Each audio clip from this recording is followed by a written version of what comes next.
Some of our colleagues have obtained a memo from the Defense Intelligence Agency that talks about not holding any activities or programming related to Black History Month to be in line with the president's views on diversity, equity, and inclusion. Does the president plan to have a proclamation about Black History Month? In his first term, each of the 4 years of his term, he did so and called on those in government to have programming activities and celebrations.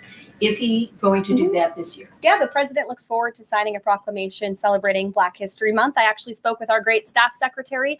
It's in the works of being approved, and it's going to be ready for the president's signature to signify the beginning of that tomorrow. If an agency is calling off those kinds of activities in an attempt to be in alignment with the president's views on DEI and other things, should they adjust that now and have those programs and make those celebrations however they see fit in the office? The president is leading here at the White House, and I'll leave it to the proclamation that he will sign very soon.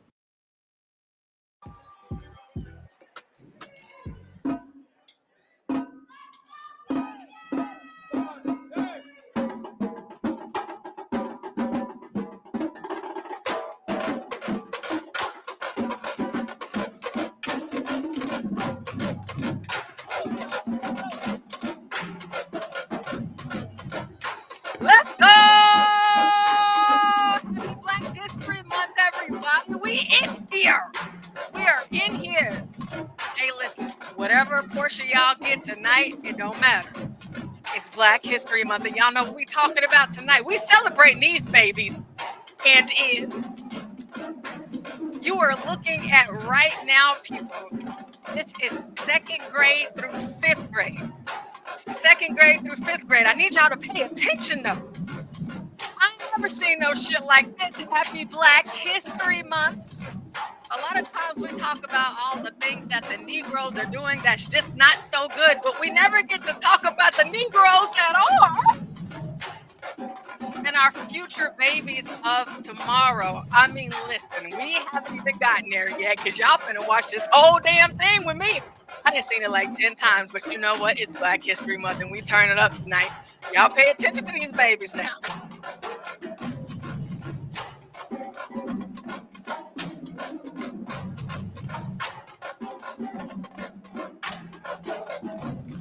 Yeah.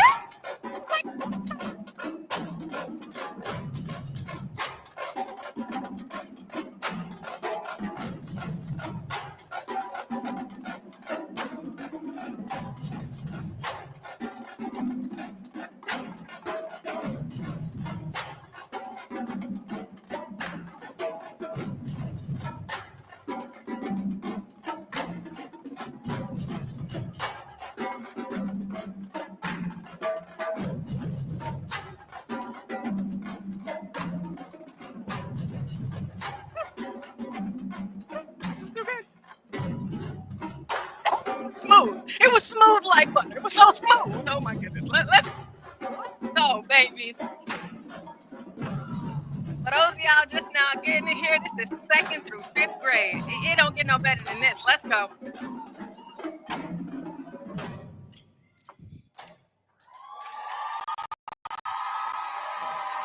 I get back into this, and don't you worry your little souls, I'm going to make sure y'all get to hear every single last bit of it, but I need y'all to understand something. These kids from 2nd grade through 5th grade, what you guys are about to finish witnessing, could you imagine it? And for those of you that don't know, as we are here in Black History Month, you know, the drum line in the marching band is really big in Black America. It always has been. And you have your battles of the bands in Atlanta. Some of you may have heard my story, some of you may have not. I was in band. All right. I wanted to go to a Black school because I wanted to be in a Black band. Because it's like, I ain't never seen nothing like it. But oftentimes lately, or kind of a lot, or maybe not a lot, I guess it just depends on what kind of news you're focusing on. We typically hear a lot of the bad things that you know, the Black youth that they're doing, you know, a lot of the crimes that they are committing. Yes, we see those things. But tonight, you guys, I got some stuff for you. I some stuff for you for Black History Month, where there are a lot of kids that look like me and that look like these kids. It's a lot of them out there doing a whole lot of no good, no good for be it them, their parents, their friends, family, whatever the case may be. But for every no good, there is some good. And I am so proud. Like when I saw this, like it just sent me over, and I'm just like, I have to do a show. I got to bring this to you guys so you guys can see this. I mean, because for those of you that have never played an instrument, like you have to understand how much practice and skill and tact it takes. And me as a clarinet player, even me also, I play the piano as well. Whenever I was growing up, coming up, I've always been piano and clarinet. And so whenever it comes time to join the marching band, we have a marching season. I played clarinet during marching season, and during concert season, I played classical piano, which is something that I still do to this day.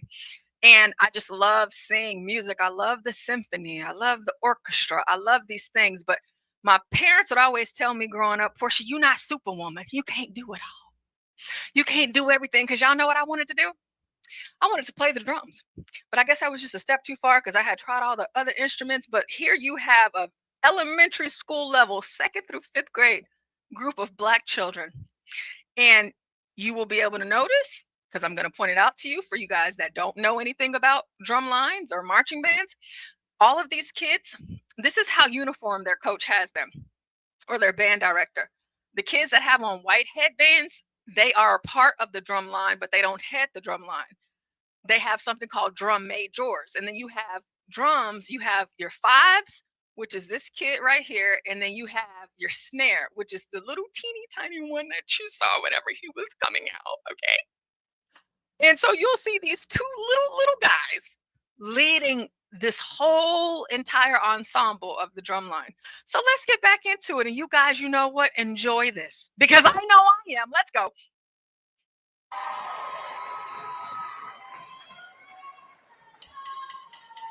Hey, Kabuta.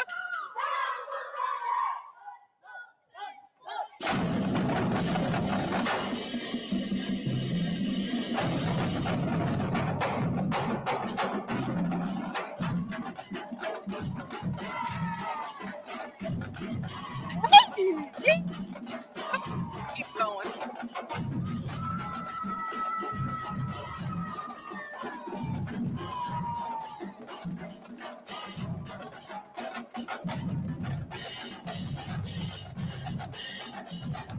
Oh, the uniformity. They do good. They do good. They do good.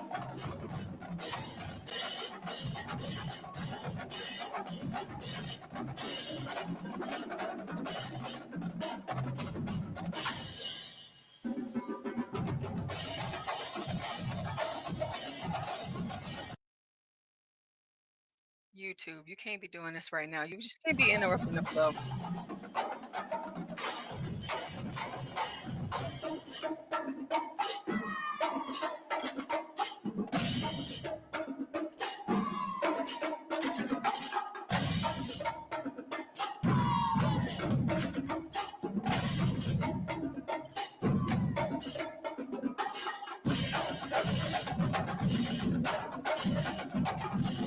Lean with it, rock with it, go on. You babies, y'all just showing out. Y'all just making me so happy.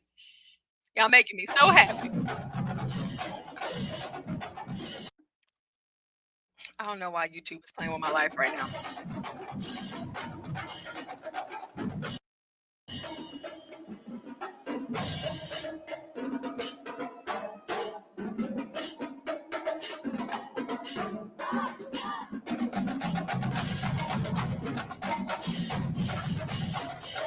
This is so crazy. And y'all see them on the fives. They jamming. They jig with it.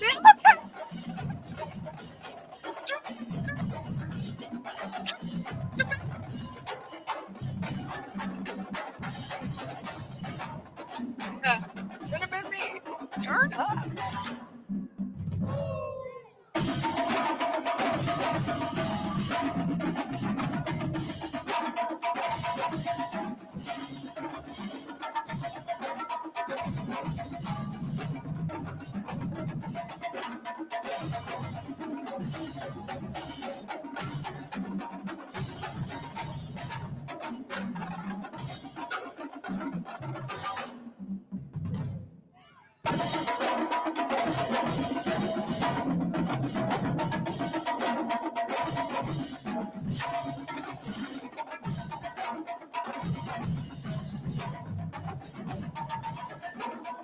little baby. Tell them what they need to do next. What y'all finna do? Lean, rock, turn up.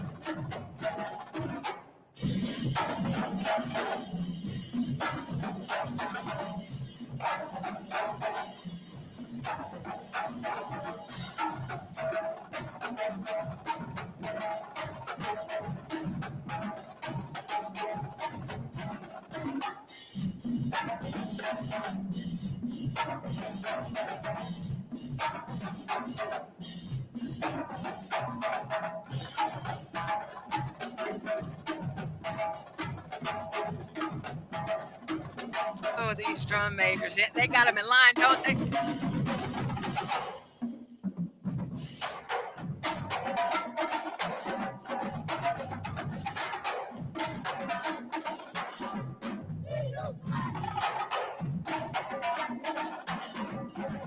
Y'all go ahead.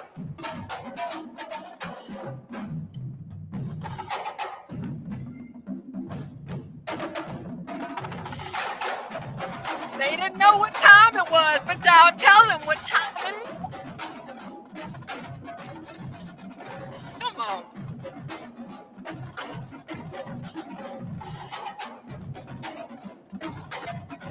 My little drum baby.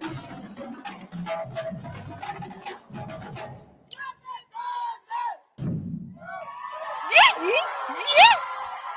Let's go. Show out for them, babies.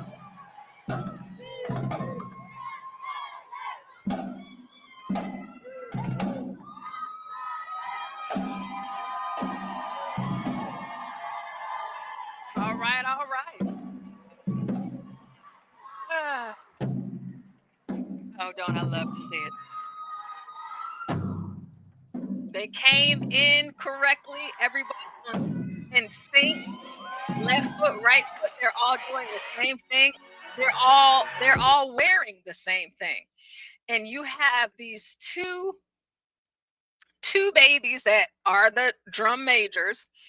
And for every single cadence that they are giving, every single call that they are giving, the whole entire rest of the drum line, they follow suit. But I'm not doing this for y'all. I'm doing it for me. Just the intro of these kids walking in again and setting that tone. We're talking. How old are you in the second grade? Like 7, 8? I guess 8. Listen, y'all know I don't do elementary school, but like 8 years old to 5th grade.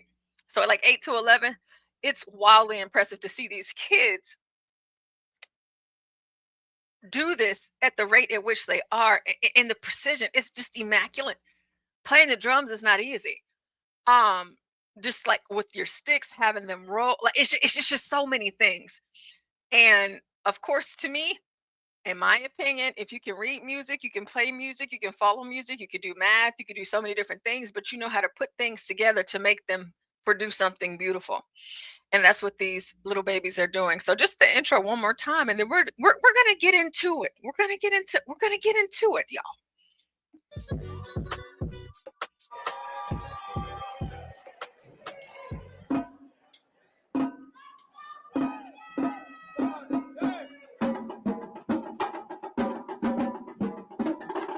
And so too, in the beginning here, you have you got little young man, you have you have typically it's between 1 and 5 drum majors. So it's kind of up to the size of your drum line.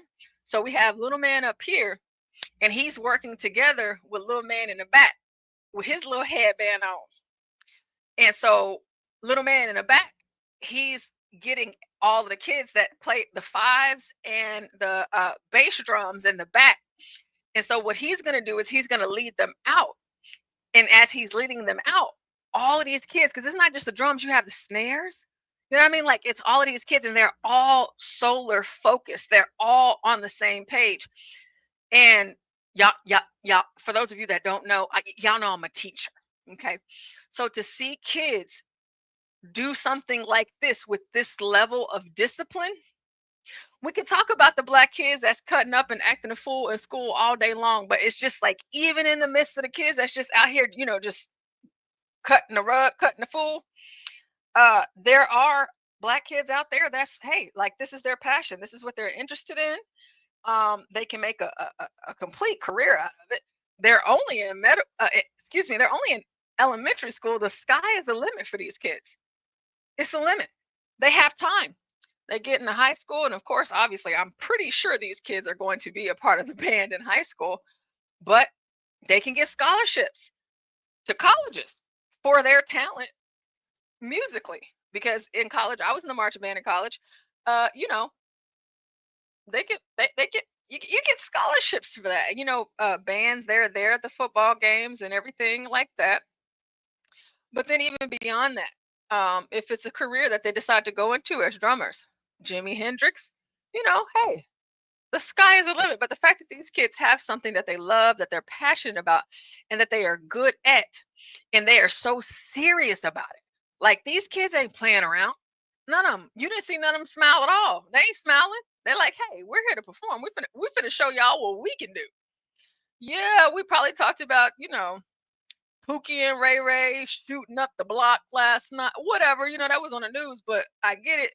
We didn't get shot. We're actually here and we're gonna put on a show for you. So 30 seconds and we'll move on.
I tell y'all what, I've been crazy about this since I saw it.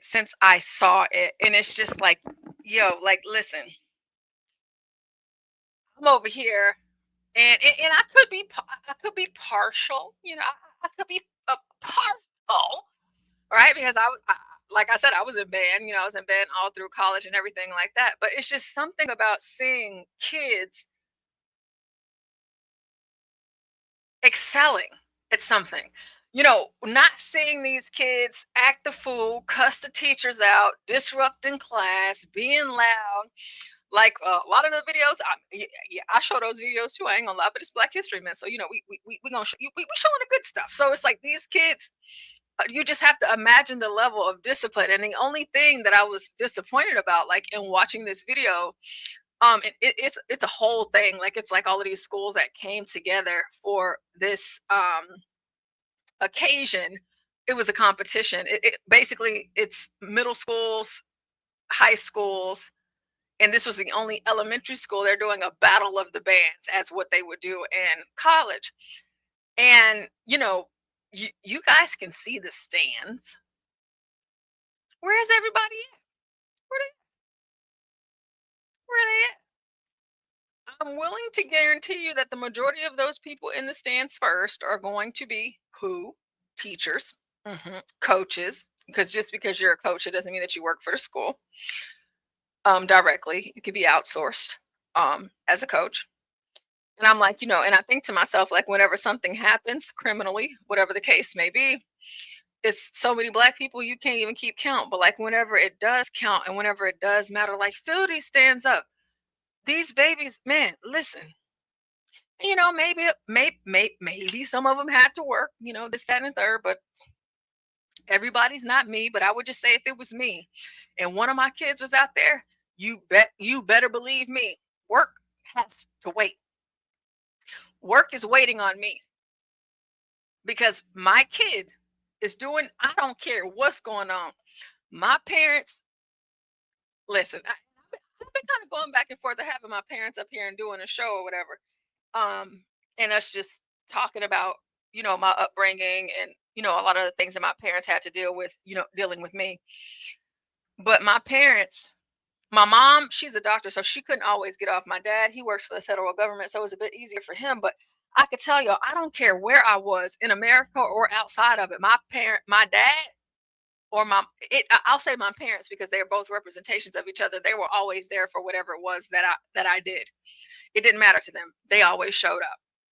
Whatever sacrifices, whatever that looked like, if they got in trouble at work or had to, take whatever ding or whatever, my parents, they were always there, no matter what. And that meant the world to me. Now, for the parents that are there, that's awesome, of course.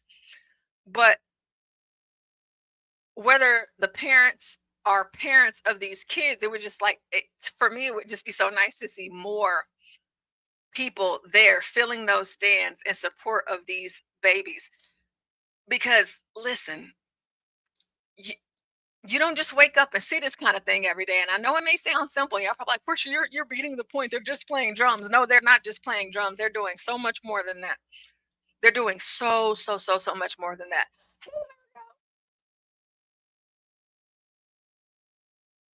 Virgo's on mute, but Virgo's in the building. I see we got Rashu in the building. Before we keep on going and get into the thick of this, let's see who's in the building. We got Richard. Hey, Richard, you're here.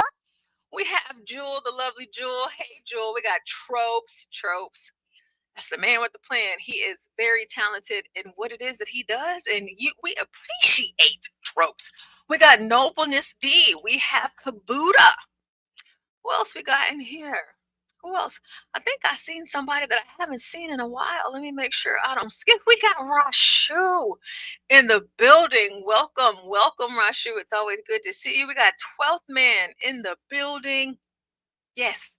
And all of you that aren't in the chat, but you are in the building, welcome. We are politicking with Porsha. It is Black History Month.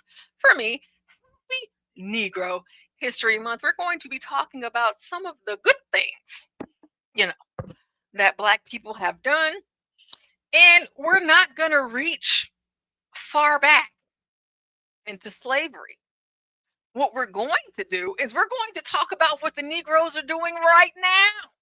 So you can put your hands on it. You can touch it. It makes sense to you because you can see it.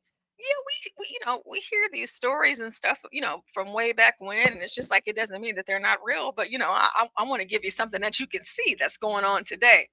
And these babies here on the screen, that is a lot to me. It means a lot to me. I am proud of them. They are not even my kids, but whoever their coach is and whatever they got going on, to have these kids, for them to be this good.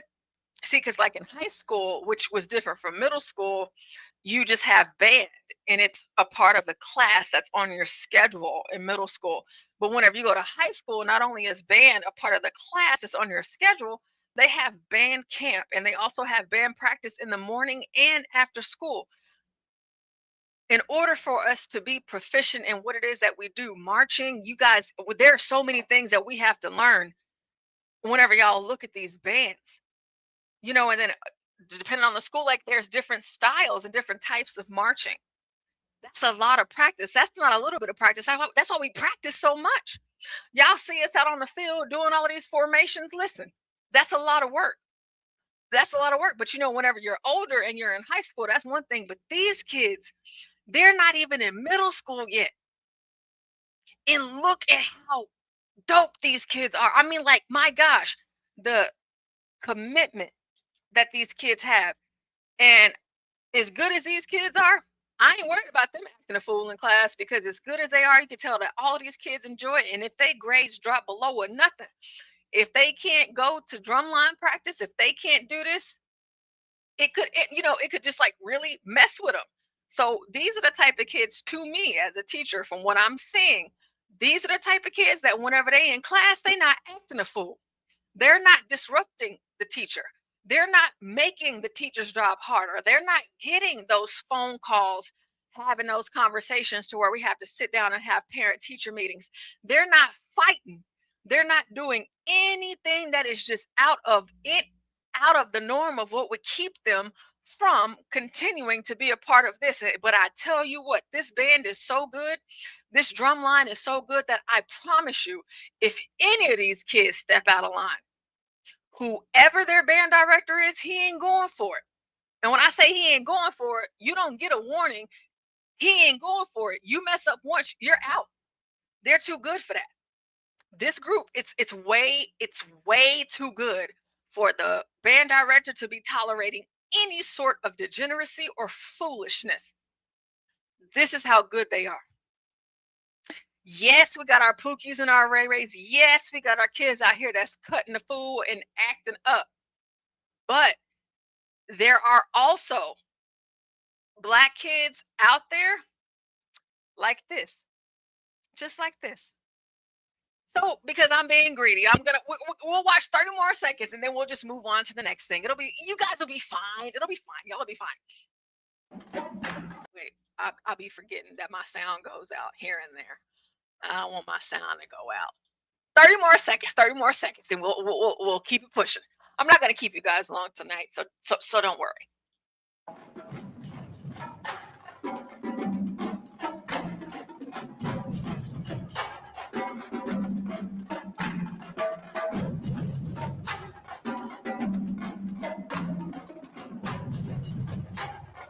Hey, Latino.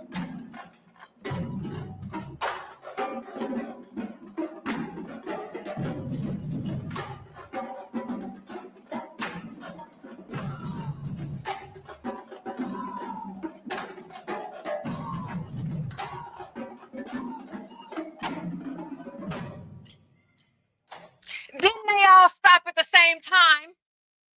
All of them. They're in sync. There's no accidents. You don't hear nothing. Even what they're doing with their drumsticks, like they all have their own position and there's nothing else happening. This is how zoned into the moment and how they want to perfect this performance.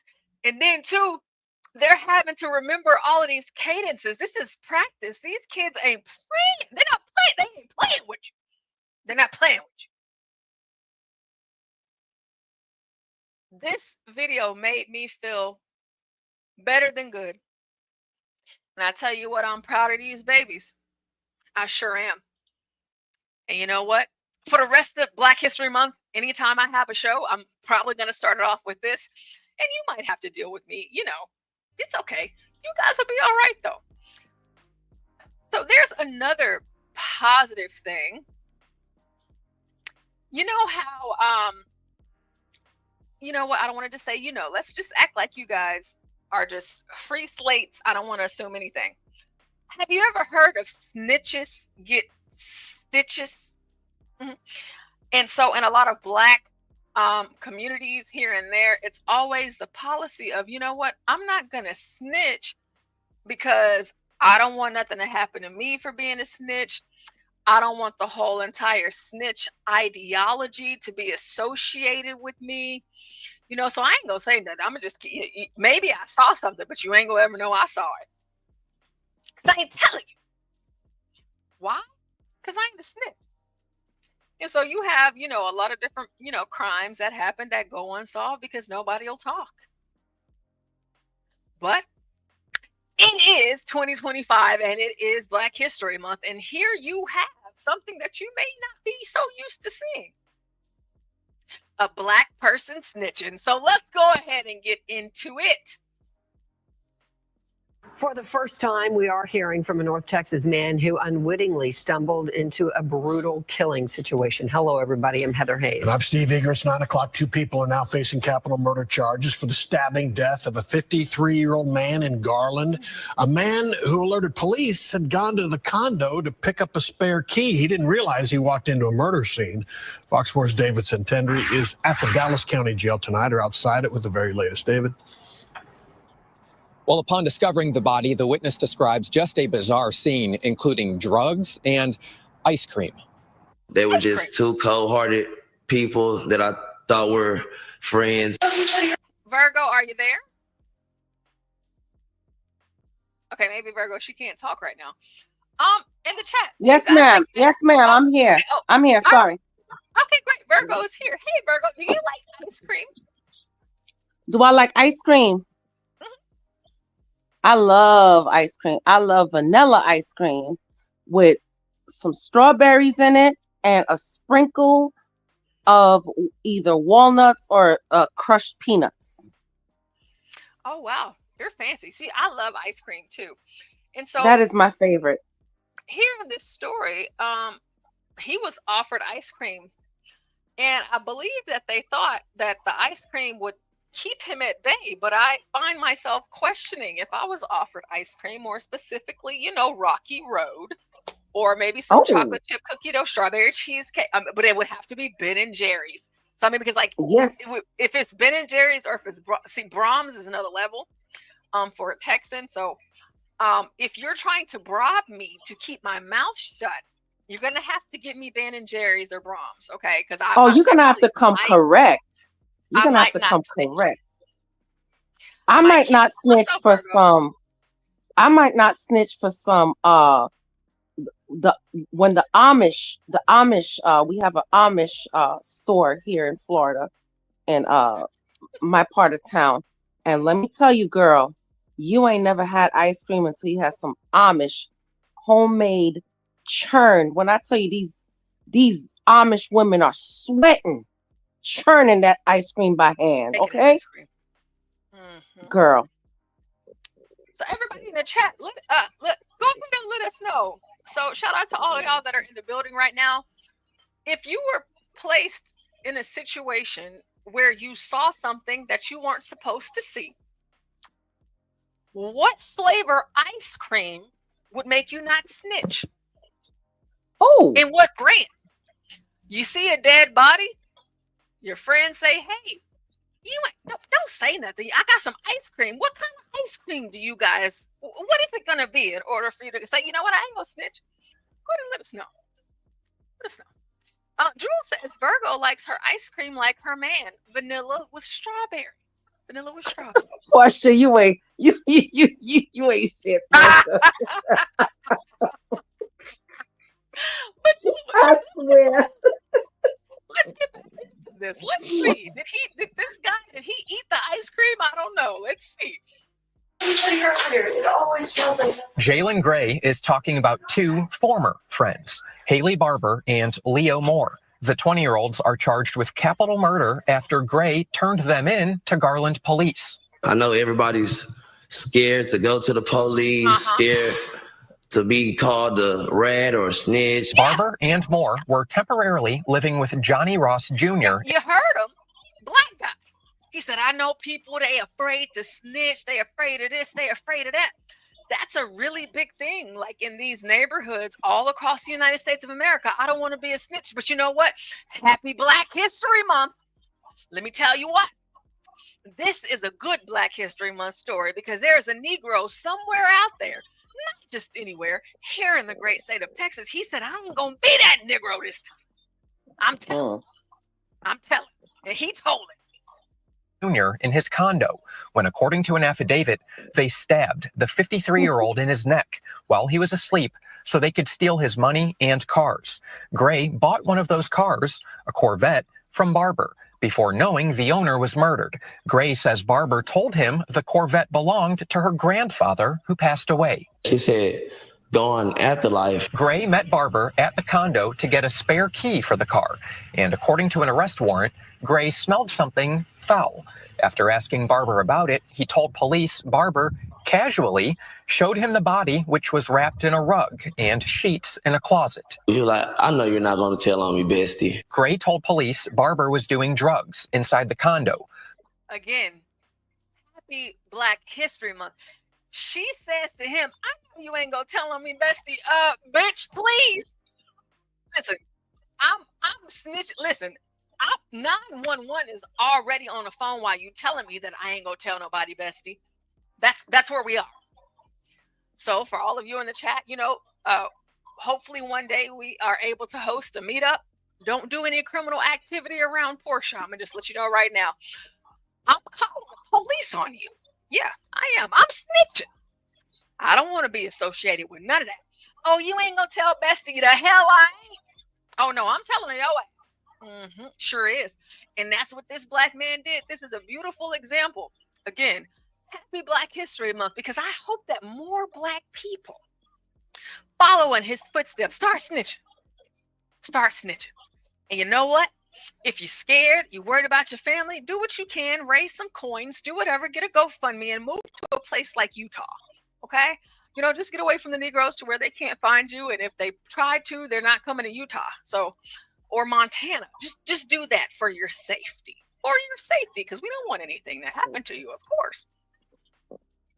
Police say they found remnants of drugs. I seen Haley Barber sniffing a white powdery substance off the dresser. She was sniffing it right as I... A white powdery substance. Shout out to Get Crack. Love you, Get Crack. Shout out to Crack. I walked in the room like already sniffing it. Gray says after Barber showed him the body, she offered him ice cream. I said, no, I'm good. I didn't want it. I had to keep my composure, which was kind of hard. After Gray left, he interviewed with police, and Barber and Moore were arrested following a vehicle pursuit. According to an arrest affidavit, both admitted to the murder plot, saying Moore is the one who stabbed Ross Jr. But after realizing he was still alive in the condo nearly 10 hours later, they decided to finish him off. The body was only discovered several days after the killing. Ring camera footage shows Barber and Moore going in and out of the condo. Gray says he never suspected his friends could be alleged killers. Never in my life, like never. And given their suspected drug use, he did not know if they would turn on him. Would they, stab me? Again, Barber referred to the victim as her grandfather, but that is not the case. However, Barber and Moore were living with the victim, according to neighbors and police. Both are here in the Dallas County Jail. Their bonds both set at over $1 million. Over $1 million for that bond. I think that sounds about appropriate, because they're not going to get out. You're out here killing people and selling their property in Texas, of all places, thinking that you might make it out of it. No. They should have tried it in like California, New York, Colorado, a place like that. They should have did it there. They shouldn't have done it here. So shout out to the guy that, went on ahead and said, hey, listen, I'm not with the shits. What do you think, Virgo? Nah, I ain't with the shits either. Uh-oh, Bob's in the building. Hey, Bob. I ain't with the shits. Our beloved pilot, Bob. Yes. He wasn't a DEI hire. I was about to say that, Porsha. Me and you think alike. Yep. I was about to say our beloved non-DEI pilot. Hello. Shout out to Bob. We have a real Black pilot in the audience, folks. And he's not DEI. That's Bob. He flies planes. If you continue to tune in, if you haven't hit the like button, if you also have not subscribed, make sure you do that. We have Black pilots over here, okay? We have Black excellence here at the Urban Landlord, and we don't be doing that whole entire thing where we like to make excuses for the Negro. Bob, he could have did anything else. He could have went to become a pilot just to get a lot of white people on a plane for injustice and white supremacy, and he could have crashed. He didn't do that. Bob didn't do that. You know what else Bob didn't do? I'm done. I can't with you. He whenever Black people come on the plane, you know, sometimes whenever you're boarding the plane, the pilot is right there. Bob, he might show himself to the people, or he might not. He might not show him because he is black, and he's like, they don't need to know that. But the fact that he does, or not, he's still not doing anything nefarious. Because Bob has said, and you know what? I need to make sure. Let me go ahead and find the quote from the great wall of quotes from Bob. Bob himself, a black pilot. Bob, what do you say? I don't trust a black pilot to fly me, but you know what? Other people do. Shout out to Bob. Hey, Shout out to Bob. Shout out to Bob. How y'all ladies doing tonight? Good, Latino. What's up, primo? Not much, just here. It's cold as hell today, man. I have to find this. It is going to just lay me out flat. There is a very specific quote, and I have it because I saved all of these, all of the quotes. And Bob, Bob, he was on the panel one day, and this was like a couple of years ago. And Bob was talking about if it was a black pilot, he don't trust it. But he's a black pilot, so we trust him. We shout out to Bob. I'm surprised he doesn't go to the pilot gathering that they have every year. Jewel says, I trust Bob. You know what, Jewel? I trust Bob too. I think I trust Bob. Yeah, Matter of fact, I'll trust Bob to fly me on a jet. How about that? If we ever hit the lotto, jets are scary. He could be our private pilot. Yeah. Gosh, when I win the lotto and I buy myself a private jet, I'm gonna hire Bob. Yeah. You guys, we have Bob, a pilot that you could hire. And if you want to be super pro black, hey, there's a pilot out there, and hopefully he'll actually agree to fly you.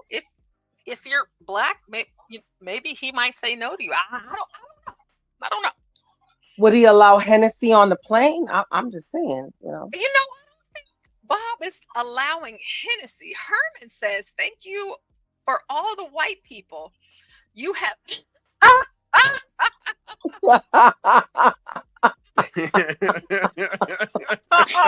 shit.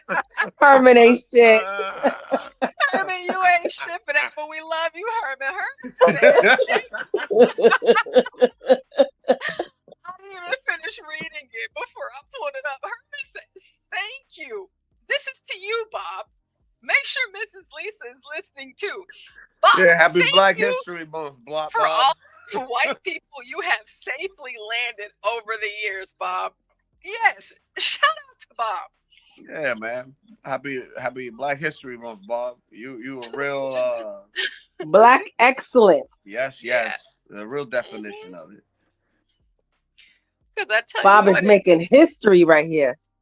If it wasn't enough safe flights with white folks on them, we might not even be here to even have this conversation today. So You know what? The first black man to not crash a plane, Bob. Bob knows how to dodge helicopters. Bob says, Herman, it's my sincere pleasure. They pay more. Oh shit. Bob ain't shit. And Jewel says, shout out Spirit Airlines. Jewel, Spirit Airlines, it is a hot mess, but I'm just not so sure that black pilots are even subjecting themselves to even fly for Spirit. I mean, I would hope not. I mean, it's like, you want to stay away from Spirit because, I asked Bob, if I was a pilot, I wouldn't fly for Spirit. I'll tell you that much. Never, dude. Oh my gosh, this is gonna be the end of me. I'm gonna find it eventually. Spirit is like that movie with Kevin Hart. That's what Spirit reminds me of. So as we are here, of course, for Black History Month, there are some things that some people out there are saying. They're black, and that's okay. But you have a lot of Black people here and there that are upset with Trump, and they're saying that it's not enough. And so for those of you that weren't here in the beginning of the show, before I started to show those beautiful babies that did so well in the drum line, there's something that Trump did.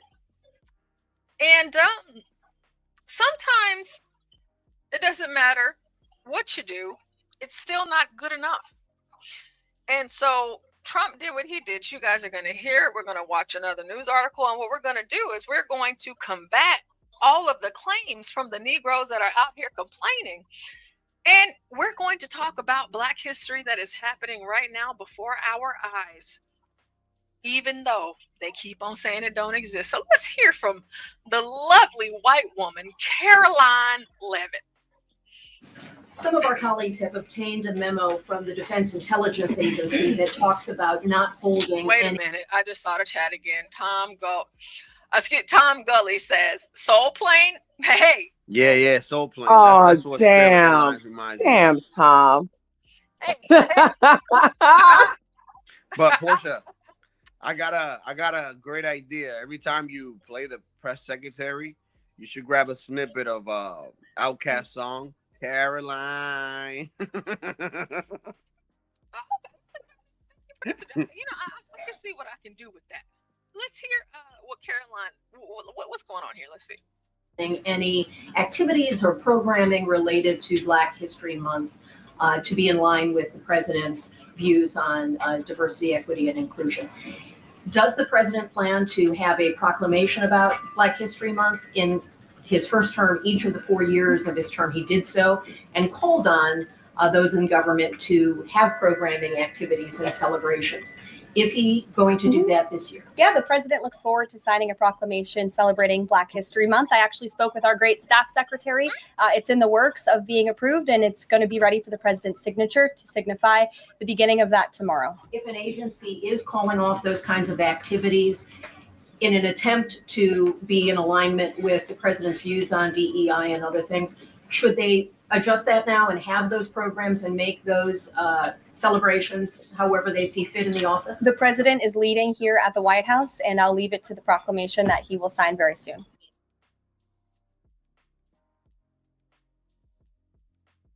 Proclamation for Black History Month.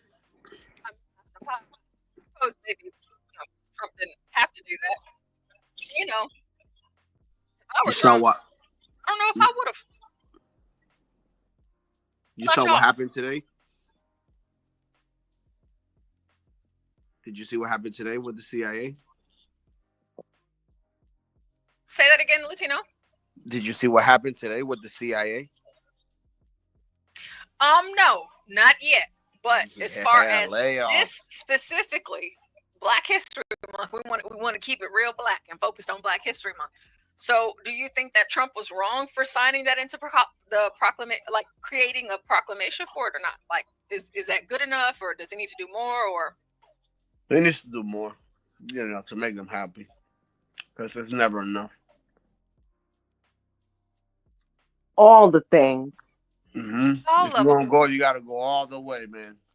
We want all the things. Give them reparations to the 7 acres and a mule. Tom Gully better give me my reparations.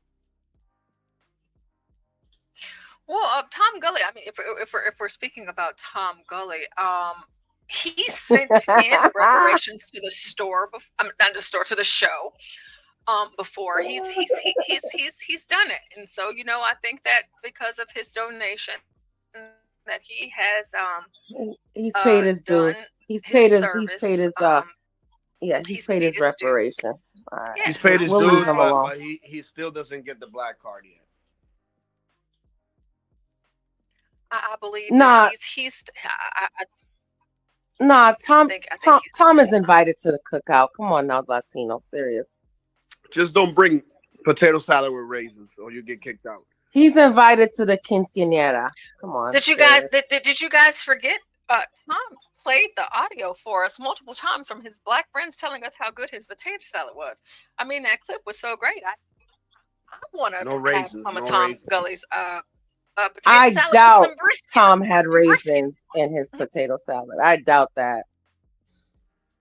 Uh-oh, we got Fish in the building. Hey, Fish. We got King TL in the building. Hey, King TL. Oh, King TL in the building. Gully is good. King TL, I don't know if you knew. Me and Gully, we're from Texas. We're Texans. Gully can do no wrong. I love Tom. I wish he would call back in like how he used to, because he was always such a joy on the panel. But, Oh you know, yeah, you should check out his we show. love Tom. Yeah, He Tom has is an good up here. incredible show. Oh my gosh, his Oh. show is just amazing. It really is. Tom Gully, he's good people, and he's a great Texan. Oh, TL says, Porsha, can I come in? I haven't heard the news, but I want to chop it up if I got time. Well, yeah, I mean, the link is pinned in the shack. Come in. You know who's a great Texan too? Judge Joe Brown. Yes. And potato salad politics with Porsha. I'm gonna tell you something about Kamala Harris. Herman, I think I'll name my show that tomorrow. Thank you, Herman. You know, you come in and you drop jewels and you don't always know what you're doing. Potato salad politics with Porsha. I think that sounds good. Hey, King TL. Let's hear from What you up, before How we we doing? get How we doing? into How we doing? a response to what, you know, Trump signing Black History Month into a proclamation. What I need to do is I work a lot, so I would like a let's rehash. I just hear my homie Tom Gully was here, and then when I see you, Porsha, I know you and I, you just have it. So I would rather let's be I gotta switch the glasses. Look, what that is terrible, whatever that's called. Optics. My optics are terrible this evening. Ladies, just I'm TK, Tommy King.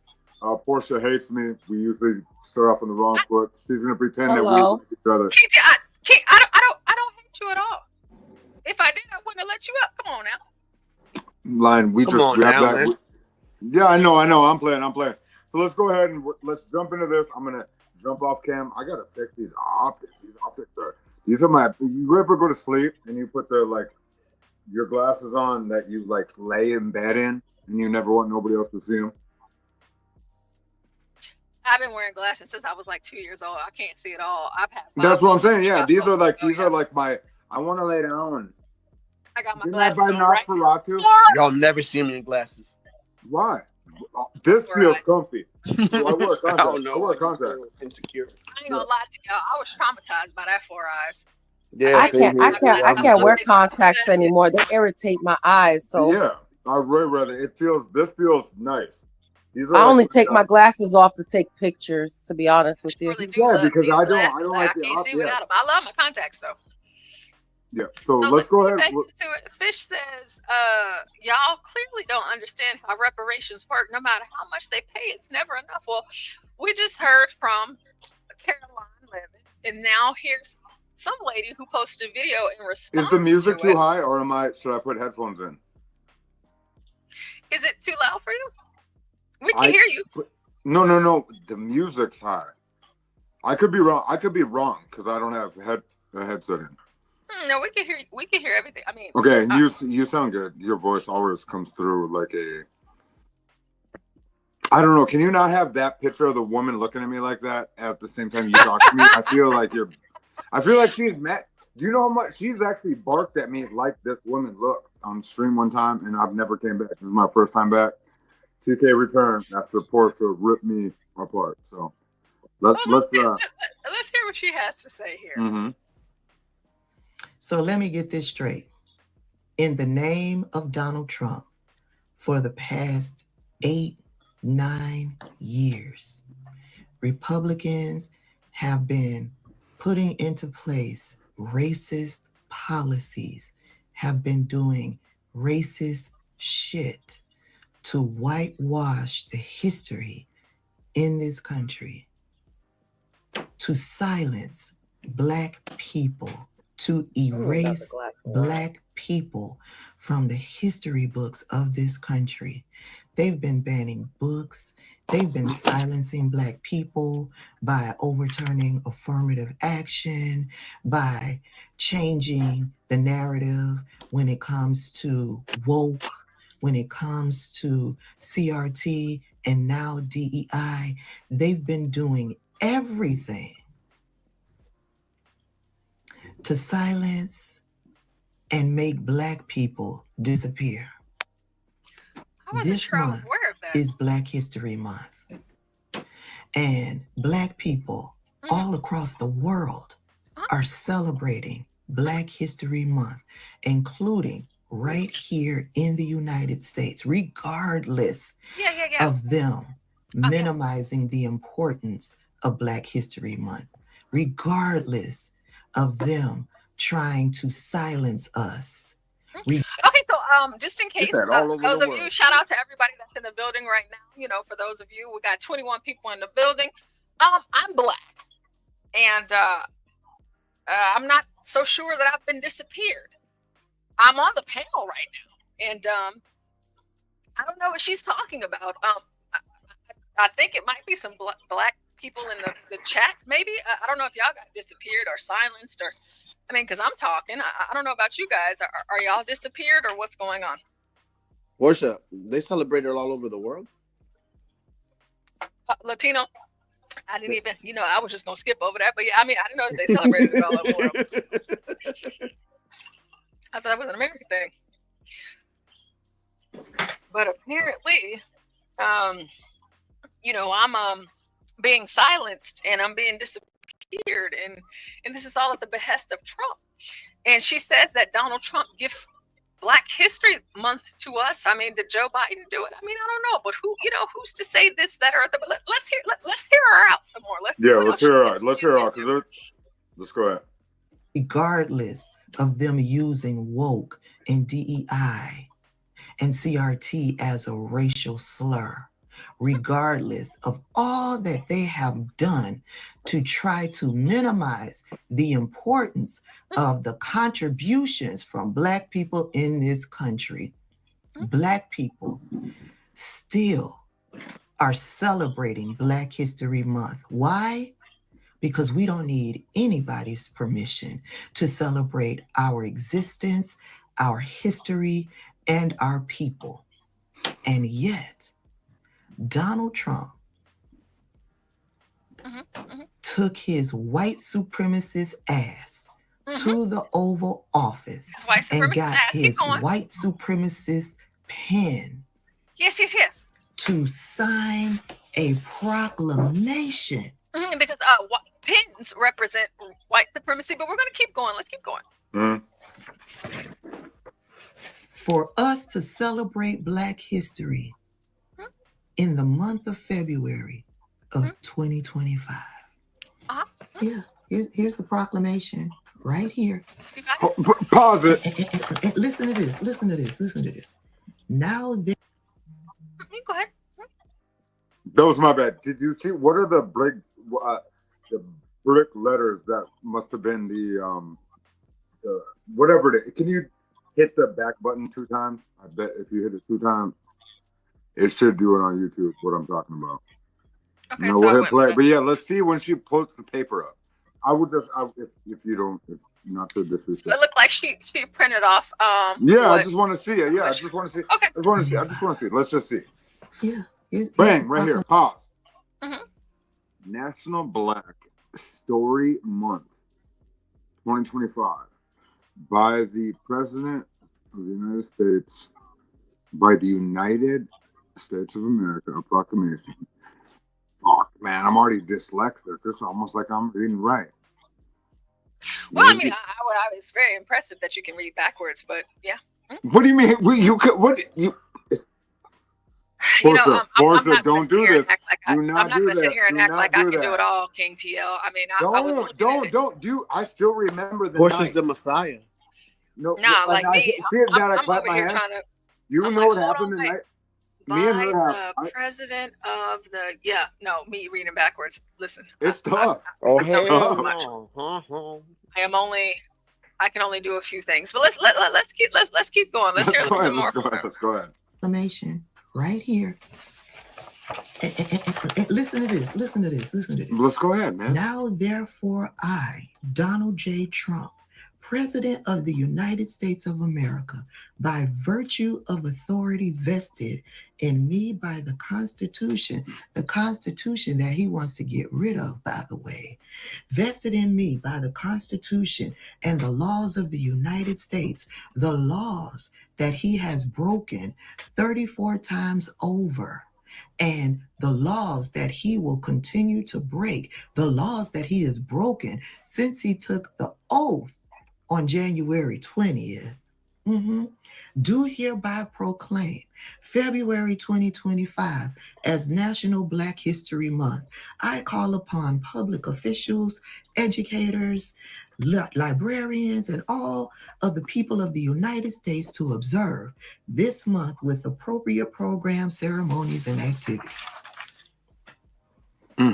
Donald Trump signed this proclamation thinking he is God Almighty and is giving us permission to celebrate Black History Month in this February of 2025. Whereas last week, he has been pressuring corporations, government agencies to throw out DEI programs. There was a memo. This memo that was sent out by Donald Trump's government refusing the employees would not allow them to celebrate Black History Month. Hey, Stanley. Martin Luther King Day. The number one, Women's there's two Day, different LGBTQIA, Pride. Yeah. All of this is not allowed to be celebrated in a public. You know what this reminds me of? I said it in my live that I did this morning. Remember when Donald Trump said, we can say Merry Christmas again? Yeah. Yes, I'm you president. can do that in certain places. I give everyone permission to say Merry Christmas again. Meanwhile, we've all been saying Merry Christmas all along. We were going to be celebrating Black History Month all along. And Donald Trump says, I bestow upon you. Baby, you ain't getting the difference. I bestow it upon you the ability to celebrate Black History Month. Bitch, we were going to celebrate it anyway. For sure. Baby, how you like them apples? When I tell you Donald Trump has got the biggest cojones and the Republicans all line up to lick them bitches. They line up to lick them bitches, and they all are looking like plum fucking fools. Okay, so what the difference is, what her problem is. I would like to say really quick before you jump in here is she did mention the 34 felony counts or charges or what have you. We did actually hear a few moments ago, we had the opportunity to witness a beautiful story about a Black guy that said, you know what, I'm going to snitch today. I'm going to snitch today, but there are so many, crimes that take place across the United States of America where a lot of Black people don't snitch. And so like, maybe I would be worried if I'm going to be worried about, Trump's and his crimes, I would like to focus on all crimes. Now, I hear what she's saying. It doesn't matter. We're going to celebrate it anyways. You're right. I am staunchly conservative and a Republican, and I'm celebrating Black history. I already saw how I open. And before I jump into what's next, before we get into the thick of it, there's just different videos and stuff that I've seen. It's not beyond me. But what we're going to be doing tonight is for every single one of these people that have something to say, and for all of these people that like to talk about what Black people have not done, y'all gonna find out tonight all of the things that Black people have done and are doing. All right, because you know what? I don't need Trump to sign a proclamation. I don't need affirmation from white people. I don't need to compare myself to white people and say, oh, well, if I was white or if they was white, it would have been this way or that way. You're saying it wrong, Porsha. I don't need any of that because you know what? I'll change the game. I'm black. And you know what? all these things that they're talking about, You black. the fact that you even have a platform to even talk to us about these things, you be glad that you have one, because you have one and you can reach out to your people, you know, the ones that look like me and you can spread that information, and that information can be taken in or it can be You black. rejected. But no matter what it looks like, no matter whatever it is, there are Black people out here in America that a lot of times we don't know about and we don't even talk about. And a lot of times, I'm not saying that history is not important, because history is important, but sometimes people, they don't know how to connect the dots whenever they look so far back. So I'm going to let you guys look at right now and not look so far back, so you can see how far we have come. And I want to celebrate the Black people during Black History Month that have come far, that have made the sacrifices, that have done the work. They have seen all of the things that their ancestors went through, and they said, you know what, that's not going to stop me from doing my Black thing. And so that's what we're going to get into. But before we get into that, do you guys have anything to add? We got 27 people in the building, and I'm feeling a little excited. For those of you that did not get the opportunity to see what I opened the show with, I'll give you guys a few more seconds. For those of you that were here, y'all already know what time it is. But just because, you know, it makes me happy. I just cannot get over seeing these babies. Like I was saying earlier, you know, too often, and a lot of times we do that here on this channel. I'm scared to death. Porsha, I can't tell if you're wanting me to do Tommy King shit and stomp all over you real quick, and we can be. No, I mean in a genuine way. And if you're like this, Tommy, interject and just slow me down, because you're cooking. You are, when you get in the kitchen, you know I want to. Rocco. Stop. Okay, thank you for putting. Oh, okay, we saw CB4. We've seen CB4. Happy Black History Month. What movie is that from? Does everybody know the movie? We got Barney in the building. I love Barney. Barney, you know, I'm just so happy for you, and you're just doing so great. I just love your show and your channel. It's always good to see you. But for those of you that missed it, let me give you guys just a little sneak peek, because we got 28. We almost at 30 people in the building. I know some of y'all missed it. This is what I open with, because to me, y'all know I'm a teacher. It starts with the youth. And again, we cover stories where, you know, Black kids, and I think there was a story covered earlier about the Black kids getting convicted. Being charged as adults or whatever the case was. But it's just like, there are Black kids out there that aren't running in the streets and acting a fool. And so what you guys are about to see, we're talking, this is an elementary school group, 2nd grade up to 5th grade. And look at what they're doing.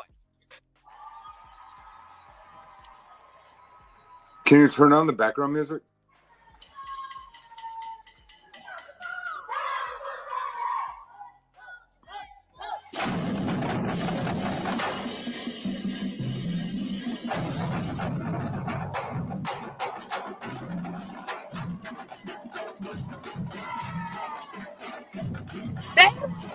Let's go. I'm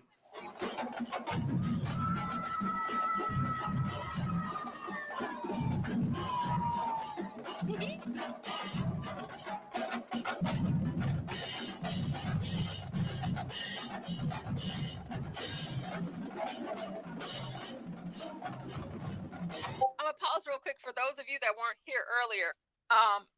So you guys know what you're looking at. This is a drum line. So you see the white heads. Yeah, I get it. They are all drum line. And then you see the red headbands. Those are the drum majors. So you have these babies here. You have the snares. You have the bass. You have the fives. And these kids, they are all in sync with one another. And I was telling you guys earlier, like, whenever it comes to marching band, I was a marching band. This is not something that you just go to sleep and wake up and you just do. There's a lot of practice. And because these kids are so in sync with one another, you know that whoever their band director is, their band director ain't playing around. These kids, for whatever the case may be, y'all know I'm a teacher. Just because I tell you guys some stories, I also have good stories. And this is something that makes me feel good, because I'm a cheer coach, and I get to see it in my girls whenever they are in this type of atmosphere. These kids are practicing. They're working hard. And because of what I'm seeing between these kids, their band director ain't playing. If you acted a fool in class, you're out. If you're failing, you're out. He's not giving you, or she's not giving you a second chance, because we represent excellence, and we're going to show you what that looks like. And this starts here with our babies, and these babies are doing such a phenomenal job. I mean, their cadence, they're in sync, they're Yeah, everything, and I they're just doing love it. to see it. I love to see it. I love to Yeah. see it. Love, love, love to see it. These are young Black kids in Yeah. America that are doing something that we don't always get to see beyond the Yes, crime. for sure, So, Miss. You might not know that I know. So I don't show my other side of my family, but I do have nephews, and or my baby's mother has nephews, and my daughter's cousins are young men that look like that, and we are a dime a dozen. I'm not in the same family as them, but I used to mash up wrestling and football pictures, or like their team, when I was with the mother, like 15, whatever, when they were young men. And to see this, I do see exactly the pride that you are showing. And I just, it's nice seeing these young gentlemen doing this. And I was like not a football coach or a wrestling coach, but I was to like 7 nephews, my daughter's cousins. And these boys are big now, and it's just like fucking, they still like me, and I'm a good person. But I remember being like helping them learn how to wrestle and learning how to play football. And I know what you're talking about, when you can tell that they having listen. a positive impact Yeah, on them. you can tell you can see it when they listen to somebody that they didn't have to like me. It's just I didn't look like their coaches, and I remember it was a nice time of my life. So please go ahead. That's actually beautiful.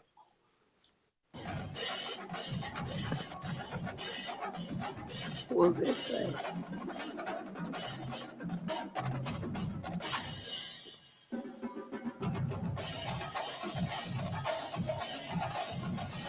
Let's get it, baby. Yeah, Y'all yeah. go on. Cut up. Let them see y'all.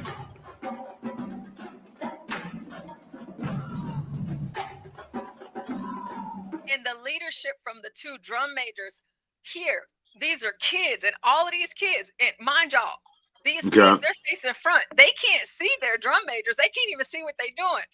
But because they practice, they already know whenever they hear their voice, this is what I'm about to do next. These kids are on point. They're on point.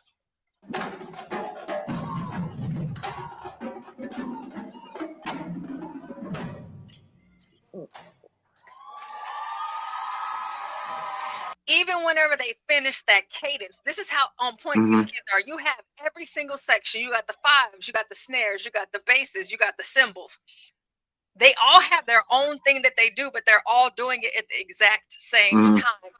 Again, like I said earlier, for those of you that missed it earlier, I was in band, and I still play my instruments. And there's something about instruments for me that I can relate to math.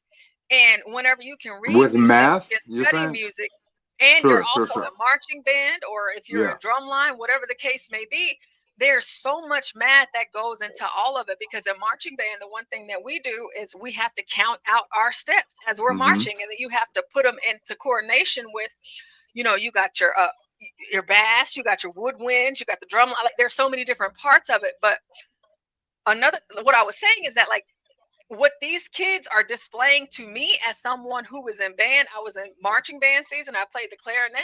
In concert season, I played the piano. What these kids are doing was like what we got to in high school, because we had band camp, you had practice in the morning, you had practice after school. It was every day, even on the weekends, because that's how much practice it takes. And you see these young Black kids out here just cutting up, and they are so good. They're so good. And just to see them, it's just like, for me, it's just like, yeah, we see the crime and stuff like that, but it's just like, look at these kids right now. You can't deny the talent here. It is just perfection to me.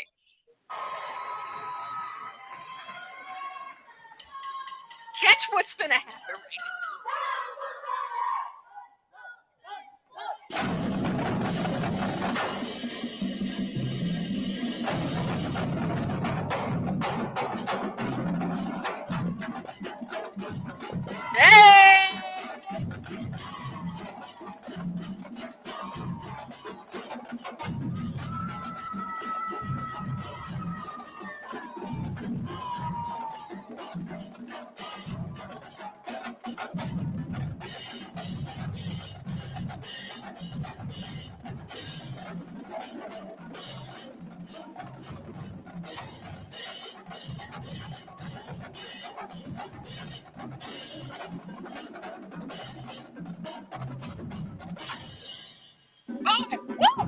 Listen, I'm Mm-hmm. I just get too hyped with it. I get too hyped with it.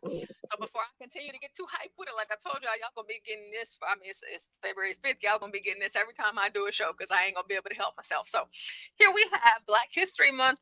Double down as Trump erases DEI. So as we go through this video together, there's gonna be some points at which I take a pause. To show you something else. So let's walk right into this right quick.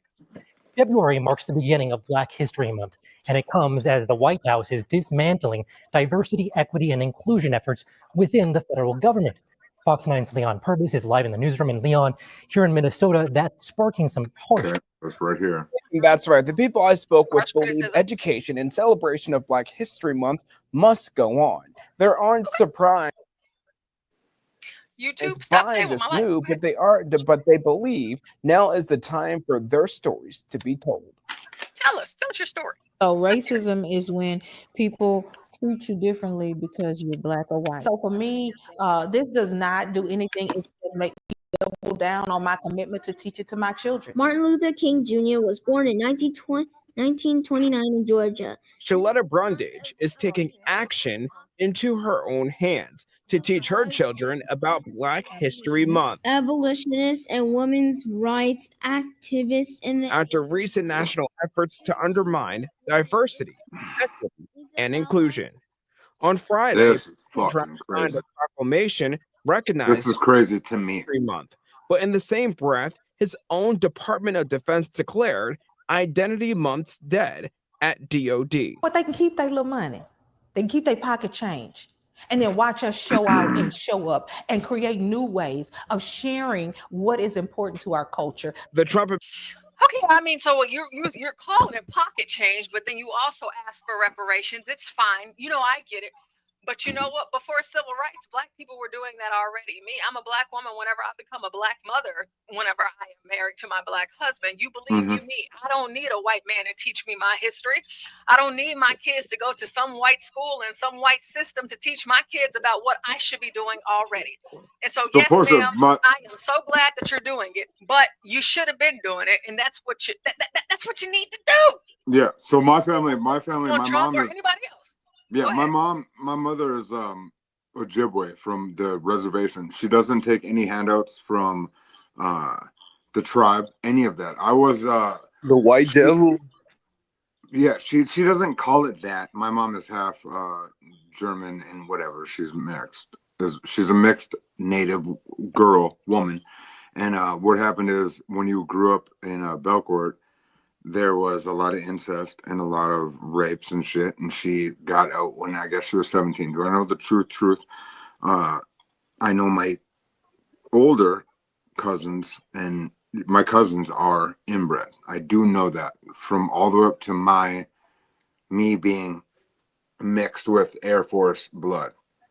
So what happened with our family is we're native, and then there's a certain age where my aunts and mom left the res at a certain year and they went to Minot, North Dakota, and that's where the Air Force base is. And so I do then have me, my cousins. I have a couple cousins, my aunt, 2 aunts, and then another aunt. These are all sisters that left at like maybe 19 years old. It was like a push out of they can't be there, right? And so this is a North Dakota known inbred Native American sickness that is from up here, and that's why drugs are very prevalent. That's why there's a lot of every dirt middle of the country thing that a lot of people think are that people talk about. What happened is there's a lot of inbreeding. There's an inbred area, and they don't talk about it though. I don't understand why, because it's obvious to me that I see it because like I'm mixed, and it was like there's a blatant cut with my family where it's like do, and then boom, all of like my aunts, every other husband or boyfriend that made babies after my older cousin, once they must have realized something was fucked up here, maybe in 1980. I'm being dead serious. This is very real. If you don't think inbreeding is real all over the country, and it's a very No. What does this have to do with black? I wouldn't even. that's what I'm letting you know is that's so what happened is with black people is my real dad's from Massachusetts, and he was just a dude. And what happens is they ship them to the middle of the country. They ship them to Air Force bases that are. So what the military is actually a psyop to cure the inbreeding of the entire world. That's what I think actually is going on with the military. I think wars are bullshit. What's going on is they send different areas, and they'll say, because if you even think about it, is what in China, wasn't it in China World War II? They banged all the Korean women, and there's all these leftover mixed Japanese kids there because they had to spice up the gene pool, right? Or if I'm saying something that you've never thought of, or I'm saying something wrong. Oh, I just noticed that on the. Sorry guys, I just noticed that on the panel.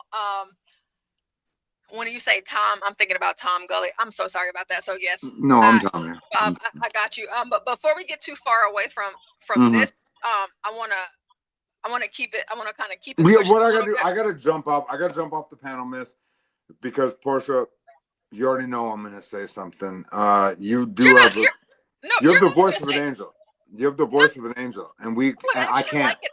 I would like it if you stayed, because I would like for you to see what else I got. I haven't even got into everything yet. You should just stay, just hang out. I don't have nothing else to do. So we have this mother who said, she said pocket change. She's this and that. She's teaching her kids, which is something that she should be doing anyways. And then, like, for all of you Black people out there right now, if you are depending on the government or the school system or whatever the case may be, you should teach your kids these things as well, because that's what I plan to do. I'm not going to leave Black history and Black accomplishments away from my. But let's just hear what she's about to say next, and then we're going to see. Is what she's saying legitimate? Is it 100% true? Because I didn't hear her mention it in this interview. Let me know if y'all can still hear it, because the audio might have cut out. Administration says its rollbacks of DEI is because he believes it. Can y'all still hear it? I can hear it. Okay, thank you. Threatens merit-based hiring, promotion, and educational opportunities. If that was the case, we'd have more Black CEOs. This country has never been fair. If that was the case, we would have more Black CEOs. So what I would like to do for you guys tonight, I want to introduce to you some Black CEOs. We would have more. To me, one is enough. And to me, if I were to, I don't know what our ancestors went through or what they experienced, but I imagine that they probably never thought that they would even see one Black CEO of anything in the United States of America. And she says it's not enough. Or a president. But enough. Just one or two is more than enough. 3, 4, 5, 6, 7. That's more than enough, because that is a testament to whatever trials and tribulations that Black people were subjected to. The fact that it was at least 1 or 2 or 3, that means that we can overcome. So I would like to introduce you guys, for those of you that do not know, to the CEO of Red Lobster. Shout out to Beyonce. Formation. Whenever her man does something good to her, she takes his ass to Red Lobster. Let's go. Is that, without exaggeration, one of the most important companies in American history? Embattled restaurant chain Red Lobster has a new CEO and a steep climb ahead. There were certainly big mistakes made over the last few years. In the wake of bankruptcy this year, the chain is leaning on Damola Adamaleku. There's a lot of regulars. Formerly the CEO of P.F. Chang's and just 35 years old. 35, not just the CEO of Red Lobster. He's not just the CEO of Red Lobster. I need y'all to understand. PF Chang's. He was the former CEO of PF Chang's. PF Chang's was in the shitter. That shit was hard. That's just hard. PF Chang's was worse than a damn porta potty. This I black was man gonna say like came this. in. I live in North Dakota, This black man, and that hold on, wait, sounds. real Yeah, quick, I didn't know real that. quick. This black man here, this one that y'all are seeing on this screen, whenever PF Chang's didn't have nowhere else to go, Marketing. they're Yeah. facing closing down. They're facing everything, thinking that they're at the end. This is a fucking Asian restaurant. But this black man came in and he revamped it, and you still see PF Chang's all across the nation. This young black man, y'all just heard him say 35. He was at PF Chang's at the age of 30. This black man did that, and he's doing the same shit for Red Lobsters right now. So whenever you say it's not enough CEOs, bitch, I don't need 50,000 of them. I just need one, because whenever I see one, that one gives me that hope to let me know that it's possible and it's capable for me, because he did it. That means that I can do it. Oprah did it. That means I can do it. Damn Tyler right. Perry did it. That Porsha, means I I need can 2 do it. minutes. Obama did it. You Wait, can give do me it. one second. Porsha, Obama did I it. need a So that half means a that I second. can do No it. disrespect. You're not about to sit here and tell me what I cannot do, because this man did it. And don't you guys think that for the show that I have for you guys tonight, that he is the only one, because he is not. And what I am not going to stand for is hearing all of this bullshit. Fuck what Trump is talking about. Fuck whatever he signed, this, that, and the third. What y'all are going to see from me tonight, and whenever I decide to do a show here during Black History Month, the only thing I'm going to bring to y'all is blacks that are doing good. They are on top, and I'm going to show you guys positive things that we have done, just in case some of you out there do not think that you are capable because you are black. You are not going to let that be your handicap. It's not.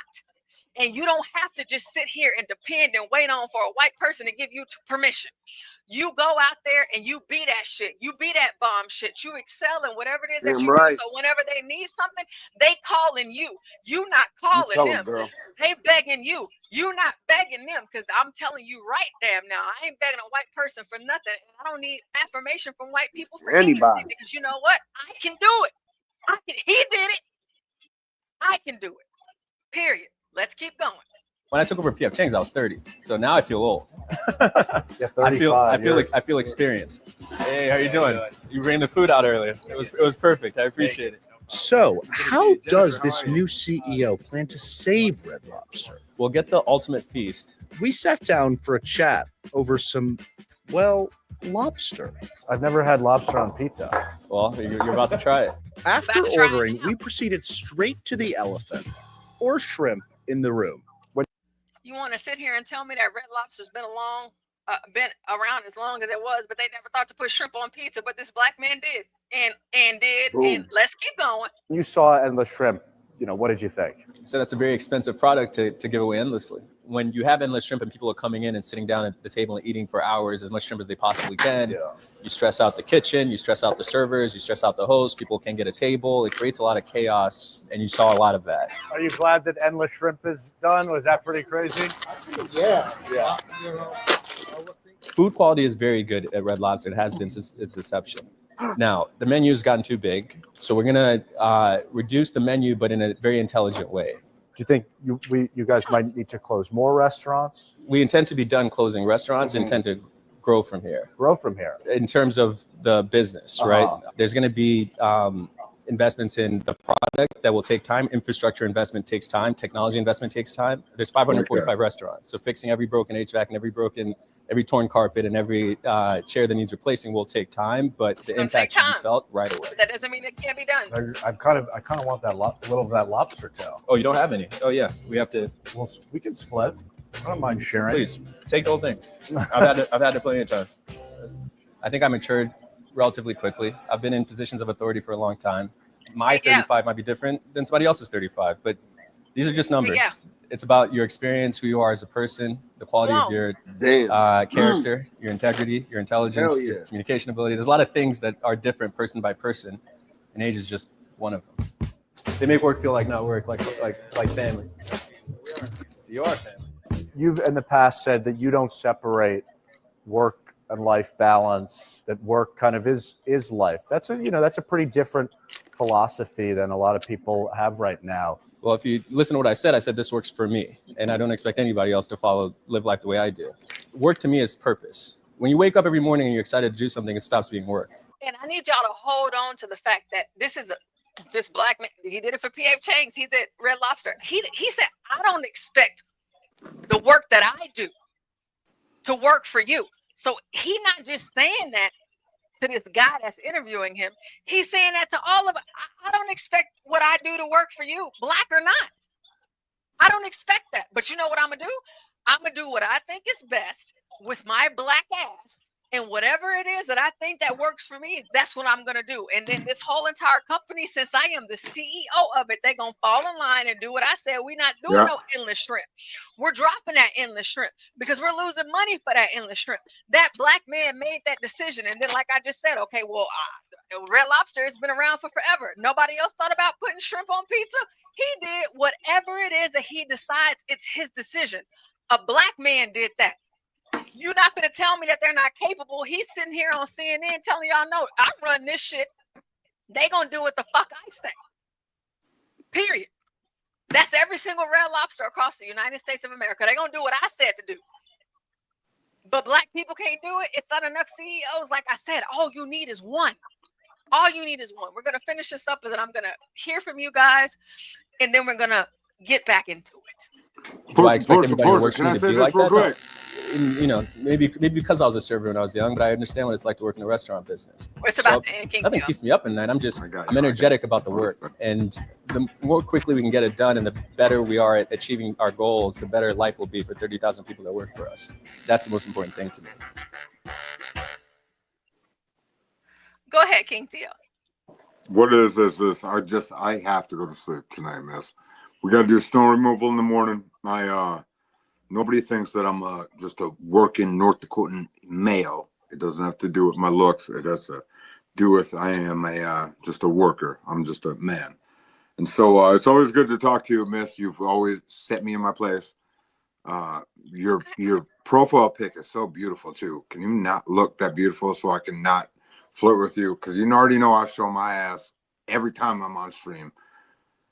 And your husband gets mad and you get mad. And so can we stop this flirting the way we do this? I don't know what you're talking about. I don't know what flirting you're talking about.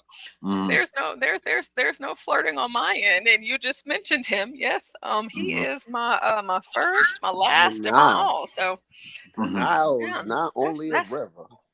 That's my baby. Yeah, okay, Porsha. We'll remember. Right we now. remember the first fight that we ever had. Yeah, I wasn't even there for the fight. I hear you, but thank you for hitting the link. Just Okay, so I got you back next time. Next time you're gonna see me, let's are we gonna get sporty during the with the sports? Obviously, Super Bowl weekend. Is there gonna be a lot of excess streams for the people that don't watch sports? Is that what the Galt is chopping up? Is there an extra schedule this week or anything like that you know? We're covering it all.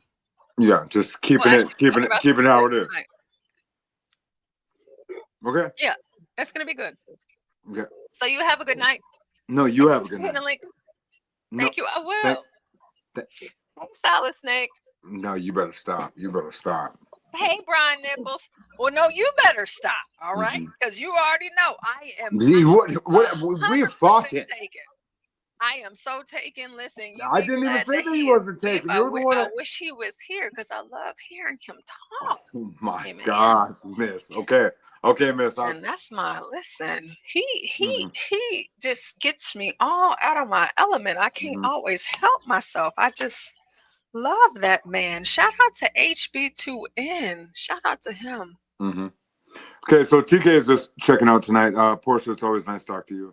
You are a giant flirt. You're a giant flirt, and let him know that you are a giant flirt. So we'll do this next time. We'll do this next time, miss.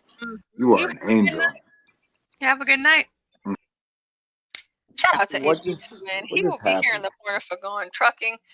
Sometimes things happen. We can't always control it. We're live guys, but for all of you out there, we got 30 people in the building, so I feel like 30 is enough for you to spread the message. Hey, I belong to one and one only, okay? That one, he's got me. I don't even think about nobody else. You know what I'm saying? Like my attention, my thoughts, nothing else. It's just him. He and listen, And I'd be so proud and happy and everything. That man, he just does it all, don't he? Shout out to HBT1. I just love him. So we have our Black History Month double down. She said get more Black CEOs. So we're going to hear some more of what she has to say. And we're going to be showing some more of what combats what it is that she is saying. This country enslaved. Oh, and let me know if y'all can still hear it. People. This country doesn't want to teach you your history. Can you hear it still? Yeah. Okay, great. Opportunities. If that was the case, we'd have more Black CEOs. Mm-hmm. This country has never been fair. Never. This country enslaved people. This country doesn't want to teach you your history. It's a conversation that's made its way to major corporations. If you see, it's never been fair, but we just saw the Black CEO that took over the Asian business. And of course, you know, you have like the Asian hate crimes, all this, that, and the third, whenever it comes to this community. It's never been fair. I mean, at this point, in my mind, I would think it wasn't, Asian people wouldn't want that to be their representation, but whatever happens behind the scenes that put a Black man over the Asian restaurant that was about to fail and get up out of here, he knows something. He was 30 years old. And y'all know, there are some of us that aren't 30 yet. There are some of us that are over 30. He did that then.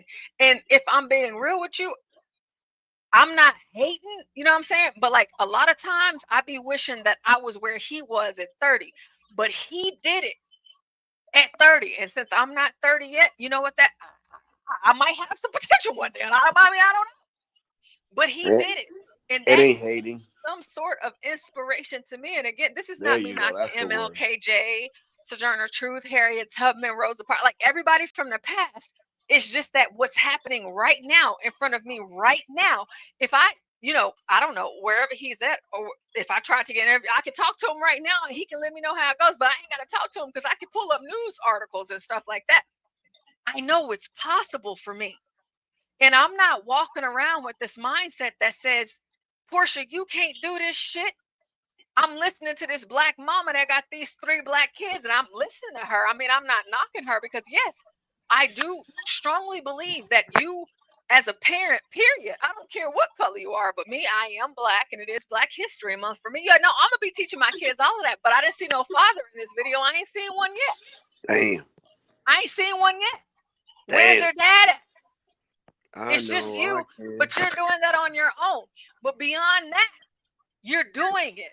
And what it is that you're saying to your kids, you're teaching your kids and you're telling them about Black history, please continue to do that. But as you were doing so, I would encourage you, because I don't want to tell you how you need to raise your kids.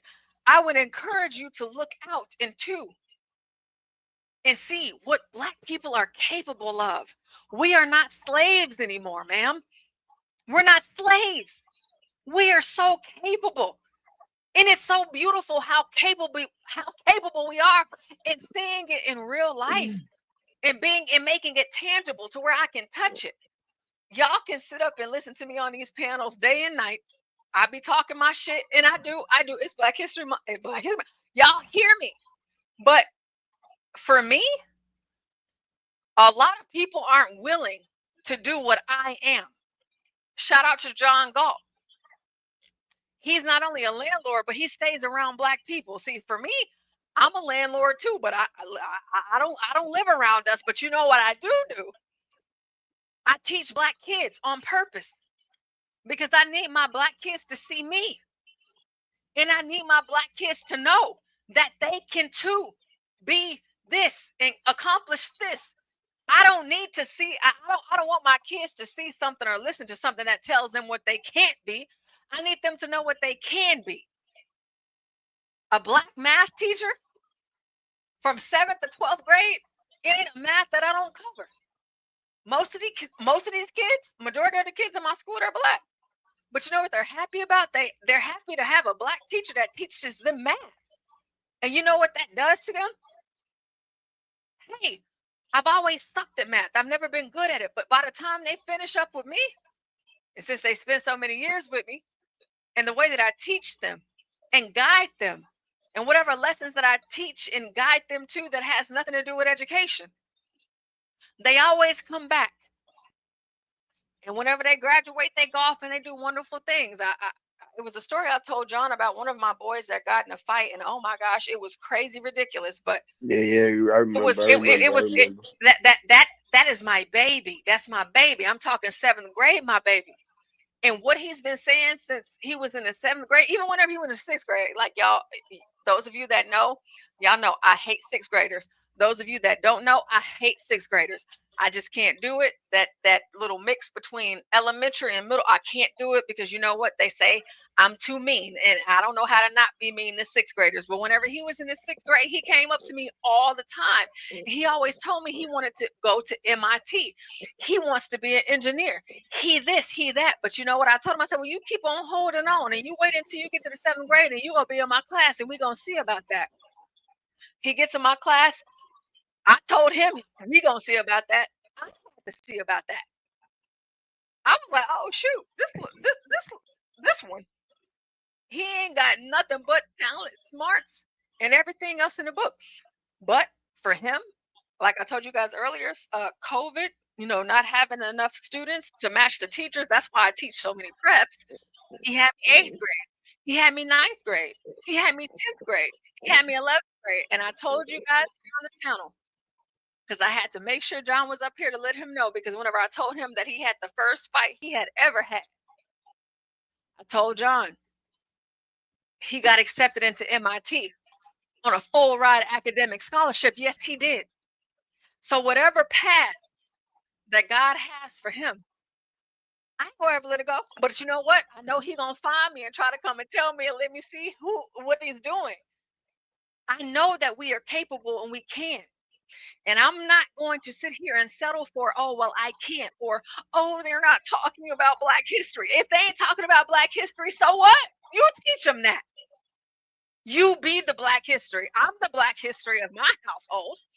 My father is retired military and my mother is a doctor. My mother had us whenever she was in high school, and she still became a doctor anyways, period. We don't have any excuses to make. You go out there and you be that. And once you become that, you tell everybody else how you did it. We don't have excuses. And what we're not doing in 2025 for Black History Month, we ain't making no damn excuses. So what we're about to do is we're going to finish this video. We're going to see what you guys have to say about it, and then we're going to move along. Because for every negative thing that they try to put out there to make us think that Black people are not capable, I'm going to show you how capable we are. We ain't doing none of that shit. Not with me. Absolutely not. CEO of an organization and you are in charge, you need to communicate clearly to your leadership all the way down what values you stand for. Another thing on hold in the federal workplace are employee networking groups. That's why Shaletta is taking things into her own hands and put together a Black Entrepreneur Day at the Yeah, but that's the shit you should be doing already. state capitol on Monday. Live in the newsroom, Leon Purvis, Fox 9. Good. I'm glad you're teaching I'm glad you're teaching your kids something. Teach them something. Give them something to hold on to. And don't just, again, I used to teach history. My first year in education, I taught math and history, but nothing was off the table. You don't want to leave nothing off the table. And it doesn't matter what group of kids that you're teaching. History is important. Believe you me, it is. And I'll never, ever, ever say that it is not. But while you are teaching your kids history of whenever you weren't even alive or you weren't even a thought, introduce some things that are happening today where you are able to see where, hey, you can overcome. This is not your end. It's not. And I don't like to be hearing all of that negative stuff because, believe it or not, negativity begets negativity. And when that negativity begets negativity, you might start walking around thinking that you can't ever do nothing, be nothing, or whatever. The whole, you ain't shit, you won't ever be shit. No, no, no. That is not anything I would ever want to push towards Black people or make them think or believe. And most importantly, you see, adults, they're adults. The kids, they're different. The sky is the limit for you. It ain't nothing that you can't not do. You can do and be whatever it is that you want to be. No, So for me, I'm not gonna sit here and tell my kids, yes, you can give them the history, but even in the midst of that history, I'm gonna give it to you. But I need you to know, but you can do this. It's in you. Whenever they come to me, I've always been bad at math. I'm not good at math. I can't do it. No, yes, you can. Yes, you can. I tell my kids, like everybody always told me growing up, but Porsha, you so smart. You one of them smart kids. You one of them smart kids. You good at science and math. I'm not one of them smart kids. I just do my work. I'm not one of them smart kids. I just pay attention in class. I'm not one of them smart kids. I just turn in my assignments. That's it. I mean, something so simple. Not that I know it all. I mean, whatever my teacher is instructing me to do in order to be successful, that's what I did. Y'all can do it too. If you want to become a doctor, hey, go to class, turn your work in, be interactive, build a relationship with your professor, whatever the case may be, do whatever community service you need to do. Pay attention, study.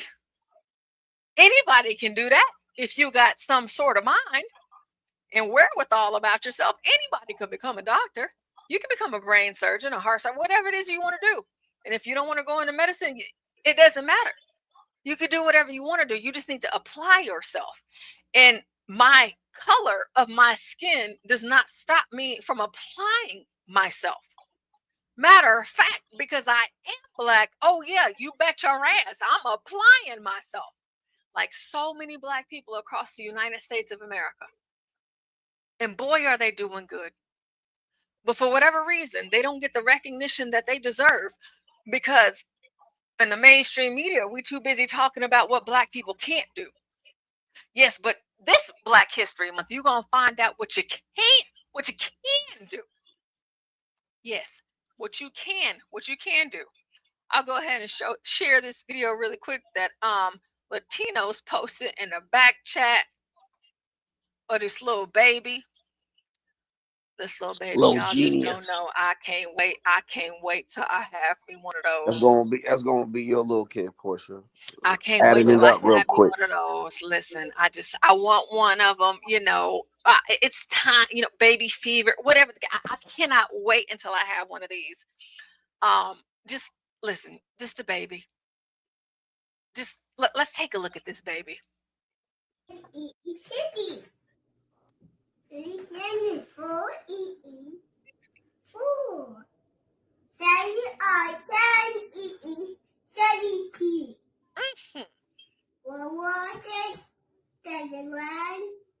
Whatever is divisible, it's divisible by itself. Yes, it's divisible by yes, baby. 100. 9 times 9. I can add 9 times to itself. 9 times 80. What? Yes, 81. Go ahead. Yes.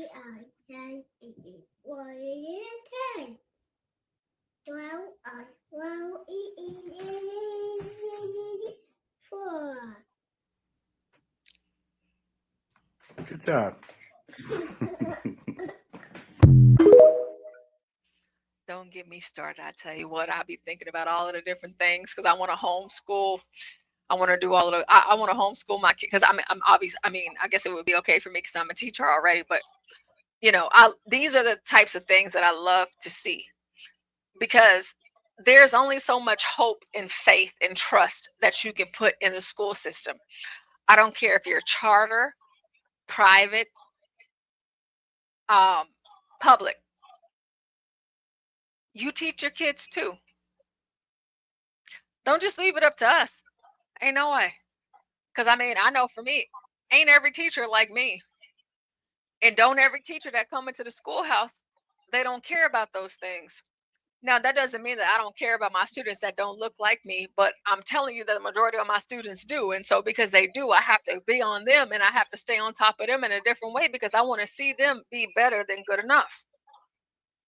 I want to see all my kids be better than good enough, but I don't have that issue with my other kids like I do with my own. But to see this little baby right here doing his math, you know what? You do your maths. You do your mash. You add your numbers. You do your maths. That's important. But again, we are in 2025. You have to find your negative, and wherever you find your negative, I encourage you find a positive in the midst of your negative, because it does not matter what white people are doing. It doesn't matter what Republicans are doing. It doesn't matter what Republicans are talking about, Democrats are talking about, and what they're saying that you are incapable of. It is important for you to know that you are, in fact, capable.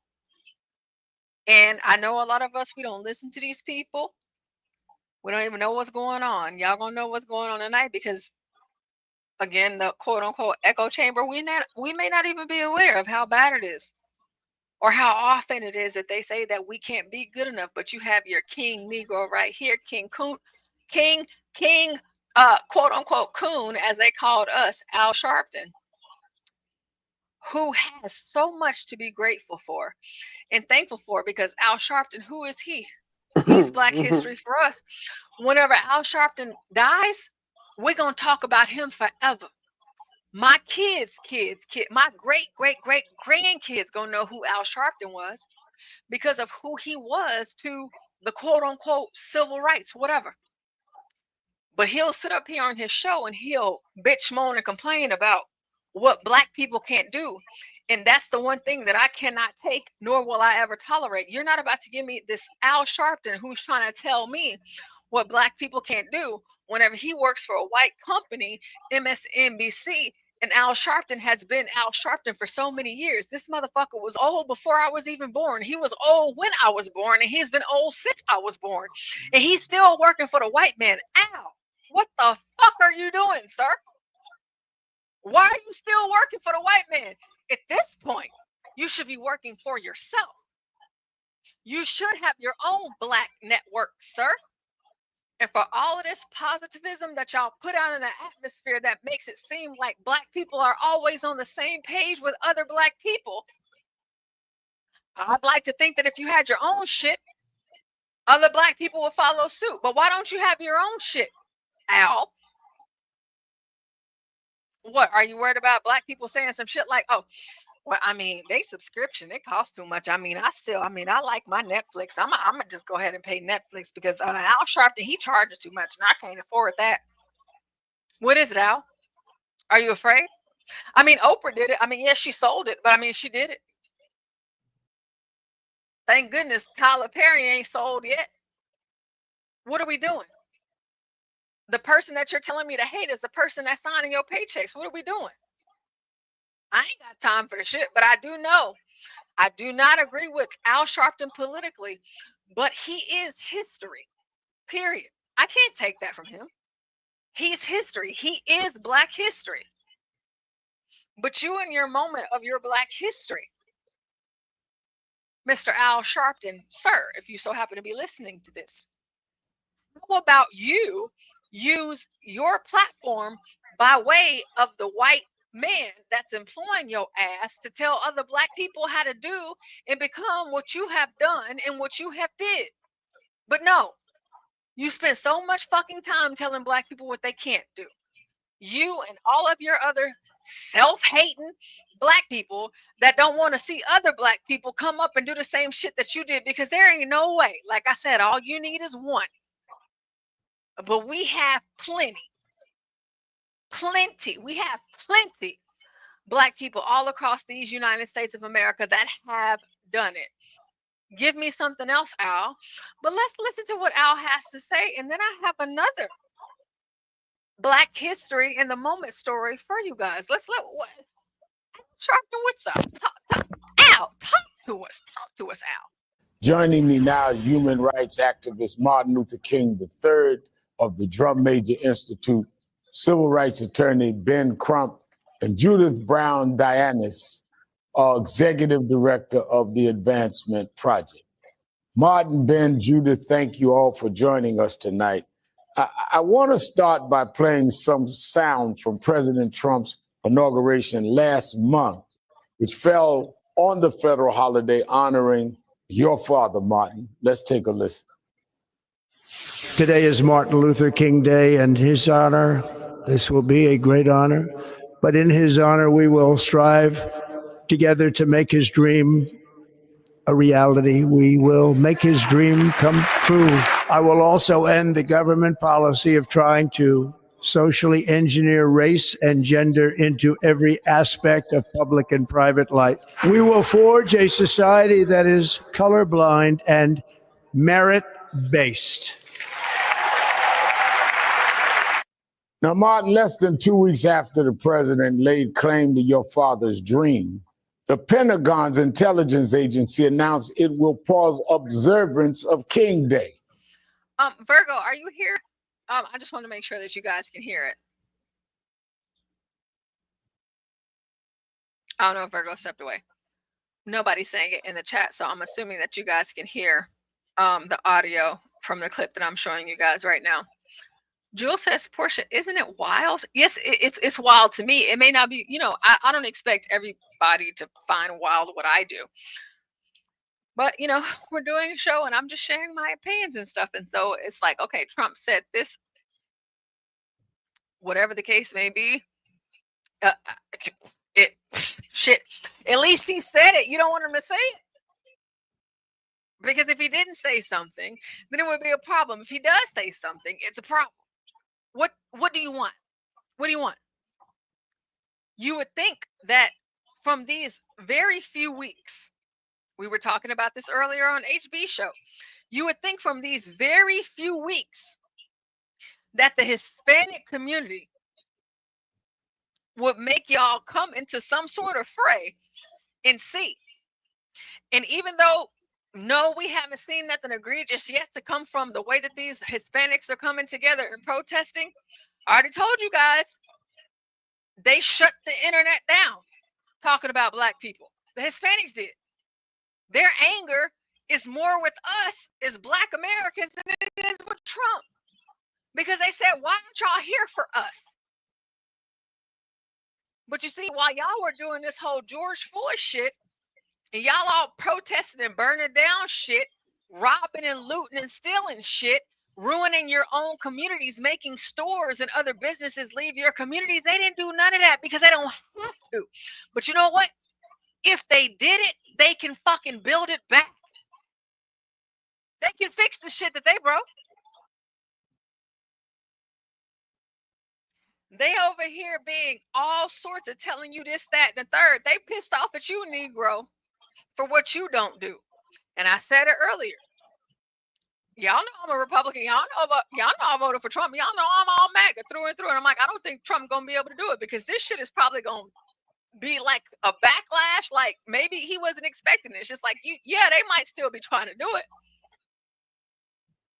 But these people, they're gonna get some answers sooner than what BLM did.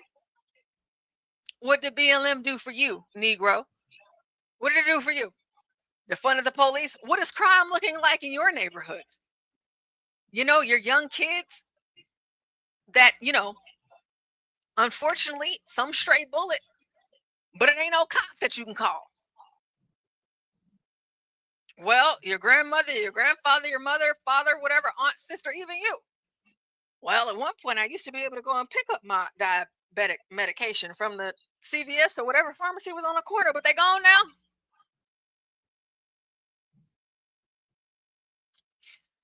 They are protesting and shutting shit down so that whatever it is that they're doing right now is going to be in favor of them. We talked about this earlier too. They're not even taking their kids to school. They're telling their kids, you stay at home. They are threatening every single part of this industry, and you black people, the only thing that you threatened was your community. Listening to motherfuckers like Al Sharpton, Joy Reid, Jasmine Crockett. Thank God Cori Bush got up out of there. Obama. They don't live your life. They don't have your experience. They've arrived. They are financially in a position to where they can have things that you more than likely won't have, but you could have. You could, because you're capable of having those things. But you're listening to black people that have everything tell you as a black person that you have nothing. Not only are they telling you that you have nothing,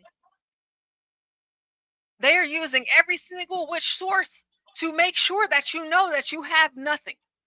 And to me, if you're that type of Black person, you're not working for or with me. You are working against me. And I don't want shit to do with you. Nothing. If you can be here on this platform, you're being platformed by some white person somewhere, and you're telling me what I'm incapable of and what I can't be and what I will never ascertain, you're full of shit. You're full of shit. Black people were capable in doing shit and overcame long before you were born, Al, even though you're old. They were already doing it.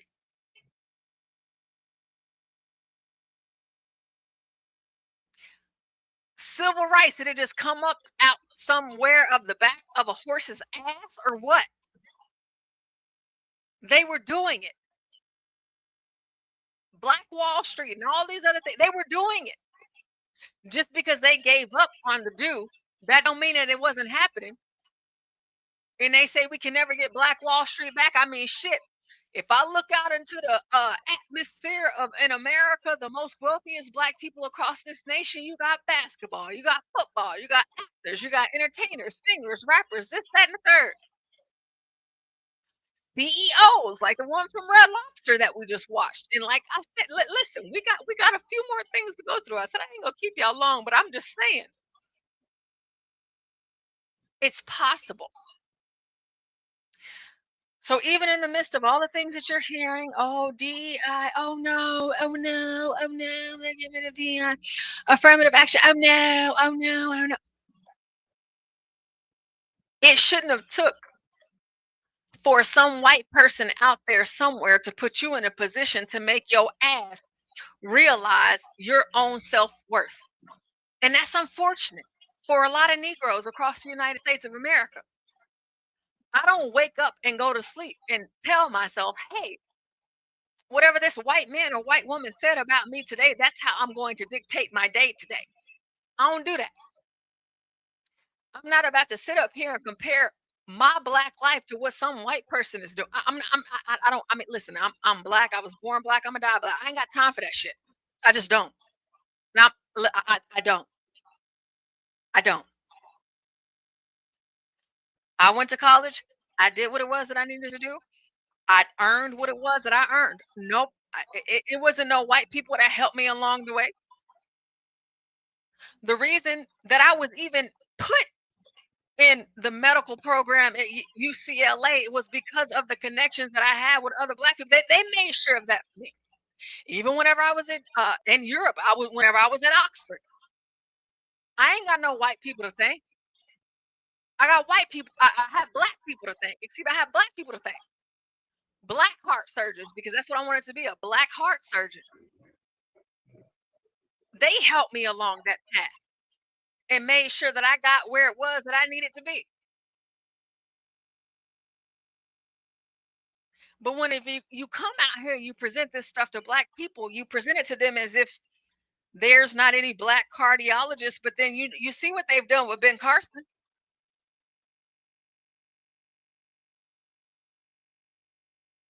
History, Black history that you can still touch. You know what? Speaking of Ben Carson, I might actually pull his story up for you tonight. If not tonight, maybe tomorrow, whenever. Ben Carson is quite literally history. Nobody else did what that man did. Nobody else did what he did. Nobody. Ben Carson. Separated conjoined twins at birth. Shit. Barely enough can you become a surgeon. Shit, barely enough you can even pass the MCAT to even find yourself in a position to be accepted into medical school. But Ben Carson did it.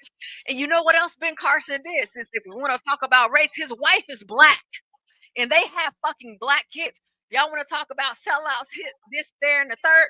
No, that's a Black man that graduated at the top. He did this, that, and the third. He fucking made history, and he married a Black woman who is also a surgeon. What are we talking about? Why deny him just because he does not vote the way that you do? He had a movie made about him. He had schools named after him. And what did y'all do? Change the names of the school. What the fuck? Y'all gonna name your school after what? One of these rappers that got shot up and killed that didn't do shit, but rap some songs about killing some other black people. Meanwhile, you have some black person out there that made history. Literally, he's still alive. Ben Carson is not dead yet, y'all. He ain't. He's still here.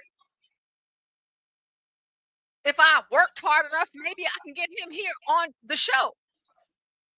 We ain't got to talk about his politics. We can just talk about his medicine.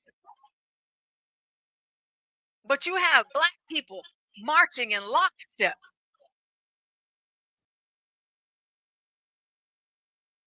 Condemning this man. Calling him everything but a child of God. But one thing I can tell you, for all of y'all condemning him and marching against him and pushing for these schools to have their names changed, you're only hurting yourself. Fuck his politics. I don't give a damn who he vote for. If Ben Carson was a fucking Democrat, I wouldn't care. He made history because of what he did alone. In the world of conjoined twins and birth defects, especially from a neurological standpoint, Ben Carson did that. Why wouldn't that be something to celebrate? That is fucking incredible, truly. And any of you that know anything about medicine, like I told you, I'm trying to study the heart. The brain is a whole nother thing. Neurology that's a whole nother thing. But he did that, a black man. Just because you say that he not black. No. Ben Carson, he's black. Yes, he is. He's black. Yes, that's a black man that did that with a black family, a black wife who was also a doctor surgeon, and they have black children. They did that. You can take it away all you want. Like I told y'all, what I'm not doing this Black History Month, I ain't telling y'all what we can't do. I'm telling you what we can do. And I'm also telling you what we have done, period. Black History Month or Juneteenth, due to Trump's colorblind merit-based ban on DEI, which he's blamed on just about all of the nation's problems, now including the deadly plane crash over Washington this week. What's it like for you to watch the president invoke your father's name? You picked up that man. Even as he attacks the inclusion he fought and died for. Your father fought for us to be able to compete without merit. Not that he didn't want merit on the table. All right, Al, I haven't even listened to this. Al, you're going to have to shut the fuck up for me tonight, sir. We're going to play it. You know, it's a show. We want to kind of keep the entertainment in balance or whatever. Martin Luther King said, for little white boys and little black girls, or however he said it, so that we can exist together in harmony. Okay? That's what the fuck he said. I don't know what part of that speech you missed. But if you didn't get anything else out of that, Martin Luther King and his dream, that was a message of positivism. A message of I can. No matter what obstacles come my way. Period.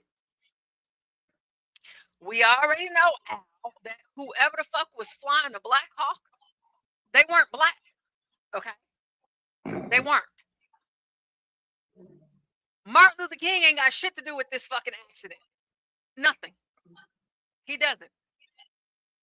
But if I know nothing else about MLK, no matter how I feel about him,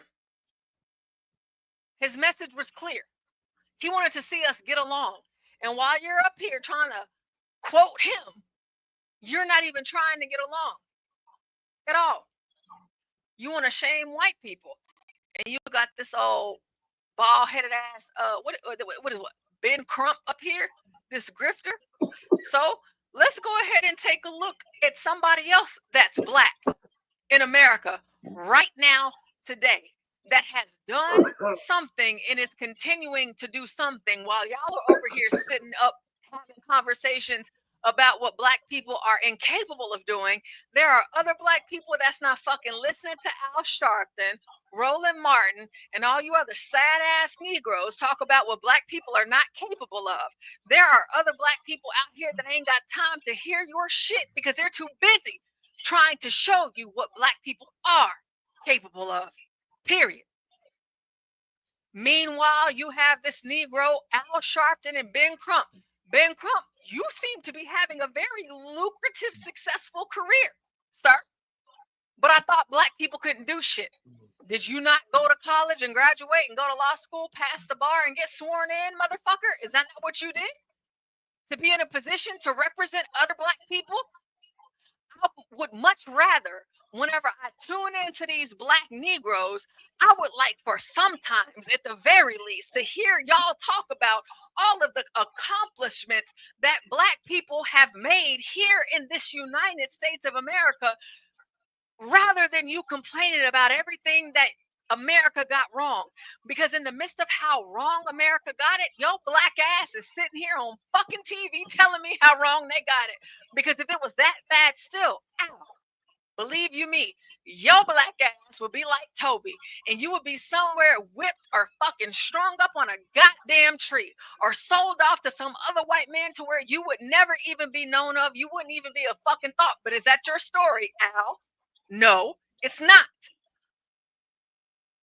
You have a story of triumph. You have a story of overcoming.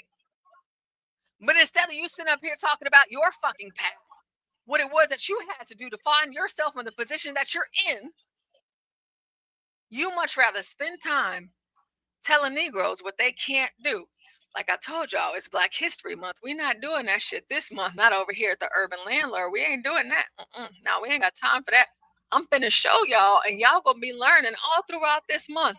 Y'all finna see what black people are doing.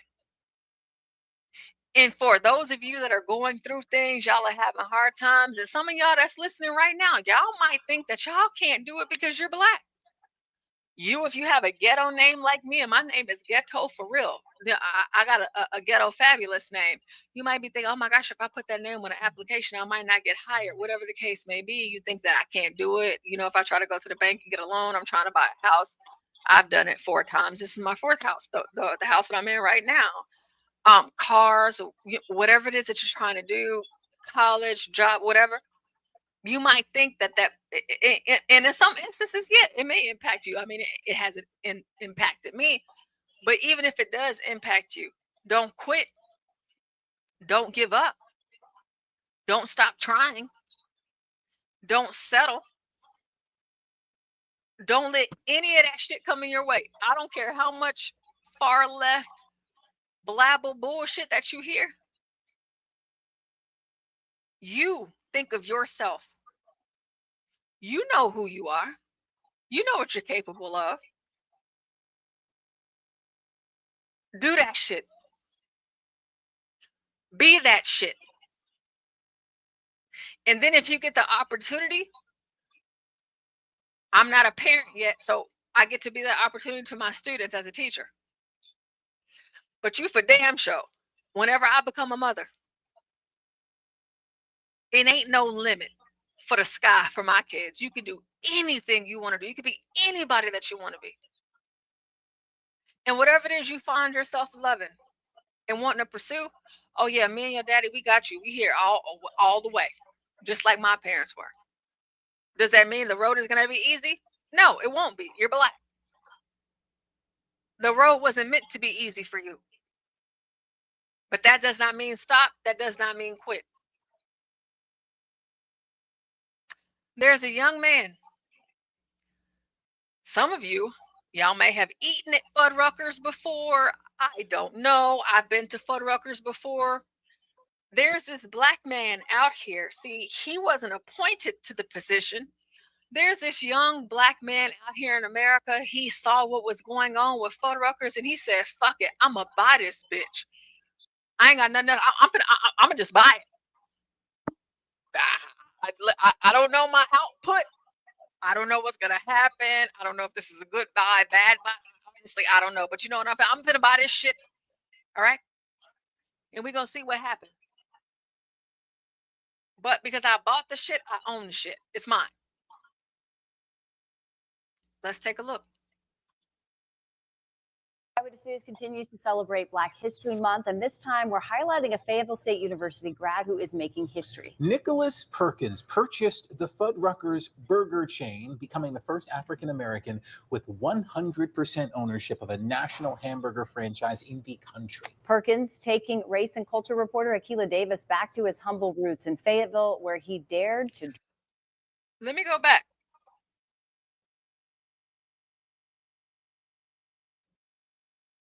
"100% ownership. Fuddruckers." I can remember coming up, I mean, especially down here, that Fuddruckers was everywhere I could see. I see what's going on.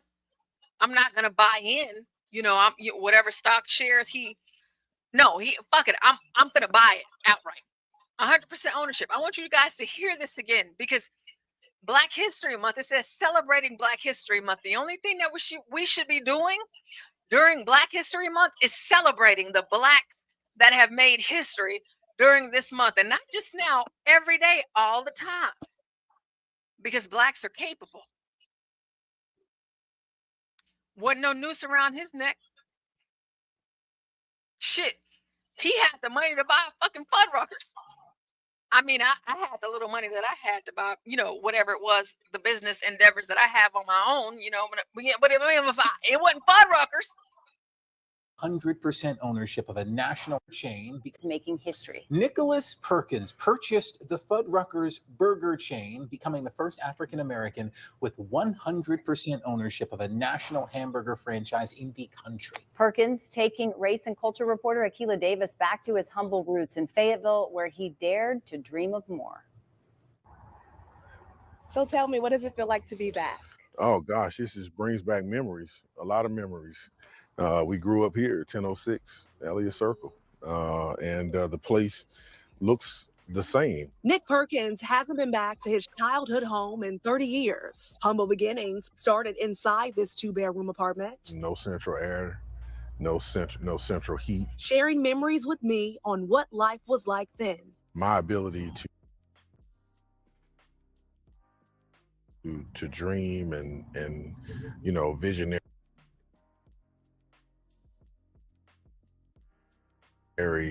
characteristics were born in this place, and a lot of times when you grow up in poverty,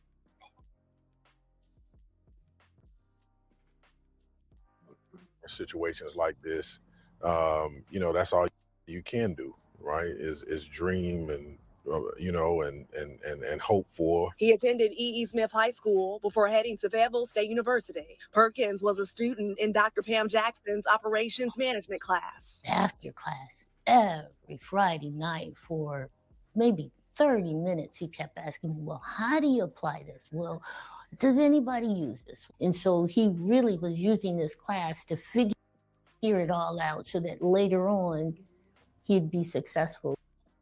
A double HBCU graduate from FSU and Howard University. At age 42, he owns Perkins Management Services, a contract food services company primarily serving HBCU.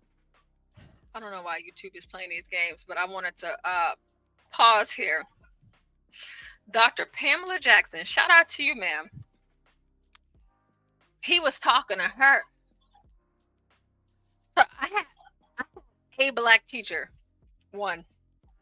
She was the only one that I had, and I'm pretty sure I've told this story to you guys before. First day of 6th grade, I thought she was the most beautiful woman ever, and it was my first time ever having a Black teacher. So I asked her how old she was. She checked me in front of the whole class. Oh my gosh, it should have been embarrassing for me, but it wasn't. You don't ever ask a woman how old she is or if she's pregnant. I just asked her how old she was. I didn't ask her if she was pregnant. But whatever the case may be, like, she shouted me down in front of the whole class, and I was just laughing as she was going in on me.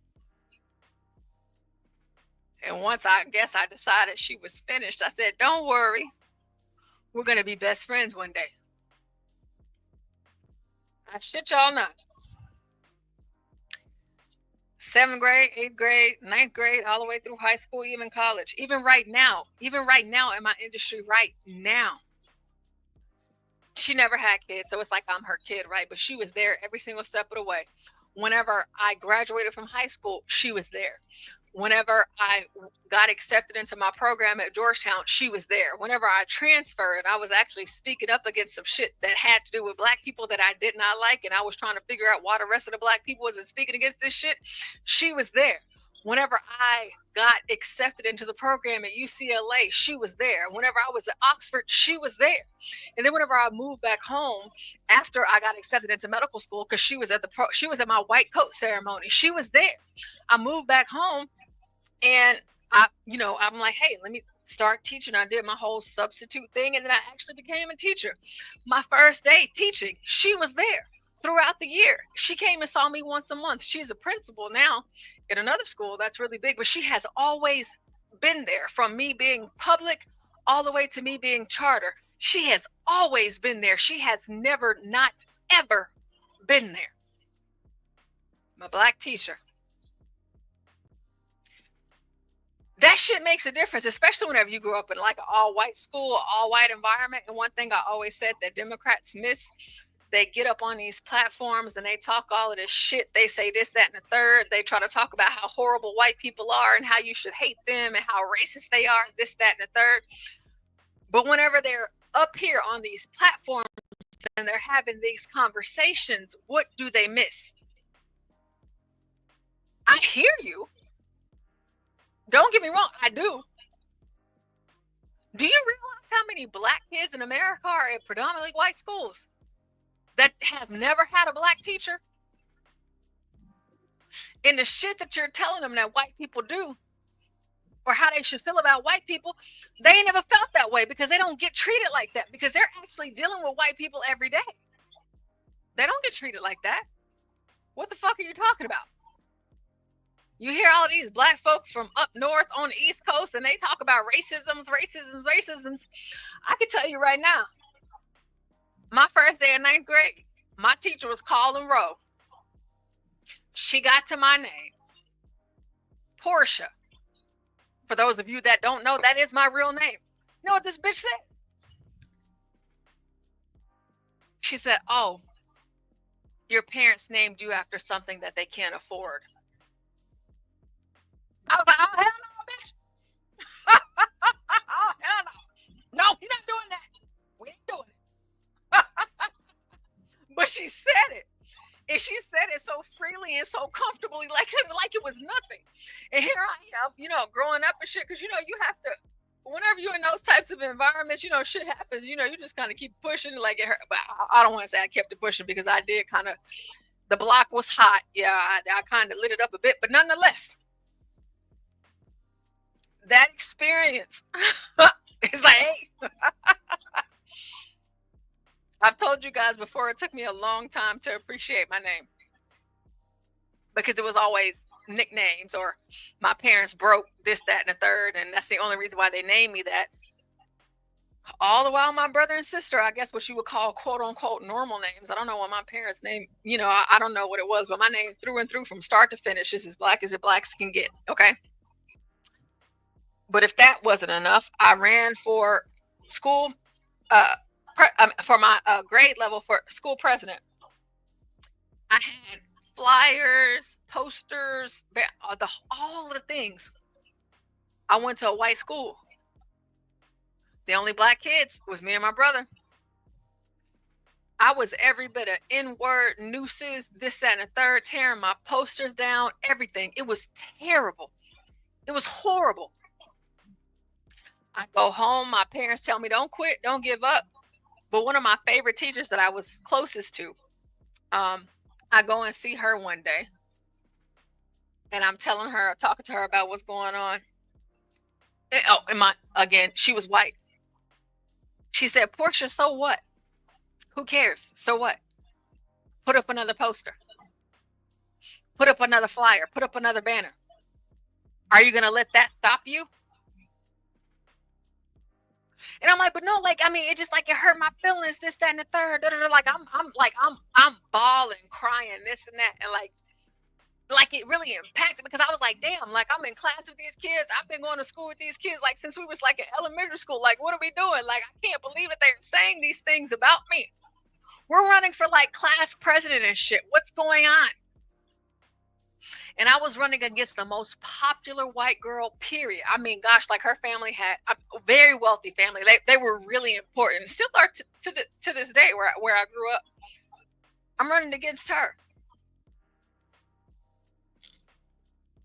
Boy, man, anything that you can imagine, passing notes, class, during passing period, on the bus, at lunch. I already told y'all, I started this with y'all, showed y'all, band, concert, marching, drill team. I couldn't catch a break.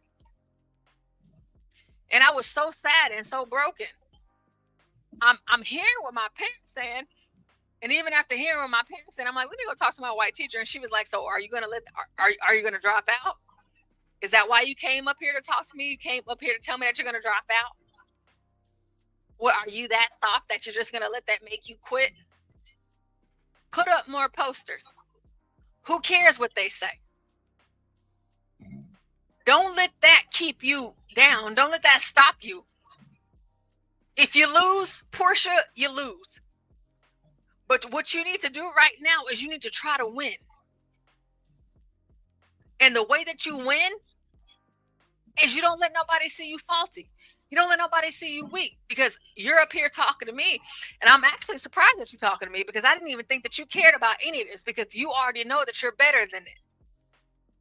I shit y'all not. It was a couple of weeks later, and it was time for us to count and tally all the damn votes. We all at lunch. The principal of the school walks up to my table, me with my friends, talking whatever. He was like, well, I'm going to be making the announcement after lunch whenever everybody gets back in class, but I just want to let you know that you won. I want to let you know that you won. I'm telling you, I didn't know what to, listen, that shit sent me over. Because I probably would have quit. Even after I talked to my parents, I probably would have, because it just hurt my feelings so bad. But I didn't quit. I didn't stop. I didn't do none of that shit.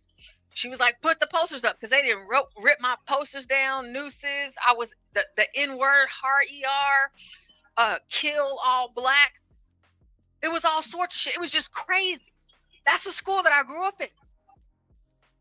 And I'd be listening to these blacks, and I'm like, what the fuck are y'all talking? Did y'all deal with that when y'all went to school? I mean, I want to hear that story. Because if you dealt with it when you went to school, obviously there's a story of overcoming, because you're on the TV and I can see you. What? Tell me. How did you get through it? How did you do it? Because I'm sitting here right now in this live stream telling y'all how I did it. There was my parents. There was she was one of my favorite teachers, white lady.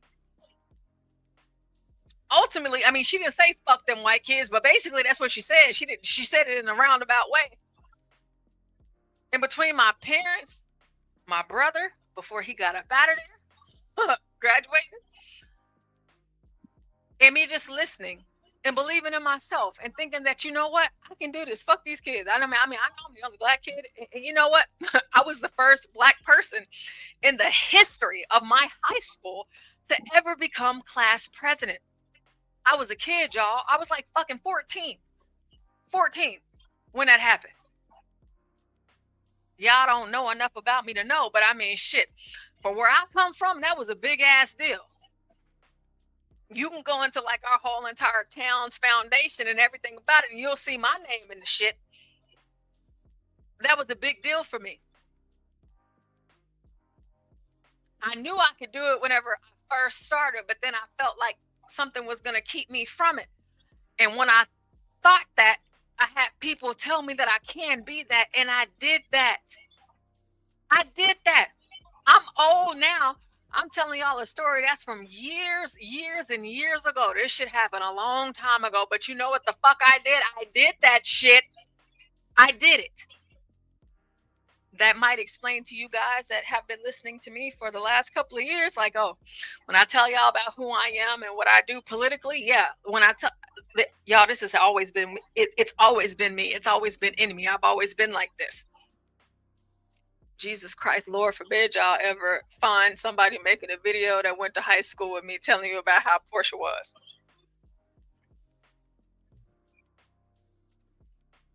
Don't give up. Don't stop. Whatever it is that you see or you hear, they make you think that you can't do it. And when I say they, that they is not exclusive to white folks, because, you know, black folks, they don't waste any time telling you what you can't do because you're black. Black people do it more than white people, to me, at this point.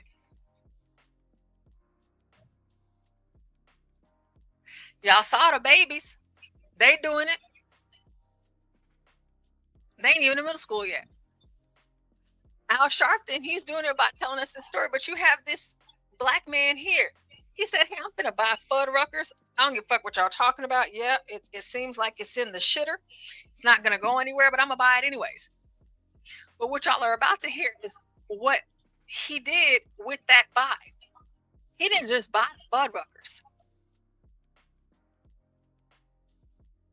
It went far beyond the purchase of this business that he owns 100%.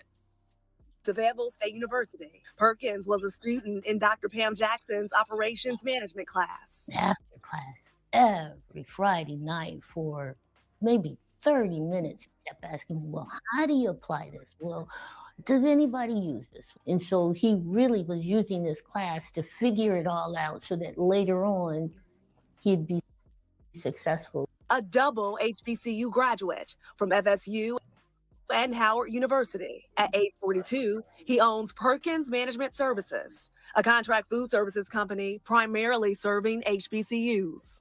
There was a glance. He owns a service that caters to people that look like him. A lot of times, you guys, you may be perusing through the internet, this, that, and the third, and you might stumble across a black conservative who happens to vote Republican, this, that, and the third. And you guys, like, y'all hear and y'all listen to the things that we say. And a lot of times y'all call us sellout coons, Uncle Toms, this, that, and the third. But too often, y'all don't understand the reason why we got involved in this shit in the first place. And I'm not even calling him a Democrat. I'm just saying I'm speaking to, like, black people that's getting involved in the business world, owning their own shit. He may or may not vote Republican. I don't know what it is, but the thing is, for me, it's about what I can do for myself, and whatever it is that I'm doing for myself benefit my people. It's too many stories like this. Too many. And unfortunately, a lot of them don't hit the national main stage because they're not getting anywhere by serving and catering to their own people. Unfortunately, it sucks that it's that way. But even if it's that way, don't you stop. Don't you stop. You dare not stop. My 3 businesses that are in my 3 locations here in the great state of Texas, I have had so many long conversations just with myself. Porsha, go ahead and sell. Get out of this shit. It ain't. But I can't. I can't do it. I've tried. I can't do it. Because I went there on purpose. Where my shit is, it's there on purpose. Because I wanted to be able to have the opportunity to hire kids that look like me so that they can see they can not only have a job where they're getting a paycheck, but they can also be in an atmosphere where they have someone that looks like them. And wouldn't you know it, on Saturdays, every Saturday, every week, for the last almost 6 years, we have tutoring on my premises. And all of my teacher friends, they're there. And so if my kids are struggling in this, that, and the third, whatever the fuck that looks like, I'm not just a teacher. I'm a business owner. That's a business owner and who bought her businesses where black kids were so I could fucking hire them. And y'all know what else? Every year, as hard as it gets for me, it gets hard for me in my school. It gets hard for me in my businesses. That shit breaks me. But you know, I'm so glad that you guys are graduating and y'all going off to college. And y'all know what I get to do? I go to every last one of their damn graduations. And for my babies that have graduated and they're doing good, they always come back and see me. They even come to my school and speak to my kids. Sometimes I know it's so hard to see through the lens and the eyes of a black Republican. But it ain't always no coon shit.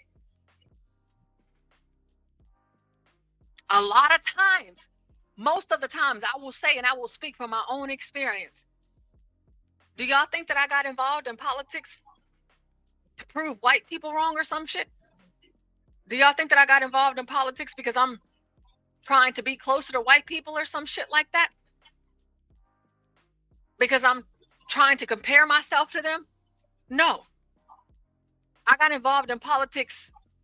I done told y'all this 1,000 times. I was a teacher in a public school. I saw that the black kids weren't getting off the buses. I saw that the black kids weren't getting breakfast, lunch, and they were being denied the after-school program. I got to see all of the benefits that kids that did not look like my kids, what they were getting. And I mean, shit, I had that one black mom that came in and she brought that letter.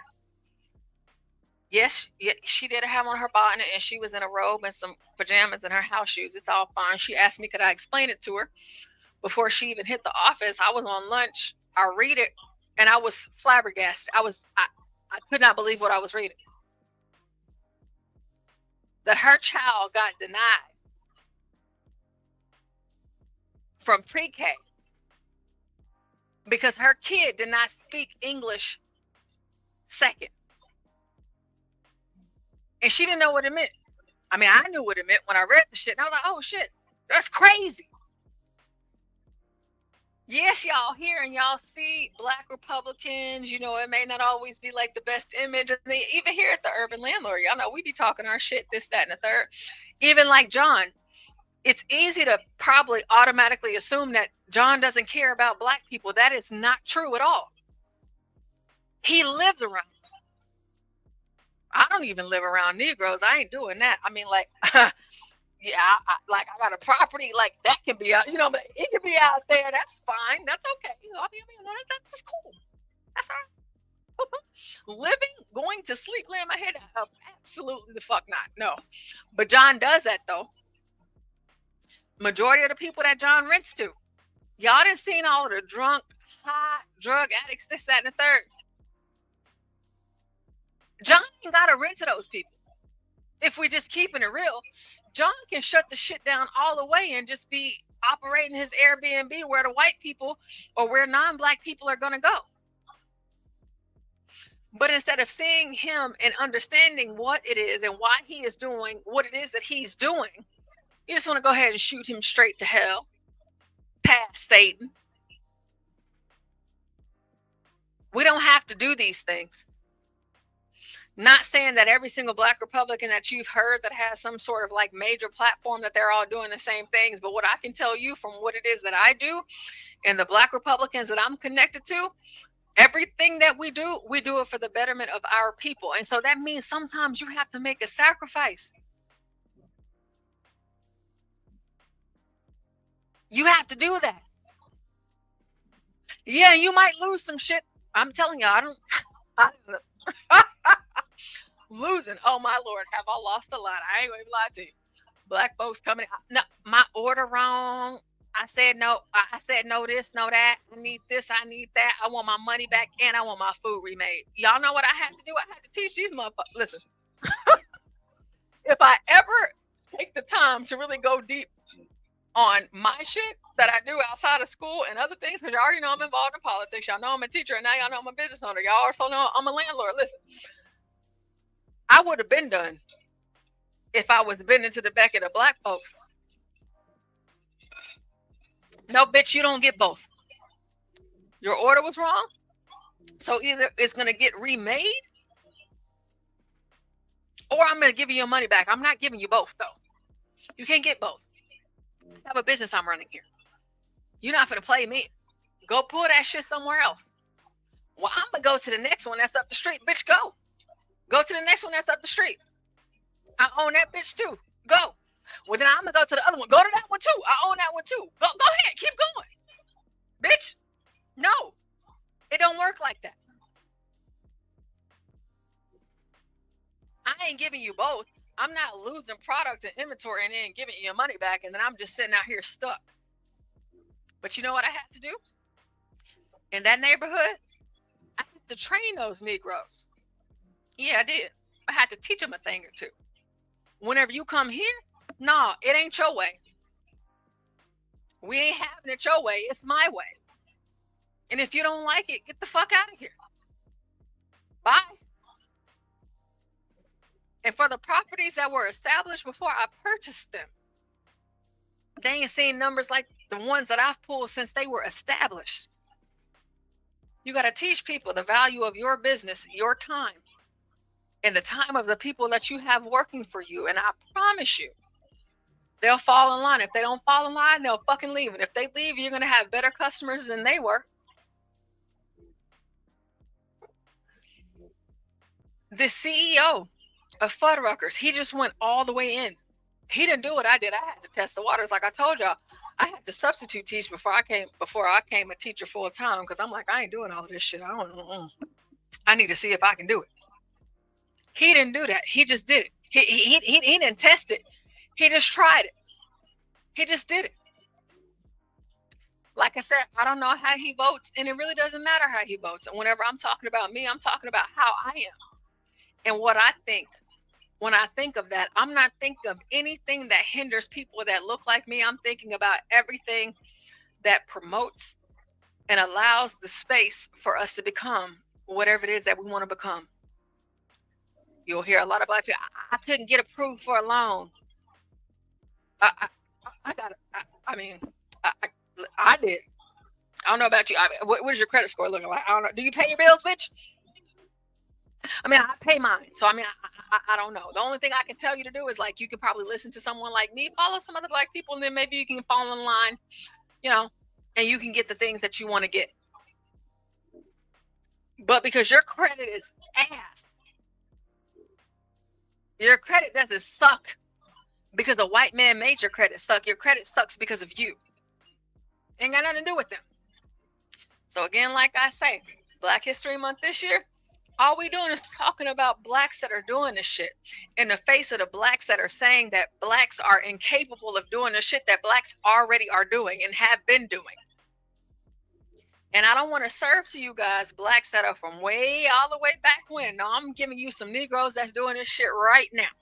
Right the fuck now. I want to see all of these pro-blackity black Negroes covering stories about the shit that black folks are doing. He went to 2 HBCUs. This guy, he went to 2 HBCUs. What you gonna say that he denied his people? No, he went to 2. And he bought Fuddruckers. So he is in a position to where he can have jobs for people that look like him, but you much rather focus on what? Trump signing some shit about some fucking Black History Month shit. Black History Month has been around for a long time. How about you focus on the blacks that are doing something and encourage our children, our people to be better than good enough? So let's finish listening to this incredible story of this black man and all of the wonderful things that he has done and he is doing right now, today, present day, on February 5th, 2025. Glaring difference in the way that food services were being delivered at HBCUs versus non-HBCUs. And so that became a niche market for me. He's also president and CEO of national burger franchise Fuddruckers. Between both businesses, he's a busy man, overseeing hundreds of employees. His mother always knew he was destined for greatness. Yeah. Fearless, a go-getter. I always explain to him, never forget where you come from. And he hasn't done that. I tell you what, too. His mother says she always knew that he was destined for greatness. For those of you that are Black that are out there here during this beloved month, Black History Month, what do you tell your kids? How are you talking to them? What are you teaching them? It'll be one day. It won't be today, but I'll tell this story as I've told it before on another channel in my parents' house, my mother and my father. Right now, still to this day, there is a mirror by the front door. It's a mirror there. It's still there right now to this day. It's 3 of us. My brother's the oldest, then it's me, and then it's my baby sister.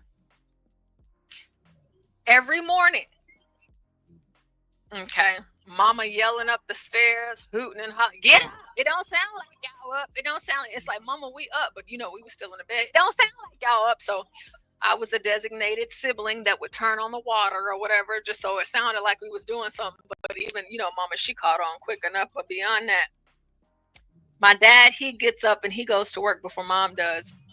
And they needed to make sure that we were up because they never broke pattern. It didn't matter where we were or where we lived, but in this house and all of our houses, but like the one that I'm speaking of specifically right now, we would have to get up and my parents would go one by one. It was my brother first, it was my sister, and then it was me. We all stood in that mirror. So it's me in front and my mom and dad behind. And repeat after me. They didn't have to say repeat after me every time, but it was just already understood at that point in our lives. Every morning, my parents, our lesson, don't you ever forget who you are. And don't you ever forget whose you are. That was an everyday thing. They knew they were raising us. Both my parents, they grew up in the HOOD for show. Okay, do you hear me? But every morning, no matter the age, even when they had to pick us up so that we could see ourselves in the mirror. Don't you ever forget who you are, and don't you ever forget whose you are. So what did they mean? Don't you ever forget who you are. Porsha, don't you ever forget that you're Black. I don't give a damn what's going on here, there, and everywhere. Don't you ever forget that you're Black. You know, some people say they don't see color, but color is the first thing that they see when they see you. So don't you forget, even if they say that they don't care, don't you ever forget that. What if they say next, whose you are? Well, I'm a child of God. And we're all children of God. So you know whose you are, but then even in the midst of that whose you are, you belong to us. You are a representation of us, period. That's who you go out and that's who you be today. And that's who you be every day. And at the conclusion of it, don't you ever let white people have a chance to remind you. You already know. Don't let them remind you. Fuck all of that. And that's just been my mindset. And then y'all might, oh, Porsha, you vote Republican. No, I don't know.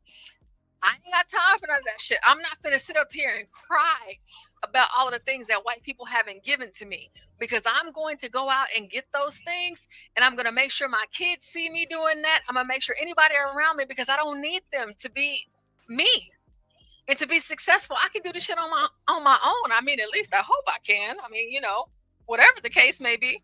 My parents did it. Why can't I?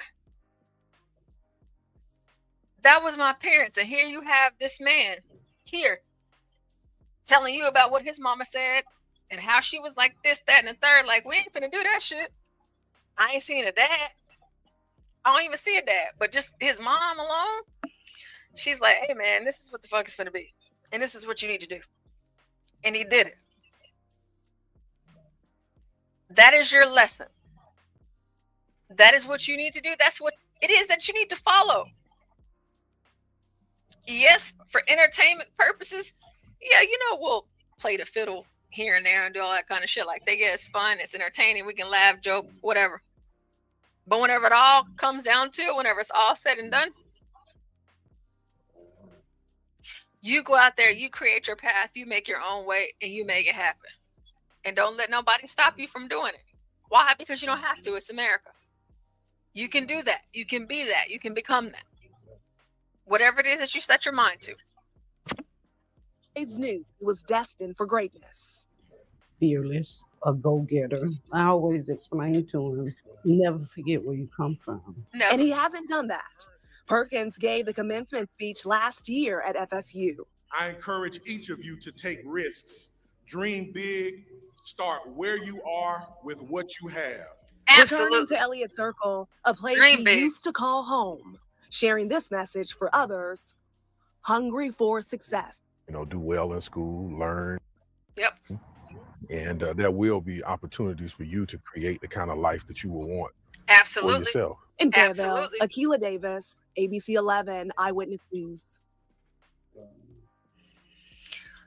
And sometimes you have to ask yourself, you just saw this man, you saw the other one before.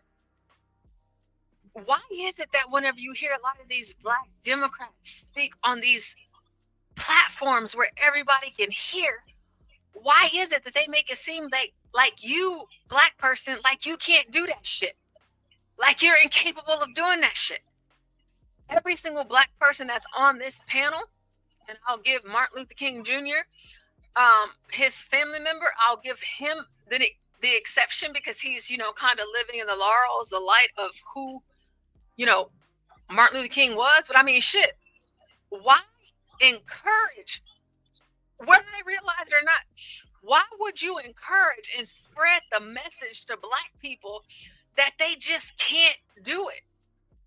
Why focus so much on what white people are doing and what they're saying whenever none of the shit that you're telling me that they're doing and they're saying, none of it has stopped you from being in the position that you're in? Why the fuck are we talking about this? Tell me what you did to get where you are. Oprah? Tell me. Share that with me. Joy Reid? Share it with me, bitch. If I had my way, you couldn't have been on my company because Joy Reid's ass would have been out of there a long time ago. If you're not talking about what Black people are doing and what they can do and how far they can progress, and you're Black, I don't give a fuck. I mean, at this point, since we're making everything so racialized, I figure I have this news show. I can say everything I want to say about white people. So I'm thinking that maybe the CEO or whoever determines what it is that I say on my show, I can say whatever I want to say about Black people and how they can be successful and how they can thrive outside of Black History Month. But you're not doing that, are you? You're up here during Black History Month where Black people are watching you, Reverend, who have been listening to you for so many years, and you ain't changed your tune yet. You have taught and told generations of Negroes what they cannot do and what they will never be. And shame on you for that. And that's why here at Politicking with Porsha, we're going to be talking about all of the wonderful things that Black people actually are doing. So let's hear some more, and then we're going to give you another story. We're going to give you another one. How do you feel as you hear this? Who cares? Well, certainly not surprised, awfully disappointed. But the real question is, what do we do about it? And I'm glad that Attorney Crump is here because part of the remedy is going to be tremendous legal pushback against everything because he's doing everything by executive order. So Congress doesn't even exist per se. And I think there are a lot of things that are not quite legal. It's going to take a minute to navigate through. But I think the other thing is, as you and others have said, Rev, we've got to engage in some kind of disinvestment campaign that is constructive and that can be effective. Because when a system is not supportive of you, then you don't need to support the system. We've seen this film before. My father and others were involved in economic removal back in the early 60s. Students were engaged in economic removal during the South African apartheid movement. And we got to do something. The fact of the matter is somehow we got to really come together and really collectively move. And I think we have to join our Black and brown community as well. I agree, and we've already started that. We've started something I call a boycott, where we are supporting those businesses that have said they will not drop DEI, but I'll get to that later. Judith, in these first 2 weeks, we've seen President Trump go after one vulnerable group after another, while at the same time hijacking the works of the Justice Department's Civil Rights Division. And with that, the division has pulled back from lawsuits and enforcements involving LGBTQ protections, transgender rights, voting rights, abortion rights. Yeah, one thing I'm not cool with is them synonymizing like Black rights with transgender rights. Like I don't have any room for that at all. I just don't. But he said, no boycott, boycott. We're not going to boycott. We're going to boycott. Okay. You're going to boycott a Costco.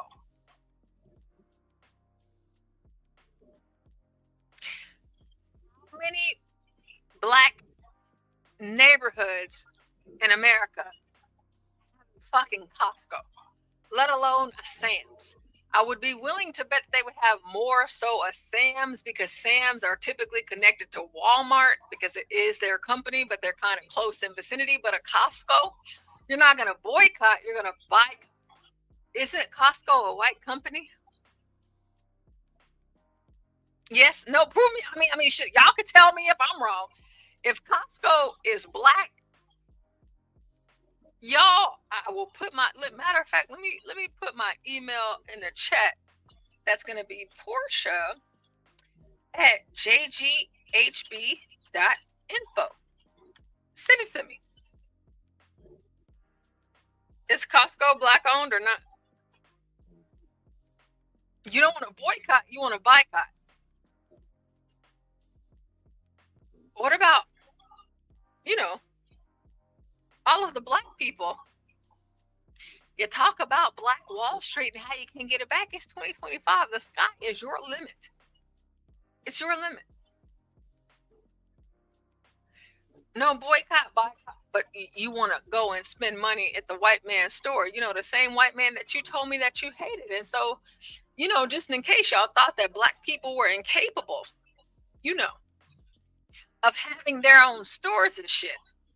The picture that they like to paint the picture that Black people, oh no, we don't have our own grocery stores. We don't have our own banks. We don't have our own schools. We don't have our own anything like that. So, instead of me supporting the people that look like me in the shit that they're trying to do and the things that they're trying to do to make sure that Black people have some sort of economical impact in America in a way that it might impact their own people, you over here talking about doing a boycott into fucking Costco, but what about the Black grocery stores and stores that serve your Black community? Or at least that's the dream that they had whenever they set up shop.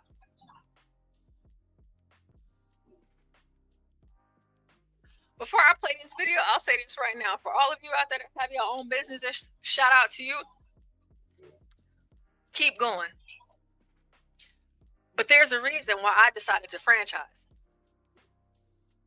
Because I thought, like after my great-great-grandma, like, let me do this, like I love to cook and shit like that. You know what I'm saying? Like, whatever.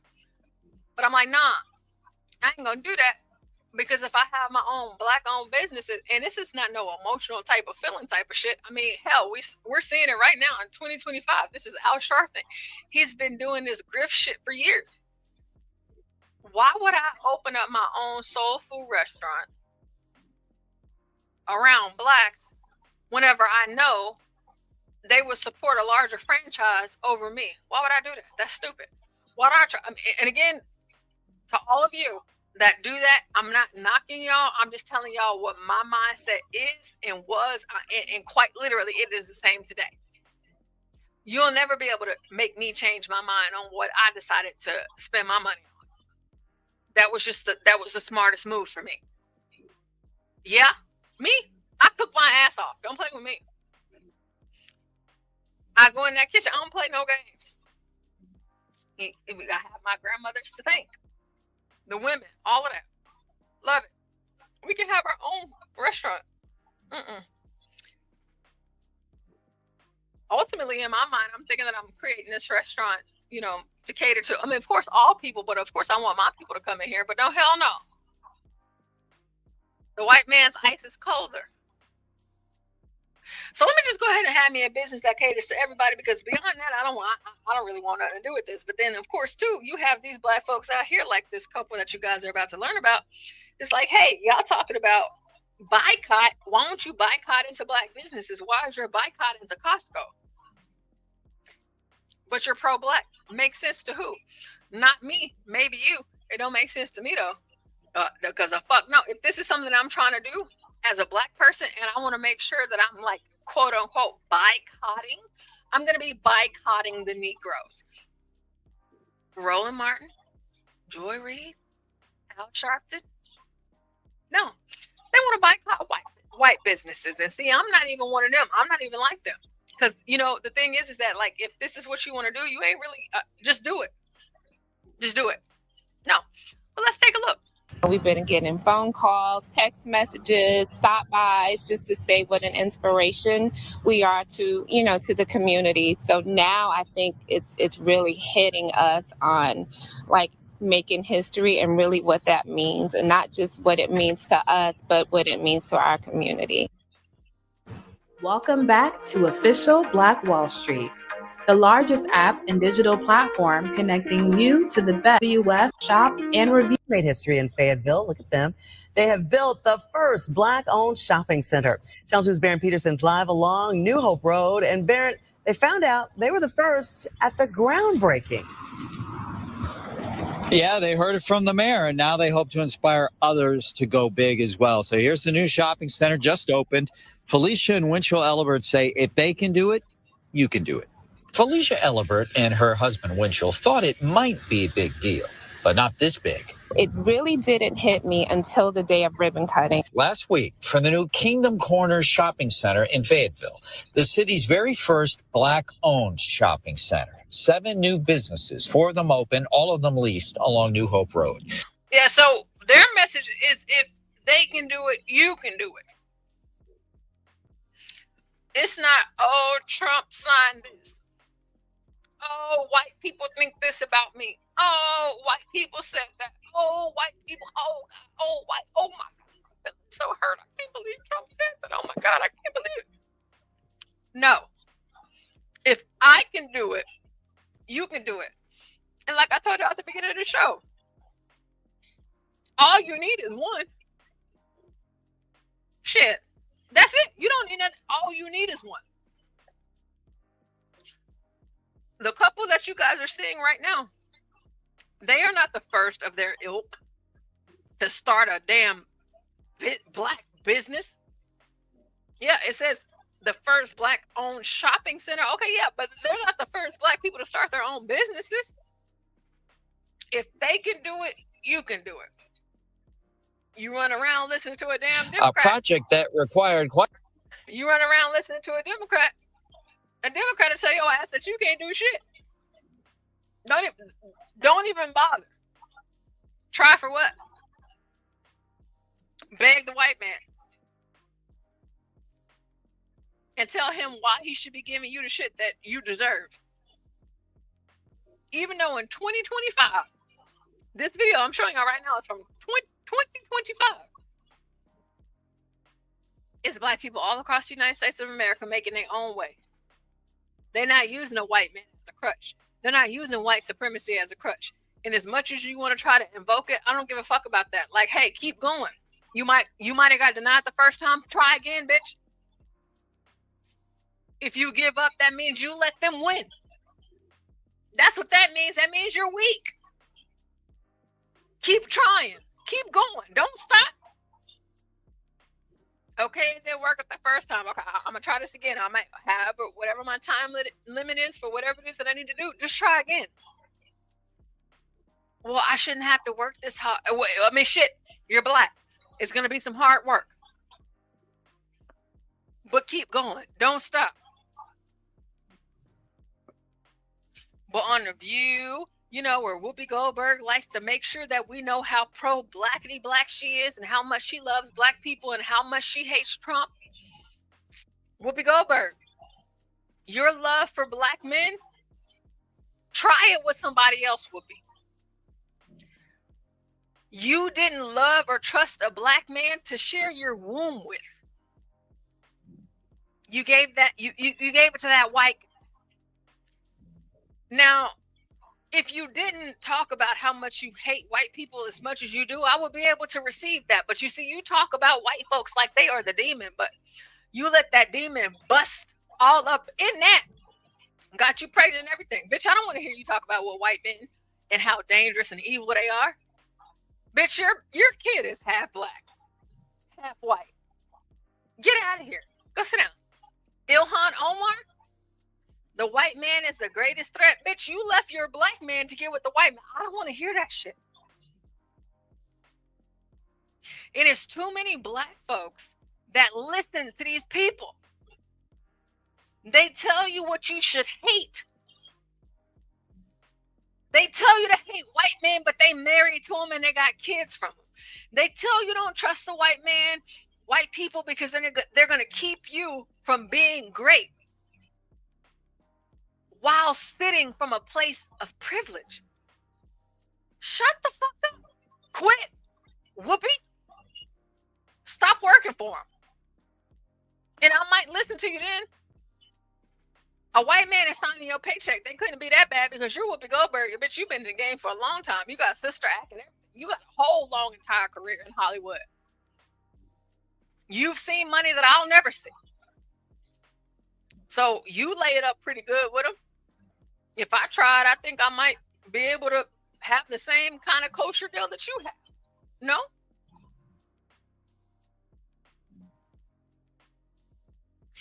The responsibility that I would say I carry, I'm not going to speak for everybody, but the responsibility that I feel I carry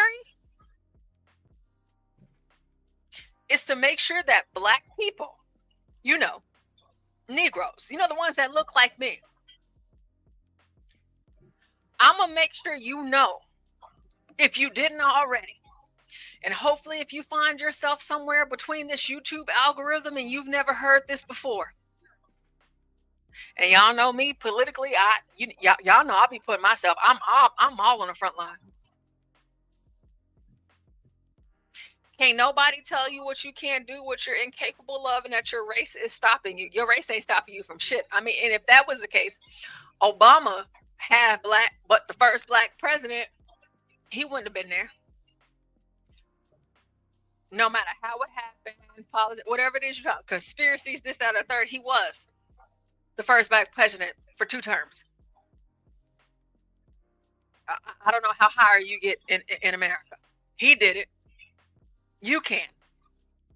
Fuck these people telling you that you can't. Let's finish seeing what else these beautiful black people here are doing with their black-owned shopping center. Big as well. So here's the new shopping center just opened. Felicia and Winchell Elibert say if they can do it, you can do it.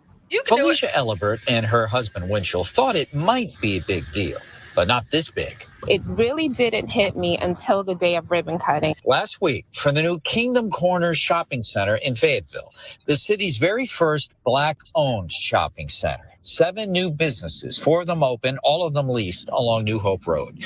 A project that required quite a bit of courage and a never-give-up mindset.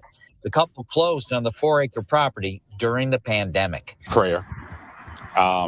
that's just all I could say. We were chosen for this project. The Yellowbirds have a lot of business experience. They've owned a smoothie franchise for years, built a new one here at the shopping center, where they also own a med spa called Cleansing Waters. The schedule's actually pretty tight today. But they never thought they'd be developers. Nice. They say it includes a new set of responsibilities. They're the first in the local Black community to do this. They hope the first of many. We've been getting phone calls, text messages, stop bys, just to say what an inspiration we are to, you know, to the community. So now I think it's really hitting us on like making history and really what that means, and not just what it means to us, but what it means to our community. Now, for more videos censoring Black business news and Their hope is to inspire others to do what they're doing. I mean, shit, that's my hope. Y'all go ahead and do that. Why should you? Because you can. Ain't nobody telling you that you can't. Now, you might get a no, but hell, is your credit in order? Do you have enough money? Whenever you go through the process of getting a loan, for those of you that are homeowners, you know, equity, like how much money do you have in your bank account? Like how much money, you know, like there's so many different things. Like if you don't have those things, then yeah, like more than likely you're going to get denied. But if you do, just like if you get pulled over by a cop, your tags are up to date, you have your license, it's not suspended, you know you ain't doing no criminal shit, you ain't hiding shit. Like me, if I ever get pulled over, which I've only been pulled over a few times, but hell, my guns are out on the dash. I ain't trying to worry about none of that. You know what I'm saying? Let's just get this shit over with. Go ahead and give me the ticket. You already know what time it is, and keep pushing. Be more like that. So we're going to listen to some more of this. I have only a few more stories for tonight. I want to make sure I get through all of them because it's going to be different the next time I do my Black History stream. But we're going to listen to a little bit more. And I'm going to introduce you guys to someone else that you may have never heard of. But he's Black and he's doing a damn thing. So let's watch some more and let's listen to these Negroes. It goes on. Instead, he's directing the Justice Department to go after DEI in private sector with the threat of a lawsuit from the Civil Rights Division. What's your reaction to this assault? Yes, Rev, we have seen the rollbacks pretty quickly. In fact, we are advancing the project as counsel in a voting rights case in Virginia. And this week at a hearing, the Department of Justice said they're withdrawing from the case. We have seen that in several other cases. Gotta pause real quick. I got a shout out to Here for the Tea. Y'all know this is my Texas sister. You know, listen, it's just, it is what it is. She says, how long are you going to be on? I have a few more stories. And then she says, her and Gway are on the way. Y'all know? Well, maybe you don't know. Maybe I don't know, because I think I've only said it in the chat. I fucking love Gway. Always have, always will. This is our Liberian princess. And y'all might have missed it over the weekend, because I know a lot of people, they always say that they come from one channel, one space, you know what I'm saying? But like, we have a lot of people over here that have never been to that space. And I was telling y'all this weekend, y'all don't know Gway, but Gway will make sure that you know Gway. She will cut your ass to hell. Gway will cuss your ass to hell, so much so. And I'm going to go ahead and throw T in that too. Gway will cuss your ass to hell, and then Lucifer himself say, I can't take this shit. I'm going to have to dig a hole, because she got to go up underneath that, because Gway don't give a fuck. She don't care about none of that. Gway done been through everything. She ain't got time for that shit.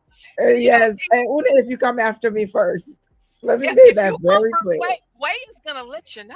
She's going to do that. That's Gway. But T, she from Dallas and shit. And if you know anything about a girl from Dallas, they don't have time for it. But I love it whenever Gway and T go off. That's that's something that I enjoy very much. Welcome to the panel. Oh, thank you. Yes. So we're talking about Black history, and there are some Black people out there that have a platform that are trying to tell other Black people and the American public overall what Black people are incapable of doing, because there are so many factors. There's so many blocks in the road that's stopping them from being successful. And so what my argument is that no, even in the midst of those roadblocks, overcome. Why? Because we've seen them do so. So that's what we're Right. listening to right now. Those And are this race is, baiters. oh damn, what is his name? Al Sharpton. Let me find it Yeah, again.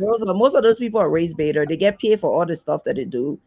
Get money spent to the charities and stuff like that, to the media company, why they push this nonsense instead of telling people how to be successful, even through all the struggles that you're gonna go through. Right. So instead of you, hey T, hey guys, it's lovely T. Hey. The beautiful T is in the building. She is here. Hey Guys, guys. she is such a doll. She's just so beautiful. Every time she cams up, it's just like, oh Yes, goodness. she is. Ooh, it's just like you have to be like, I need to lose like 20 pounds, but thank I have you. to take a step. So pretty. So we have this, I don't know who this lady is, but let's listen to some more of this, and then we're going to get into another, like I said, another Black person that you guys may have not heard about, that are doing really great Black things in the midst of DEI, in the midst of affirmative action, in the midst of Negroes like Al Sharpton, Roland Martin, Joy Reid, and everybody else that's Black online complaining about what Blacks can't do and what they're incapable of. So let's hear a little bit more of this, and then we're going to get into somebody else. I hope you guys are learning something tonight. Hope you're learning about these Negroes tonight, because they're doing it. They're doing all of this tonight. Yeah, and they are. Yeah, but you know what? Before we get into the next Negro, I'm going to show you guys some of this. But then I already told you guys, but all this whole month, y'all finna see these babies playing these drums, because I ain't got nothing else to show you, because that's the best part. And they're doing either withdrawals, they're doing dismissals, or they will change sides. And what we have to understand is, like, the Department of Justice Civil Rights Division has played an incredibly important role in enforcing civil rights all the way back to the 1950s, 1960s. They really did hold the line for us when states' rights were moving to. I'm holding the line for you right now, ma'am, Miss Black Lady, ma'am. I don't know what your name is, but I'm holding the line, okay? I'm holding it. Oppress and repress us. And so it's an important division. And what it means right now is that organizations like mine, Ben Crump and others, will have to do more litigation to protect our civil rights. And we're going to have to rely on those Biden appointees, 240 new judges, and we're going to have to go to the state courts in order to protect people from the feds. Now, staying with that, Ben Crump, Attorney General of Black America, with this freeze on civil rights, the Civil Rights Division, several police reform agreements, consent decrees that were finalized in former President Biden's final months are in limbo. And among the cities impacted is Louisville, Kentucky, 4 years after Breonna Taylor's fatal police shooting, and Minneapolis 4 years. Don't listen. For whatever it is that you think that they're about to say, Al, Breonna Taylor shouldn't have been fucking with her drug dealing ass boyfriend. Maybe she made better choices, and this bitch wasn't out here dealing with somebody that was a no good. He was a no good. Y'all think me? I mean, I don't even know the history. I'm know who my man is. And y'all know where my man is at. He ain't fucking selling drugs. I'm not gonna choose no drug dealer. And then he put you in front. But my thing is, Porsha, like, I gotta play devil's advocate, because this is, you know what I'm saying? Like, you still think that she deserved to die because of that? No. I don't think she deserved to die. I don't want to say it like that. It's not a matter of she deserved to die, but sometimes we make decisions. Yeah. And those decisions that we make have consequences, and that was her consequence. It doesn't mean that she deserved to die. It's just like, listen, you were dealing with a dude that whenever shit got hot, he pulled you in front of him. Whenever he testified, he said he put you in front of him. No, ma'am. You had some time to figure it out. And then the dead body that you had in the car, in the rental car, no, ma'am. And in Minnesota here, the George Floyd stuff, Makes sense. they're suing the how do you call them? The person that got on the stand and said that, he didn't die he died from a knee on the neck because they hide the evidence. So right now the case is in court because the report shows that he died from the fentanyl and all the drugs that were in his system, and that the medical examiner lied. So there was like a huge thing where one of them left the district attorney office and she sued and exposed everything. So right now they're in court in Minnesota for this. Yeah, because I forget his name right now, but like he might be getting up out of there. But the thing is like I don't. Death is not easy. It's not, death sucks. But sometimes things happen. But like in the context of these circumstances, I mean, that's who she was dealing with. And unfortunately, it led to her demise. It did. George Floyd, I mean, he got arrested in Houston. He put a gun to the pregnant belly of a black woman. Oh, I heard about that. To kill her and her child. Oh my God. And he was able to get out, and he was able to travel all across the United States of America, end up where he ended up. He used counterfeit money, and whenever he got caught up, like whenever he got caught up other times before, he decided to swallow all of that fentanyl that's coming across the border right now. That's not just killing black people, it's killing all people, all American citizens. That's what happened. But I'm not saying that we shouldn't hear these stories, because yes, it is important to hear these stories, but it is also too important to hear the stories of black people that don't be running around doing this kind of shit. Mm-hmm. Because there's so many black people across the United States of America that aren't criminals. They're not dating criminals. They're not doing and that's criminal shit. That's what I be talking about, like. And it bothers me when Be Brave get his bitch ass up here and try to make it seem like, and I'm sorry if I'm going somewhere else, but I have to say this because, and I've said it to him too in the chat or whatever. I just don't feel the need to actually talk to him because to me he's trash. But like I just like, dude, who the fuck are you as a white man telling any black person how they should live and what they should be doing when you're doing the bare minimum as a white man, when you've had all the privileges in America? You're a white man, for God's sake. You could be doing way better than what the fuck you're doing right now. Yeah, his because you had all the, you know what I'm saying? Like, what the fuck? You living at the bottom of the bottom of the bottom, and you have the audacity and the nerve to talk about anybody else.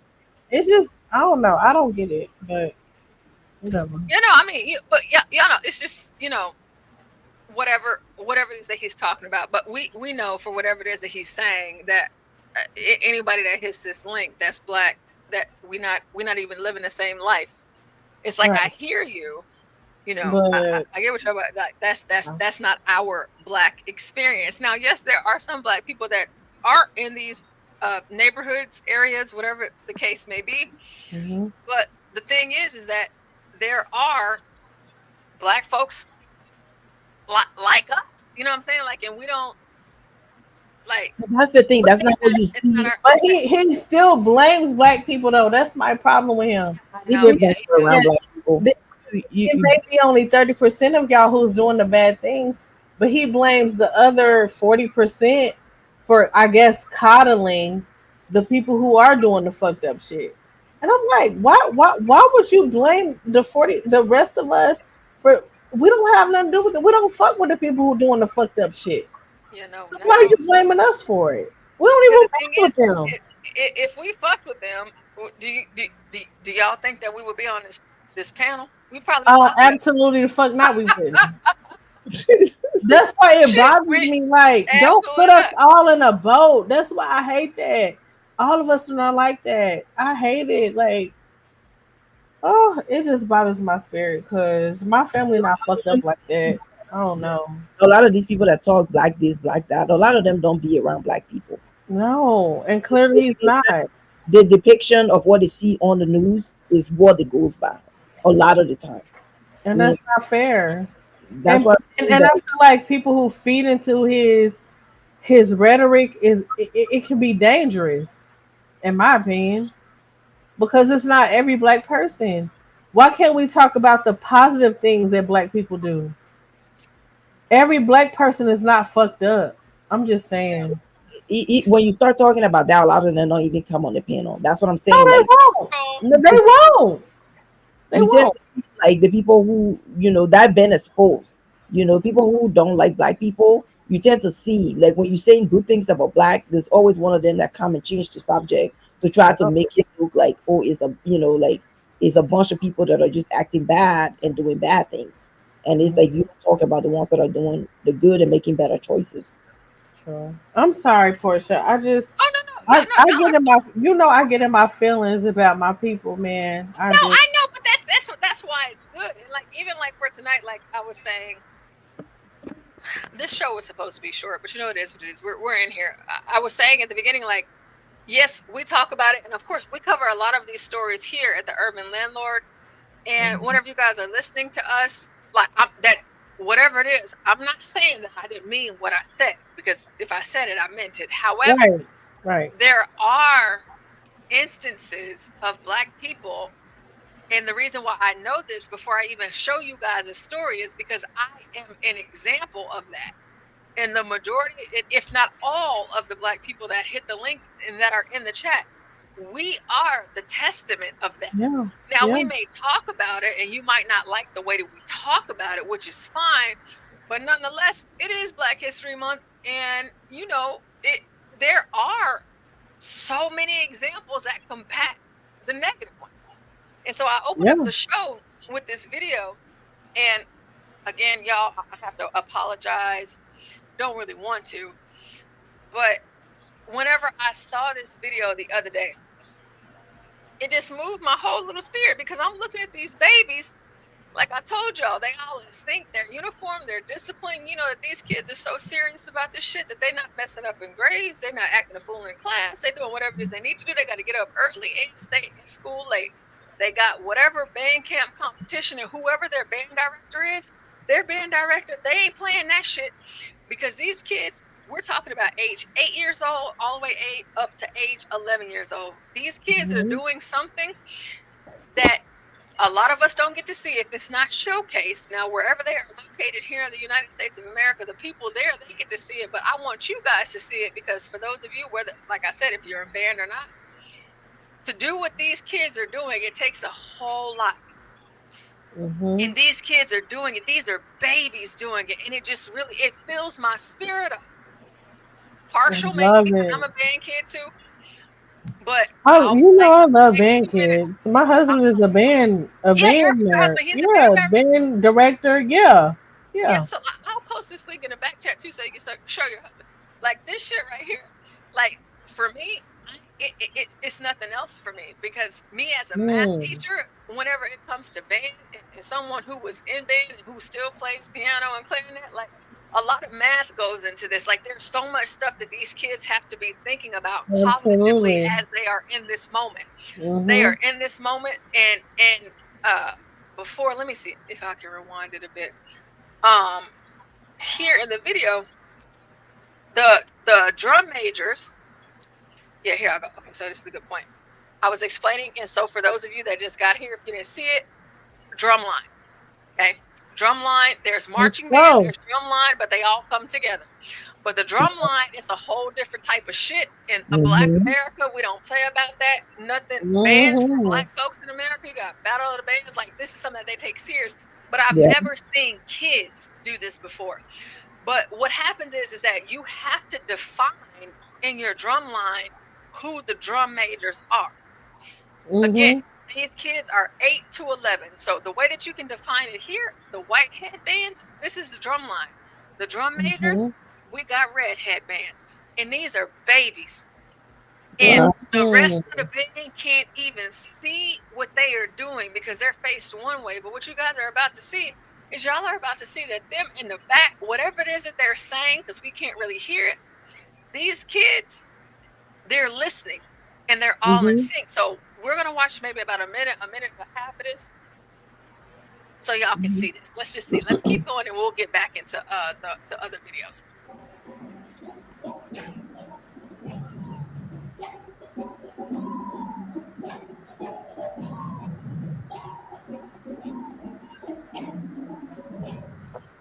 Talk about it. These kids are They facing look one way. good.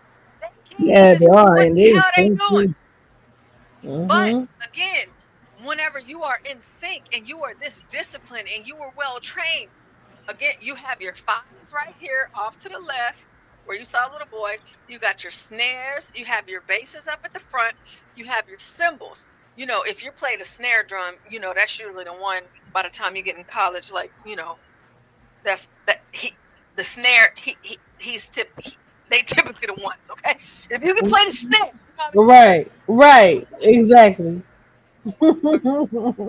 Kids are like, it's just like, dude, like, I don't even know what's going on.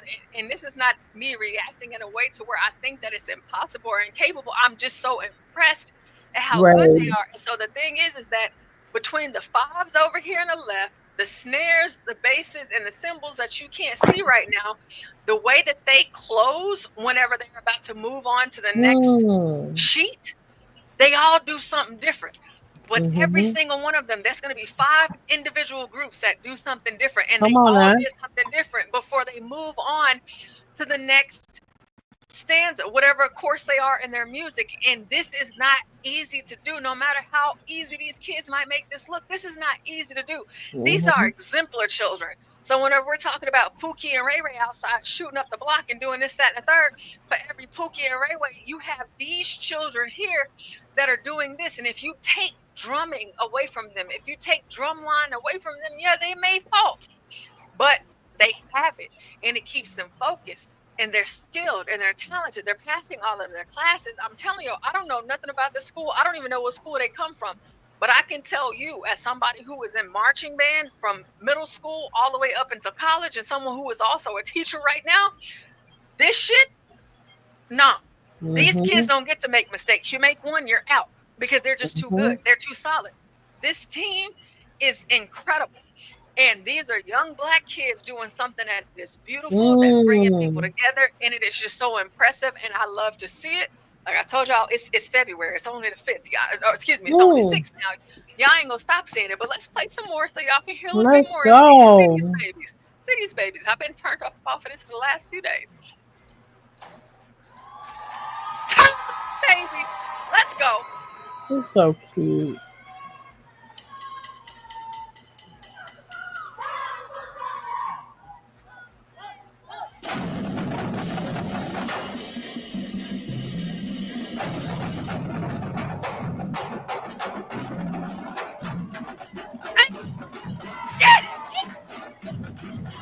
Oh.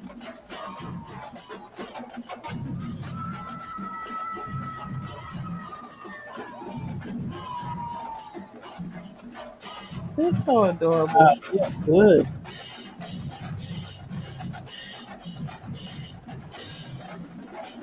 Come on, cymbals.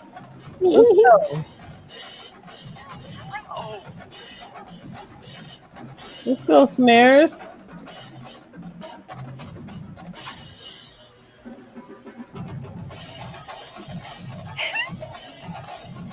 He's so cute.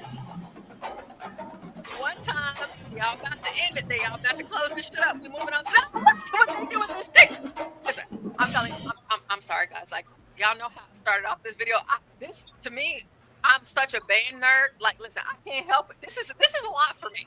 Okay, this is a lot. I love it. This is like, I'm over. Like, it's just like, no matter how much y'all might get tired of seeing it, just to see this, to me, like, for me, like, this is a lot. Like, these kids are just so, I mean, gosh, fuck, they don't even have, because, like, for anybody that knows about band, typically, I'll say at the white schools, because y'all know I went to white schools. We had the connector on our instruments that showed the notes. It had the music. These kids ain't got shit. So whenever we were out marching on the field in competition or between football games, no, we had our music there if we needed it. These kids ain't got shit. They just got it in their head. Mm-hmm. This is You not better easy say to do, it. folks. You better let them know, Porsha. This is not easy to do. And if you Yeah. pay attention enough, which is why I'm going to keep showing y'all, and y'all are looking at their drumsticks, and if you pay attention to the snares, they just different. You know, that don't mean that nobody else in the drum line matter. But the snares, there's a certain way that you have to roll that stick. You have to have control over that stick. You might think they're just beating this drum. No, there's different parts of the drum that you hit that makes a different sound. And these kids are mastering this. This is incredible dexterity that these children are showing. Even when you get to the cymbals, you might be like, oh, well, anybody can like put some cymbals together. No, anybody can't put no damn cymbals together. All right. This is not your tambourine at church on Sunday. And I will even give some love to the tambourine. Listen, that's some shit. That's some everybody can't do it. But for those of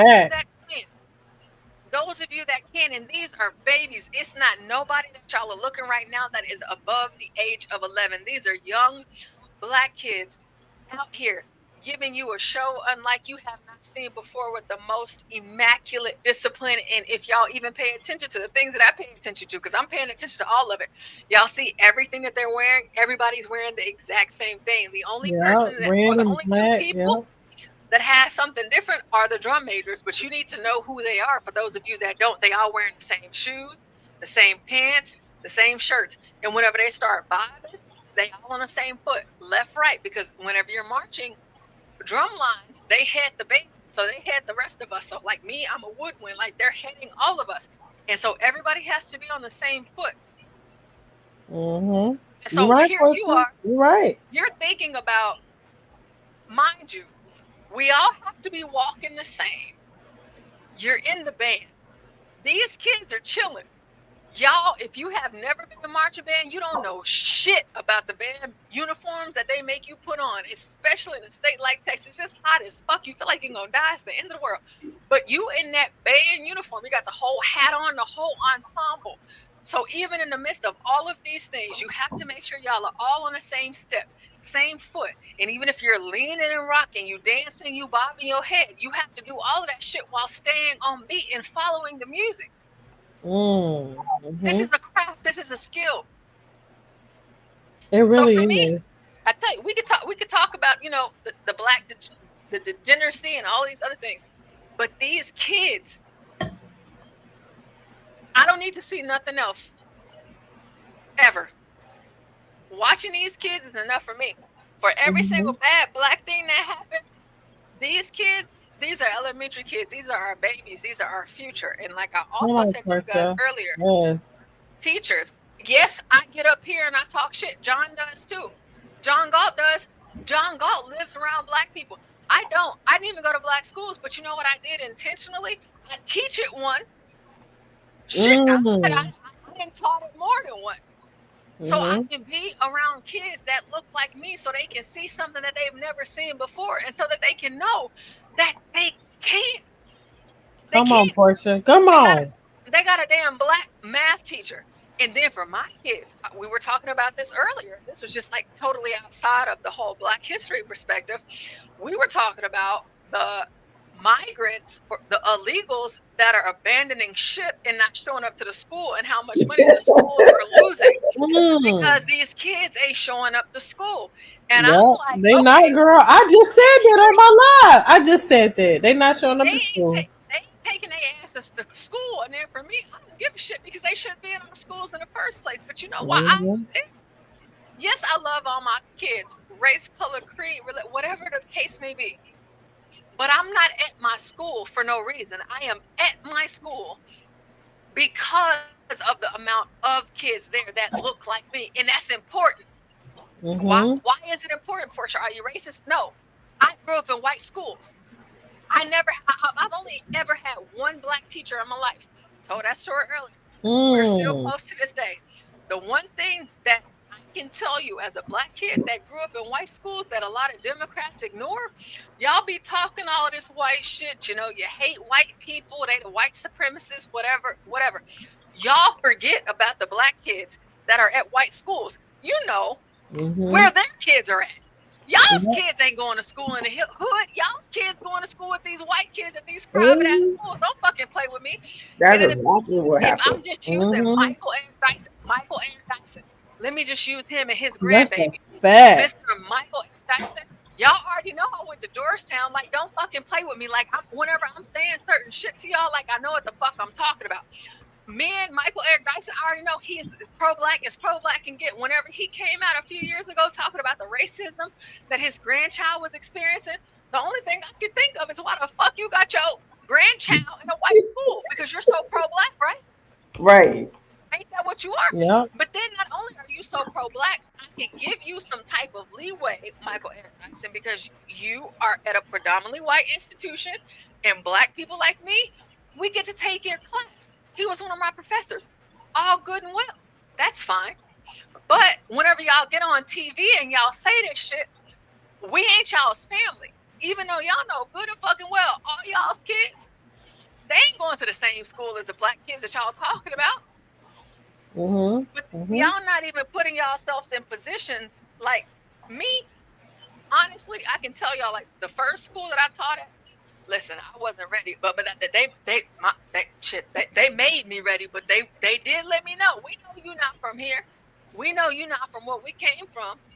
You ain't like us. You don't talk like us. That's fine. Them kids love me though. Whenever it came down to it. So for me, I know why I went into education, and I know why I'm still there, because I need my kids to see me. Because you know what I wanted the most whenever I was growing up, y'all? The only thing I wanted to see was a black teacher. And you know, like, you know, you have different speakers that come to the schools.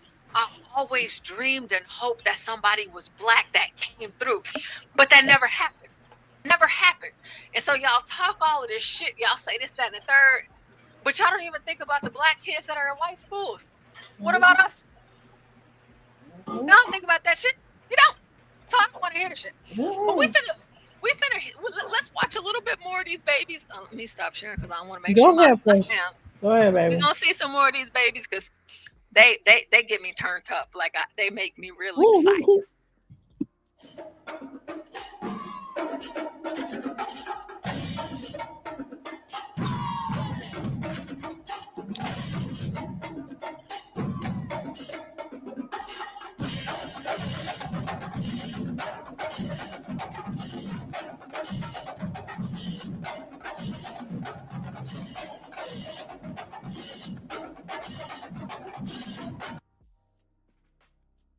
YouTube.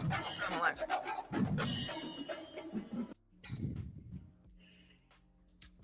whatever time YouTube is on right now. Cut it out, YouTube. Cut it out.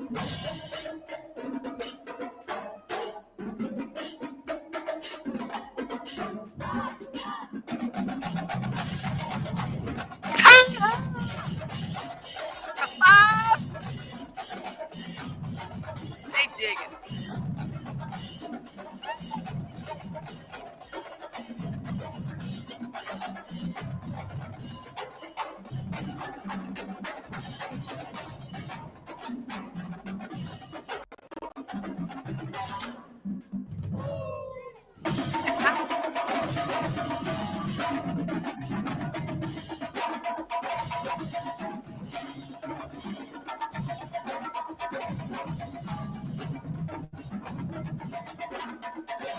This is trying to fuck out. Wow.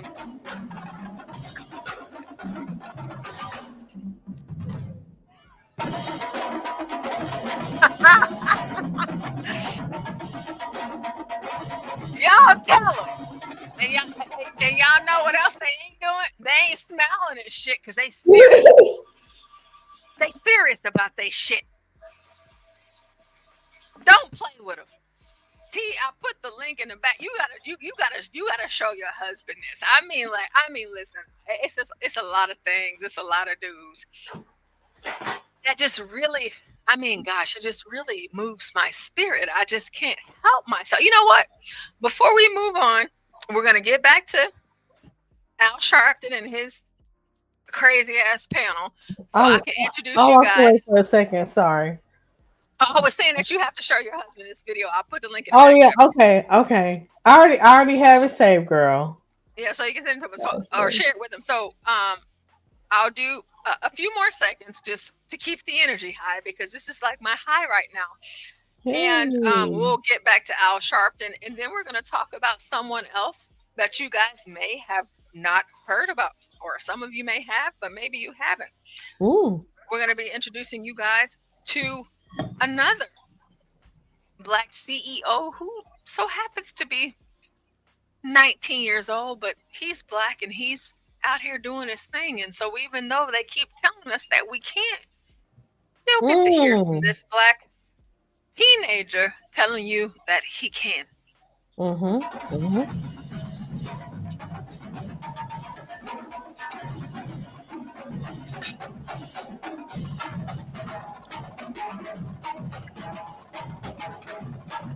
Oh, back in line.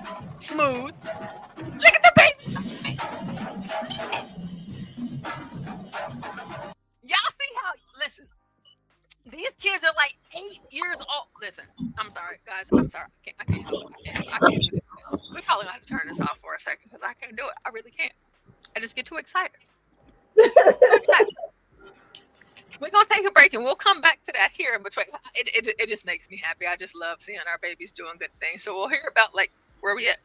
A few more seconds and then we're going to introduce you guys to another entrepreneur. Years after George Floyd's murder. In that time, you represented the families of both the deceased. We've been involved from National Action Network with you. We've watched these consent decrees get negotiated and now sabotaged by Trump's Justice Department. Describe the impact on police reform and the police reform movement in the country, Attorney Crump. Well, Reverend Al, do you represent cases of Black people that are living? Now, I'm going to have to look it up because I didn't know what was happening in this. We're watching this all live right now. But Ben Crump, do you represent Negroes outside of 50 Cent? Because I was actually a little disappointed whenever he said that, you know, you were his attorney. But like, how many Black people do you represent that are living and not dead, Mr. Crump, sir? Do he represent? It's been devastating. You said what? Do he represent the kids that are shot or killed by straight bullets and people shooting wrong? You know, he typically represents if it has anything with the police and it's a dead Black man, kid, that's whenever you see Ben Crump. Yeah, he's an ambulance chaser. Attorney. You know, it's like, what about the Black kids? And so, you know, I don't know what the hell he does. I just don't care for Ben Crump. And to say in just a word, I agree with my learned colleagues, Martin III and Judith, that we have to confront these unconstitutional acts. I mean, he's acting without any response from Congress to get authority to roll back all the civil rights that we've gained. So we have to be strategic and confront them in the court of law and in the court of public opinion like you're doing with Costco. But the other thing we have to... What I'm about to say to you guys right now, and I apologize in advance. It's 2025. Ben Crump is at his house. We can look at the background scenery of what his house looks like. Why, Ben Crump, for the life of me, you can't afford some AirPods? What are we doing, Ben Crump? Listen, I mean, you're already Team Apple, so I accept you because, you know, you're Apple. I get it, but like, what's the headset? Like, you need to get some AirPods, Ben Crump. Get some AirPods. For the Black people that support Negroes like Ben Crump, send him some money so he can get some AirPods. And let's talk about how big his head is. It is big. It is. His head big than a bitch. Like, sorry. I'm sorry. These people are It's a just lot. like, That It's was a lot that going was on that in that was head. so ghetto, but his head is huge. It is. like Porsha was saying, We all media heads. Oh, Mr. Potato Head. Go ahead. like Porsha was saying, a lot of these people, their kids go to the same school among the same people that they call racist every single day. They live among them. And so like I don't understand how people listen to people like this. This is not inspiring. I don't listen to people like this. It's depressing. It's depressing. Hold on, It wait. is. Hold on, And wait. it just make you not want to do anything with your life if you're listening to people like this who telling you all the time to look at yourself as a victim. Once you victimize yourself, you can't do anything. You just, keep thinking there's some invisible person up there that's going to stop you from doing whatever greatness that you can do. I Really think quick. maybe- I'm not sure. Because for whatever reason, whenever people come over here to our channel, sometimes they change their names, and then I don't want to accuse you of doing this, but your name is Corn Pop. I don't know if you are actually Corn Pops. Now, you see, I know Corn Pops. I don't know if you are him, but like if you are actually Corn Pop, shout out to you. It's so good to see you. I've always just loved Corn Pops. But if you are just a different Corn Pop, I see you got Samuel L. Jackson. You say all his high-profile cases brought on TV are straight dunks. Police going to pay. Corn Pops.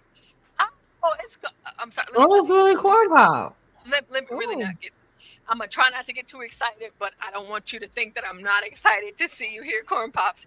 Easy cases, he shows up and gets his 30% cut. Won't take the case if it's not coming with a check. Corn Pops, you say, Porsha, you know me. You know I do. That's why I had to say what I had to say. Every single time I see a lot of you that come in and out over here, y'all have no idea. I feel like I felt so. I spent so much time. That means you had an impact. Yeah, I spent so much time learning everybody's names and even voices. Yeah, girl. Like I remember when I first started seeing you in the chat over there. I was like, "Hold on, who is it?" Yeah, and no, I'm like, and everybody. You ain't even got to ever hit the panel. I was like, type in the chat. What the hell? All I knew is she is so pretty. That's the first thing I said. She is so pretty. She's so pretty, Corn Pop, you changed your name because he won. He said, I love that. I love and it. then we start hitting the link. I said, "Oh, and she's smart. Oh, she lit." I just like, me and my friendliness. It's just like I just like talking to everybody. Stanley's back because I know Stanley. Stanley, did you hear that? Stanley, I know you heard it. I know you heard all of that excitement, Stanley. We love you, Stanley. We love Stanley. He says in your vivid imagination, but Corn Pop Opana, shout out to you. Always love seeing you guys in the chat. It makes me very happy. So we have Mr. Crump here. So as they're talking about the things that they're talking about, DOJ police reform effort, whatever the hell it may case, whatever it is, we have another person that I would like to introduce to you guys tonight. Because again, Black History Month for me on Politicking with Porsha, I don't want to stray away from a lot of the Black folks that are, that have platforms that are telling stories. But as they tell these stories and they don't talk about these people, I want to introduce to you people, the channel, whoever's listening, to the Black people that are doing the things, all the things, like John Galt said, all the things. All the things. And it's important because, sometimes those of us that are here on the show, in the chat, on the panel, maybe we're not, maybe we're not good enough or like historical or anything like that. But there are Black people out there that are doing a doggone thing, and they did it in the midst of all of the horrible things that they tell us that Black people cannot do. And I need you guys to be able to see, yes, There are injustices. Yes, things happen. I'll never tell you that racism doesn't exist. I'll never do that.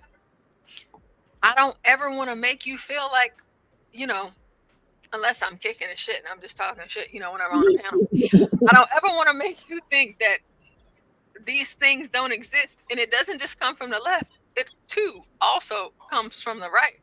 And I've shown you guys on episodes with Politicking with Porsha before. I've shown y'all what it looked like whenever I was at Whitey Mess. And I've only showed y'all one video, but boy, oh boy, I have hundreds. I just ain't showed them all to y'all yet. But like that one specifically, when I had to go ahead and shut those white folks down, hey, listen, I'm not doing this. For whatever it is or whatever type of Republican that you think that I am, whenever these white people invite me to come out to speak, oh yeah, I'm going. Not for anything else, to let them know this ain't that. I'm still black. Right? So sometimes you have to put yourself in that position. I guess if you feel comfortable enough to do so. But it's not lost on me. And it's even more important to me now since I've, met so many of y'all over the last few years. Right. All I've seen is Black excellence. And how did that happen? How did Black excellence find you? And my question, if I had it, I don't have to have it anymore because I see it whenever y'all hit the panel, whenever y'all are in the chat. We aren't your average everyday Negro. So yes, we will cover the stories that's degeneracy. And in my mind, and I could be wrong, but in my mind, it's like we could talk about it, and make critiques, but it's just like that ain't me. So it ain't impacting me. But instead of focusing on the so bad things, it's just like, man, there's so many Black people out here doing so many good things, even these kids. And so we're about to hear about this entrepreneur, Cookie Crisp. He be making cookies and stuff, and I like cookies. I also like ice cream. So if I could find a Black business that make ice cream, I'll probably be giving them all my money.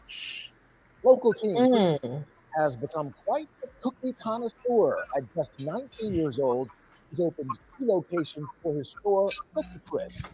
8 News reporter Allison Williams is live here in studio and spoke with the young entrepreneur today about his journey. Allison.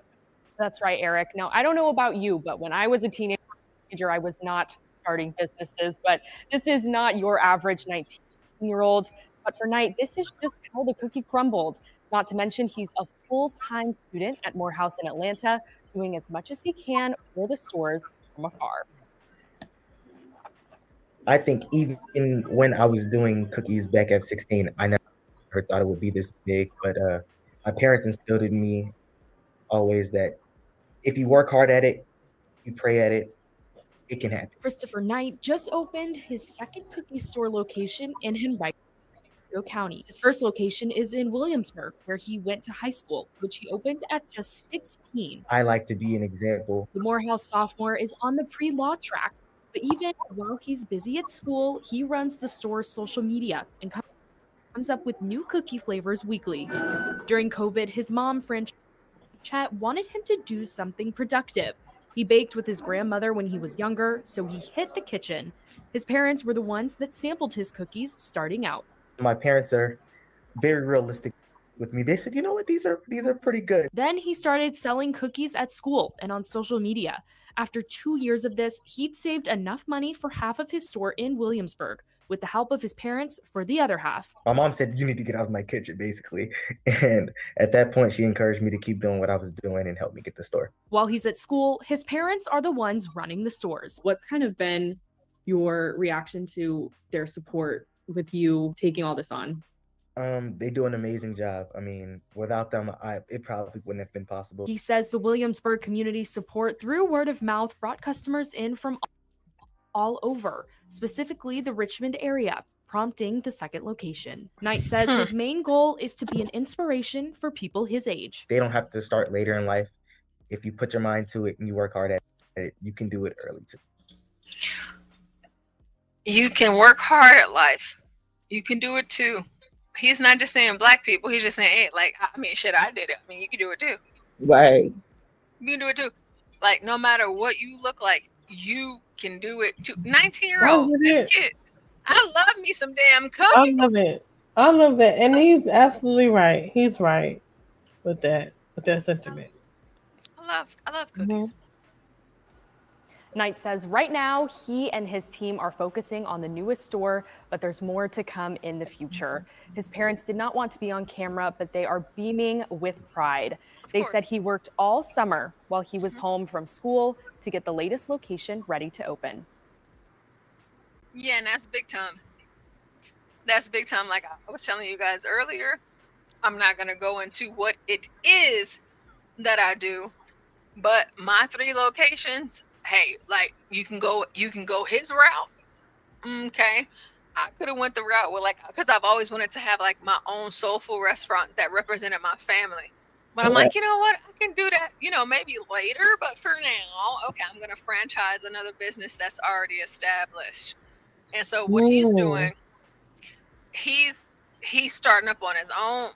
Kid, he's a young kid, 19.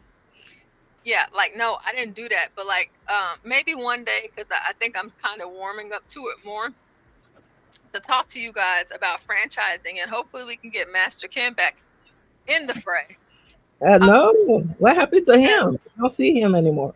Yeah, because sometimes it'd be crazy over here. What be crazy over here? But franchising, not for me to go too deep into details, but I bought my first store, then I got my second, I got my third, and I bought them here in Texas, and I bought them where I bought them, because that's where the black kids was at, and it's just like, hey, I want to hire these kids.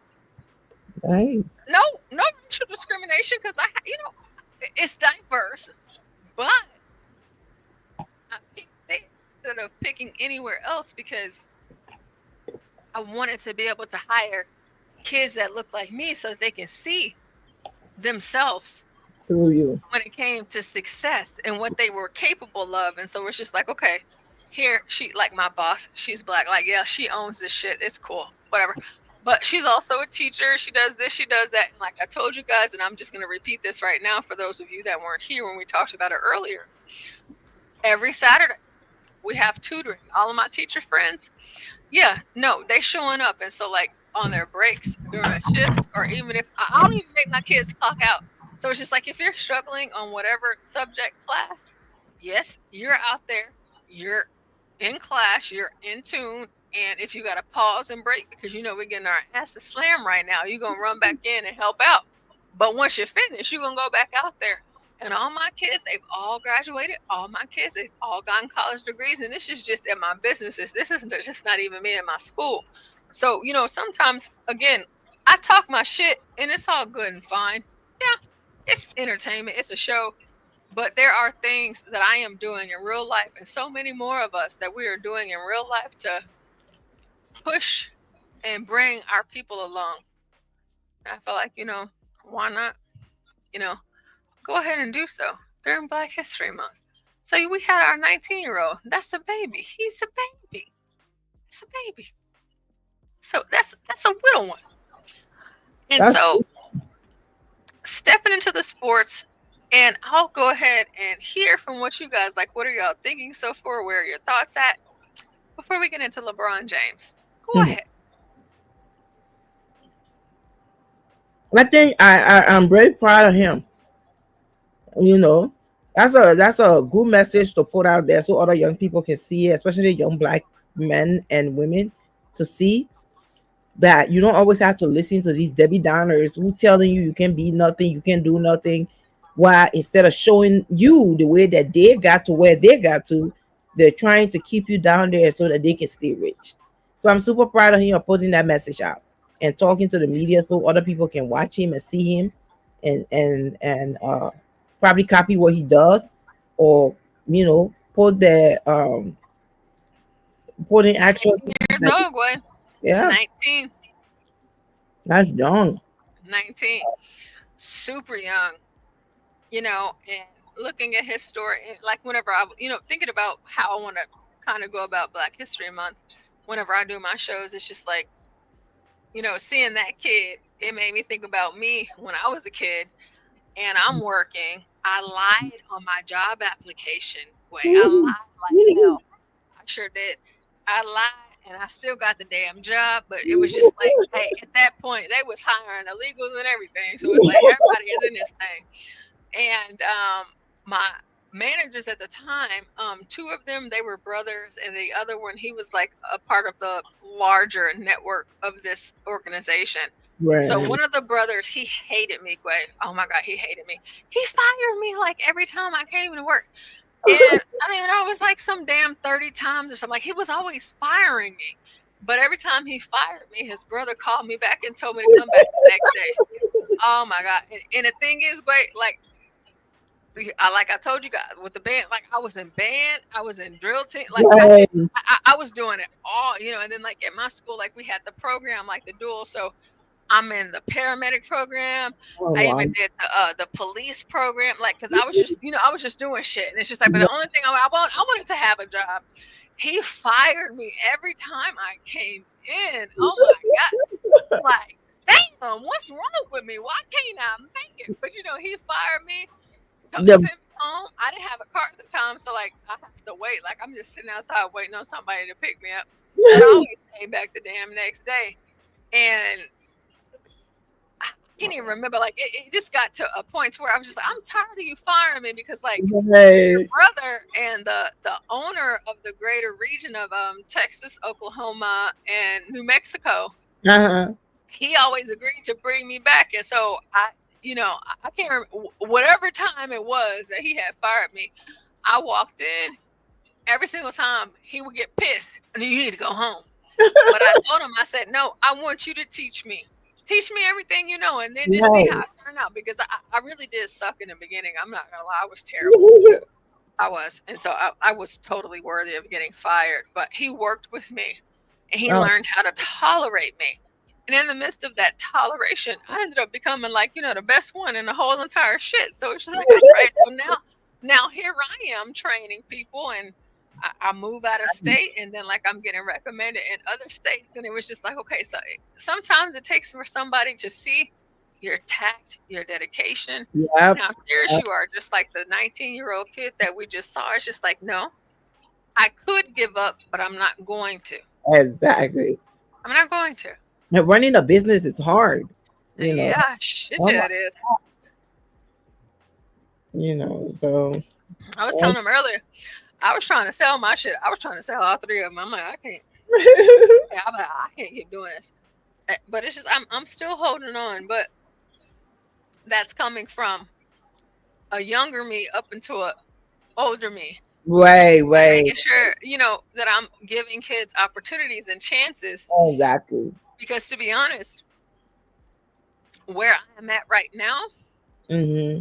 I would have not been able to ascertain the businesses that I was able to purchase without them investing into me Right. and pouring into me and making sure that I was able to do this one day on my own, because I was always talking about my dreams. Everybody knew. I said, I want 10 stores.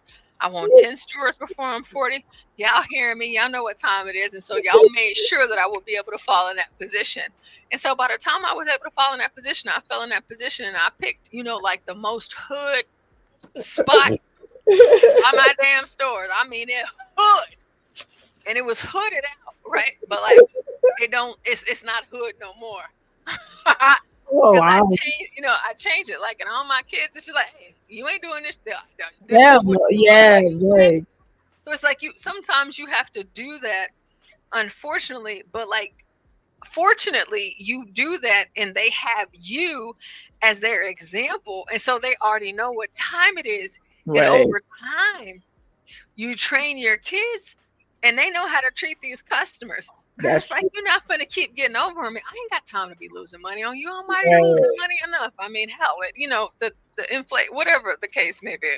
Yeah, But but I'm this glad you kid, kept it. this 19-year-old kid, listen, cookies, I like cookies. Who Oh, doesn't? shoot. Like everybody like cookies. You know, I John think Galt is in the building. and It's all these women up here. I feel like out of place here. you know, You don't feel Good night, out everyone. of Good place. evening, You was a everyone. ladies' man, John. Good evening, everyone.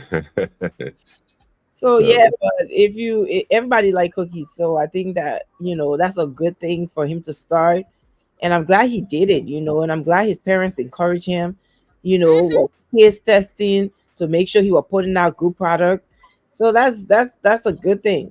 I just don't like the listening to people who are always like giving you the victim Olympic story. Like, just that's not encouraging at all. Way too, like for me, which I will always point out, he started his own shit. He didn't franchise. He started his own and at Yeah. a location. 19. This Man, story I just shared with y'all, that's from 2025. Like this is right now. He yeah. just on second location. Like, Okay, location Richmond. but here you have. We'll go back to this Oh boy. fool Ben Crump. Ben Crump talking his shit, doing this, that, and the third. And of course, we'll play a couple of minutes of this, and then we'll get into another Negro that's doing something that Ben Crump, Al Sharpton, and all these other Negroes are saying that Black people are incapable of doing. So I want you guys to understand, as y'all have been going through this with me.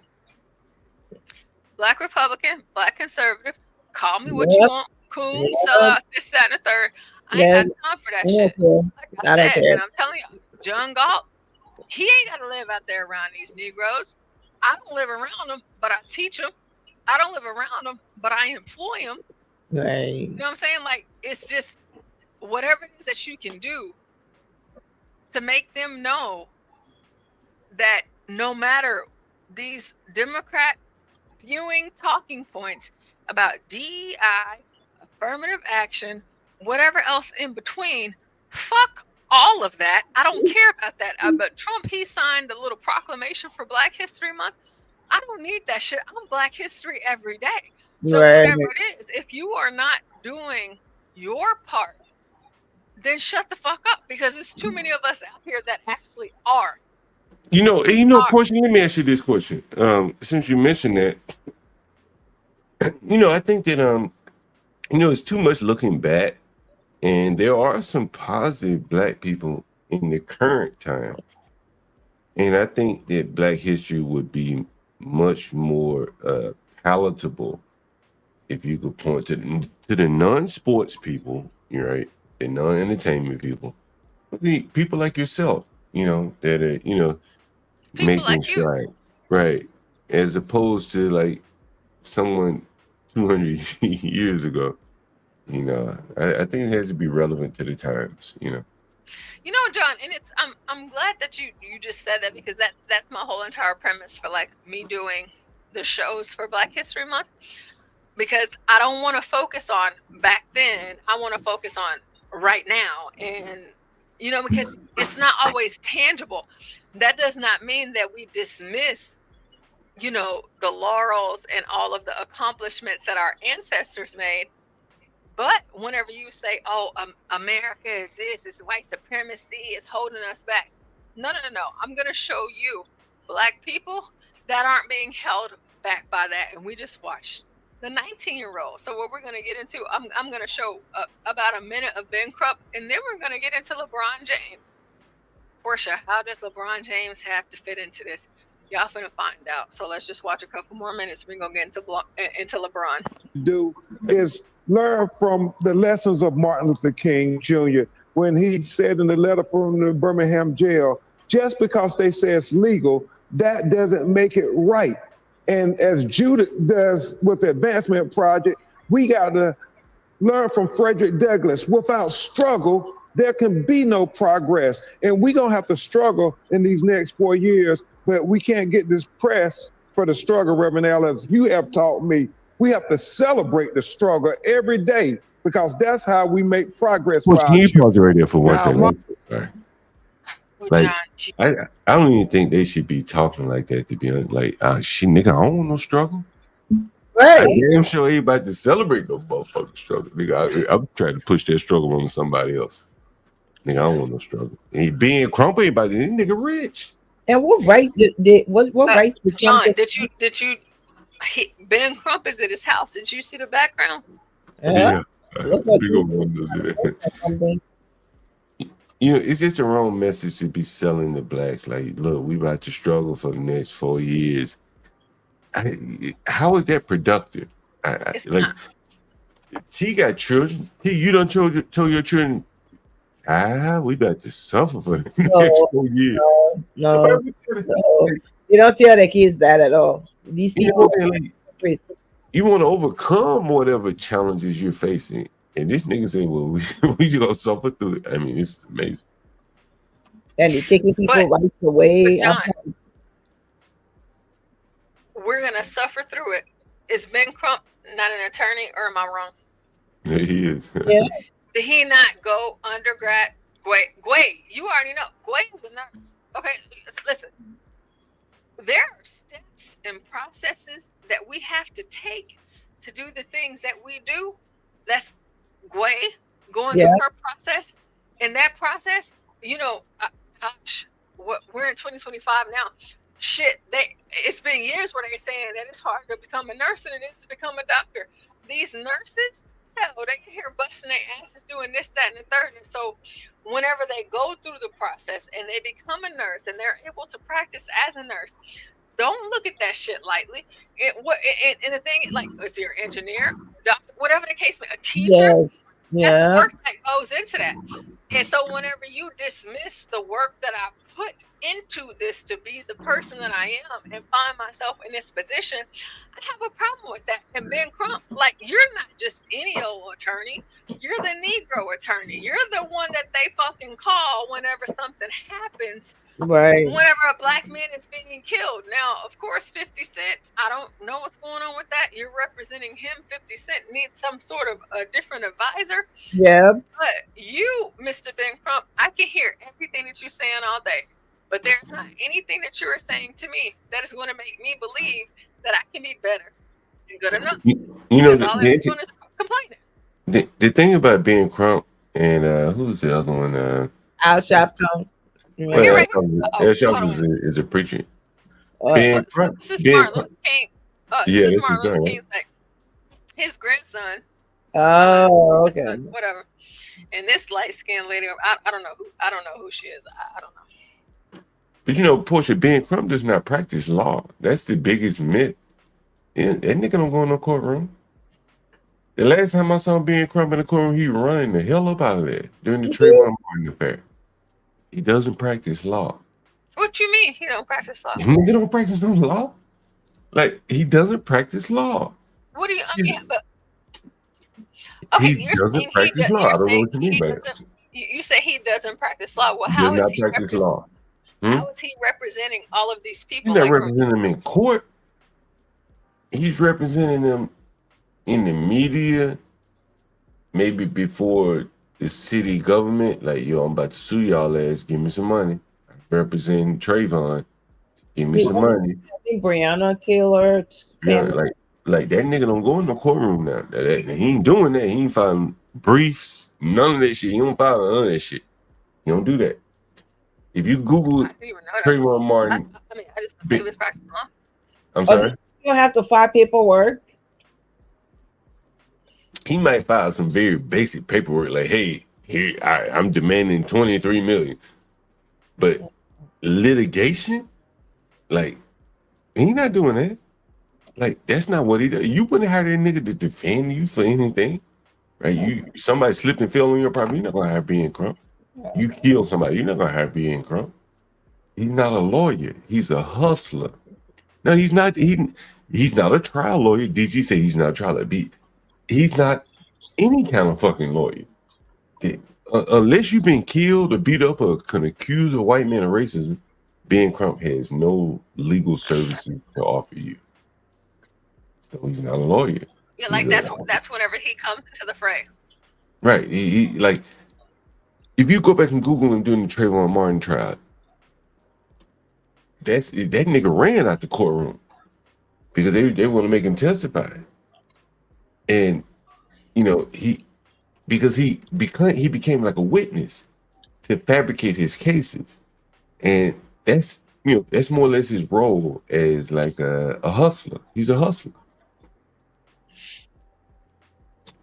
But he doesn't practice law. Well, no, John, I know you just got here, and guys, for those of you in the chat, y'all know 24 hours. Y'all bear with us. You know, y'all will be all right. Since John is here, welcome for John to be here. I want John to see the story that I kind of clocked out on earlier, where it kind of pissed me off a bit.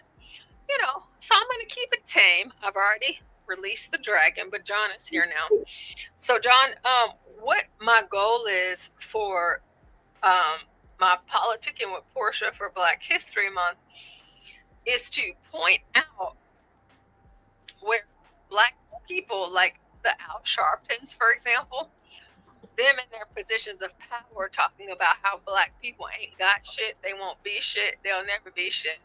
They want to focus on Trump, DEI, affirmative action, and things like that. But John, what they fail to do is focus on the Black people that are the polar opposite of the message that you're putting out. So we talked about the CEO, John. We talked about the CEO of Red Lobster. The CEO of Red Lobster, he was the CEO of, what was that damn Asian restaurant's name? P.F. Chang. He was the CEO. Oh, really? Oh, yeah. He was the CEO of P.F. Chang. And P.F. Chang, John, it was in the shitter. And here you have a Black dude revamping an Asian restaurant. And if you put that in context with how they say that Black people hate Asians, Asian hate crimes, this, that, and the third, that doesn't mean it doesn't happen, but they had a Black man revamp it. And so then he comes over to Red Lobster and he's doing a damn thing on Red Lobster. Why ain't y'all covering him? Because that's a big deal. And so what I'm going to show you. Well, let me ask you this question. Porsha. Do you think they're not covering him because he's Nigerian? Is he Nigerian? Say what? Isn't he Nigerian? Unfortunately, yes. But I mean, in this case, in this instance, in America, doesn't matter. Black people accept everybody, so he's Black. Well, I mean, with the friction between the Blacks and the tethers or whatever they call them, can they really highlight a Nigerian success story? Can Al Sharpton highlight that? Like, it would be like a success story. All of the videos that I showed tonight, none of them said nothing about him being Nigerian. And so, because they didn't say nothing about him being Nigerian, I mean, because of you, I'm like, well, shit, they ain't saying nothing about him being Nigerian. They just talking about he Black. So I'm like, all right, he's gonna be Black for this. But He's like Alfred Gumless. That was a hard pill. I was like, okay, and he's Nigerian, and I was like, is he a Nigerian? Yeah, once you're in America, though, whether you're from Africa or any other countries that has Black, once you enter America, like, you're just Black. Like, we are the one fighting each other and saying, oh, with this group and that group and the other group, but you're basically the only thing that's different is culture-wise. That's all. But John was talking about this the other day. You see, like, he's born and raised here in America, but identifies as a Nigerian American. But he comes in, he's successful to not take anything away from his success. But he comes in, this dude, he's not even 30 years old, and they made him the CEO of P.F. Chang's. And this kid changed it around. Yeah. Like, I mean, in African, Nigerian or not, I don't give a shit.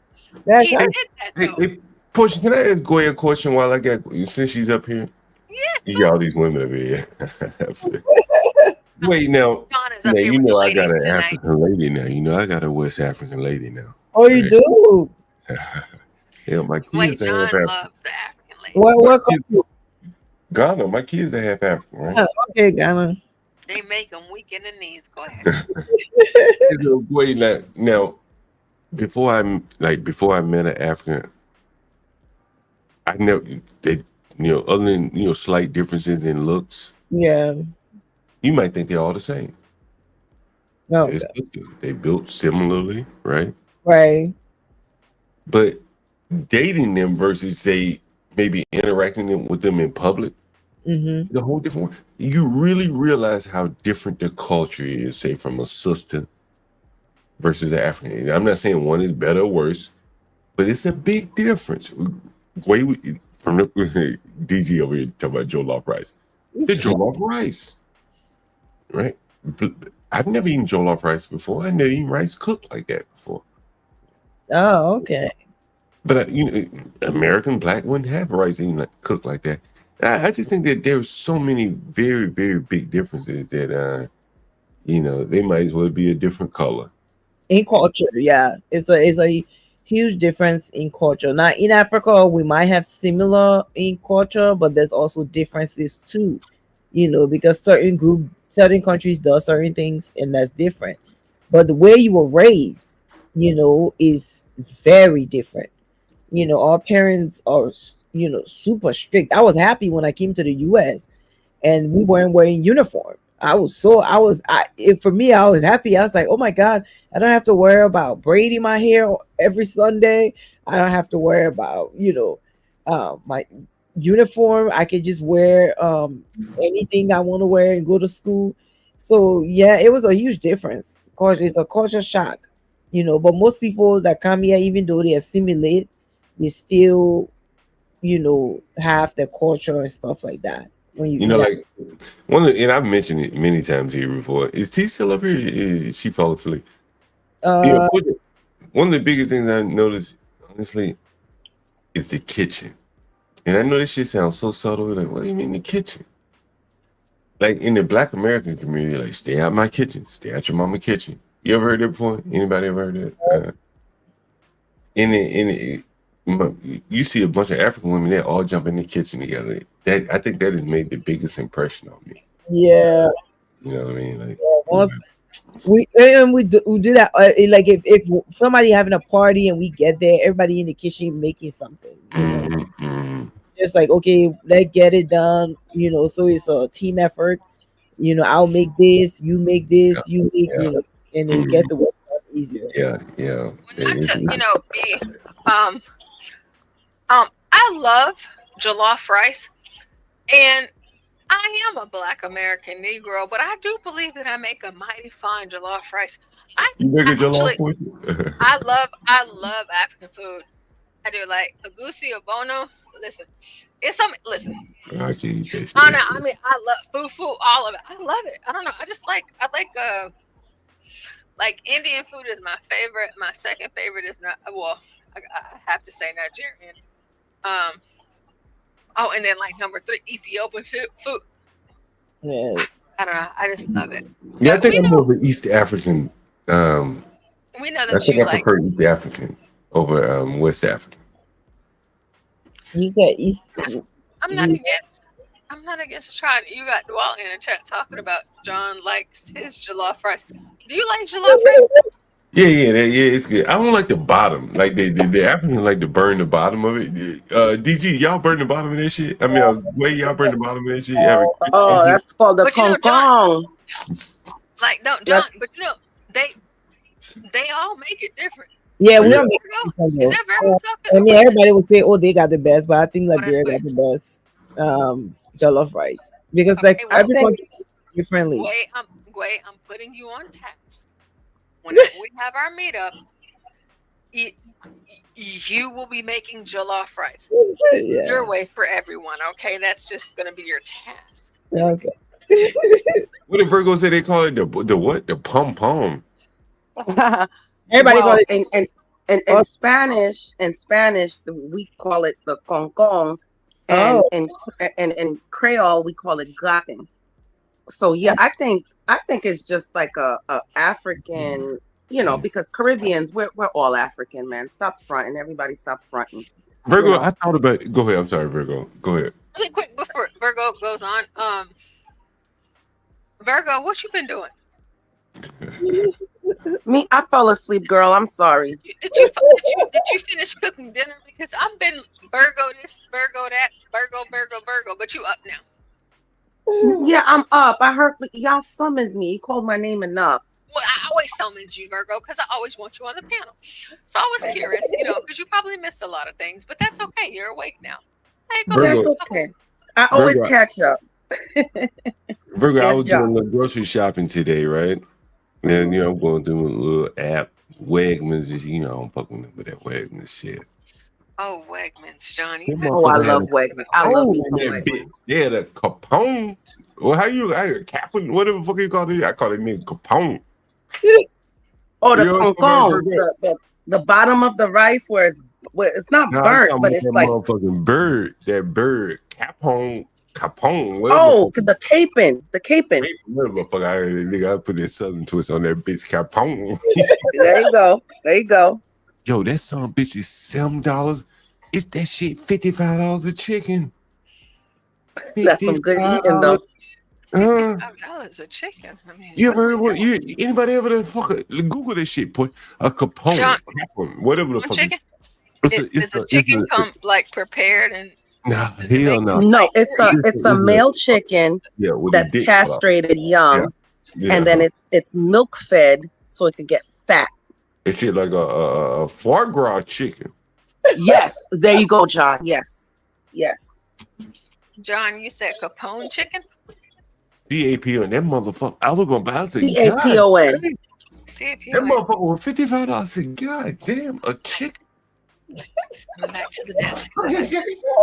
But John, listen to me. Listen to me, John. I finessed Publix. I said, y'all had this chicken before Thanksgiving. Here it is after Thanksgiving. This is the same chicken.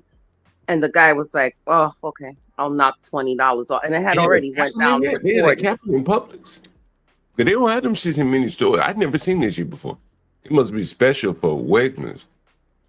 Popeye. I don't even know fucking Popeye. It is an expensive. John. Usually it goes by $70 for the chicken. Yeah, that bitch I'll say high. that. You see it, John, Porsha? respectfully enough, John, you're talking about grocery shopping at Wegmans. What is it at Wegmans? For those of you out in the chat, and please, y'all know I'm a Texan. We do not have Wegmans down here. Although I feel like if the Lord decided to favor us, it would be a good decision. But whenever you go up, like on the East Coast, listen, Wegmans is the most beautiful, perfect store I've ever seen. And they have every type of food from every type of culture. And it's like they have people from those cultures working there. The store is so clean. Everything is, it's Wegmans. Yeah, that shit like Man, them cookies will put Stanley's cookies to shame. I'm sorry, Stanley. Yeah, don't talk about it. Oh, well, Virgo. Let me put my phone in. I feel like Stanley. They had them. I know Stanley can make a mean cookie, Porsha, but I'm telling you, Wegmans. Whenever we have our meetup, Gway is bringing her jollof rice. Stanley is gonna bring, or no, they don't have to bring it. Like whenever they get there, they can make it. So Stanley has to make us a pizza, and Stanley has to make us cookies because, like, if that doesn't happen, then what are we doing? And I'll bring the stewed cat. Thank you, Virgo. That's gonna be good. Yeah, we need that. People can get pick and choose if they want it or not. But yeah, they got a cap in Porsche. No, I'll bring the black rice. I'll bring the black rice for John. Oh yeah. Did you find one Porsche? Like that shit was $55 for a chicken. Okay, so I'm looking on YouTube right now, but let me see, John. Let me go back to And you say it's grass fed too, so it's gonna be expensive because that's a natural, right? Mm-hmm. Yeah. So it's just like John said. It's like eating frog gras, which I think was banned in the U.S. We cannot because it's so cruel to the animals. Yeah. $315 for a 2-day delivery for this chicken. Damn. Yeah, no. Damn, I gotta look this shit up. You know, I'm in Texas, and so I And I don't cook. I don't cook it often, but I did cook it. Crossing the road. I did cook it for my my daughter's birthday dinner. She requested, so I made that for her. Oh, that's nice. I never even heard about this. Like, okay, so like, hold on, wait. Capone. What is a capone? It's a male chicken that has been castrated or neutered at a young age. I mean, what I'm about to say probably sounds really stupid. I didn't know that we ate the roosters. I thought that they were safe. I thought they were free. It was just the ladies. I ain't safe. They ain't safe. Hey, Chris Reed. Hey, Piggly Wiggly. You know, Piggly Wiggly is all up in through Baltimore, like the whole Maryland. Oh. But you know that Piggly Wiggly, you know, you can't ever go wrong. But whenever you're talking about the store that John is talking, listen, you ain't ever seen a store. You ain't ever been in a store until you've been in there. John, I'm going to pull up some more of the chicken, but like, John, I want you to see this video really quick. Where did it go? And I've only been to Wegmans when I went to North Carolina and Raleigh. And I want you to also see, John, did you see the video where LeBron James kind of shut the shit down because of the kids on the side of that they were at the court and they had hoods on? The young boys with the hoodie on. Yeah, and LeBron like, take that shit off your head, you know. That's all. Yeah. So John, okay, so my premise for the show tonight, again, it's like combating what they say is not possible by way of Trump and just by way of white people. So are you familiar with the CEO of Fuddruckers? No. Are you familiar with the CEO of Red Lobster? No. Jeez. Okay, so this is John, guys. This is the Urban Landlord. Like, I'm telling you, like, as I'm presenting these stories to you, yes, we can talk about the bad side, but there's so many good sides, and there's so many stories that you guys don't know. But we have our number one, the man with the plan, the one who is responsible for us being here, John Galt. And I want to show, because he doesn't know about either, I want to show John these black people that the black Democrats say don't exist. So before we get into Red Lobster, because, you know, stereotypically, the black Negro, you know, they love Red Lobster. And I don't know if that's why he got picked for it. Who can say? But for you guys, again, I want John's opinion on it so he can hear about, for the Democrats saying that black people can't. Listen to this story, John. Eyewitness News continues to celebrate Black History Month, and this time we're highlighting a Fayetteville State University grad who is making history. Nicholas Perkins purchased the Fuddruckers burger chain, becoming the first African American with 100% ownership of a national hamburger franchise in the country. Perkins. 100% ownership. Again, just revisiting this, guys, because John is here. Whenever we were watching the videos earlier from these other black commentators, their biggest thing that they wanted to make sure that we knew, it ain't enough black CEOs. It's not like it's a lot of black CEOs. Oh no, bitch, it's a lot of black CEOs. I mean, it's a lot of black CEOs, but I'm gonna show you the Red Lobster one too, John. But like this one right here, this one is something. So I'm gonna keep on playing. Taking race and culture reporter Akilah Davis back to his humble roots in Fayetteville, where he dared to dream of more. So tell me, what does it feel like to be back? Oh gosh, this just brings back memories, a lot of memories. We grew up here, 1006 Elliott Circle, and the place looks the same. Nick Perkins hasn't been back to his childhood home in 30 years. Humble beginnings started inside this 2-bedroom apartment. No central air, no central heat. Sharing memories with me on what life was like then. My ability to dream and you know, visionary characteristics were born in this place, you know, and a lot of times when you grow up in impoverished situations like this, you know, that's all you can do, right, is dream and you know, and hope for. He attended E.E. Smith High School before heading to Fayetteville State University.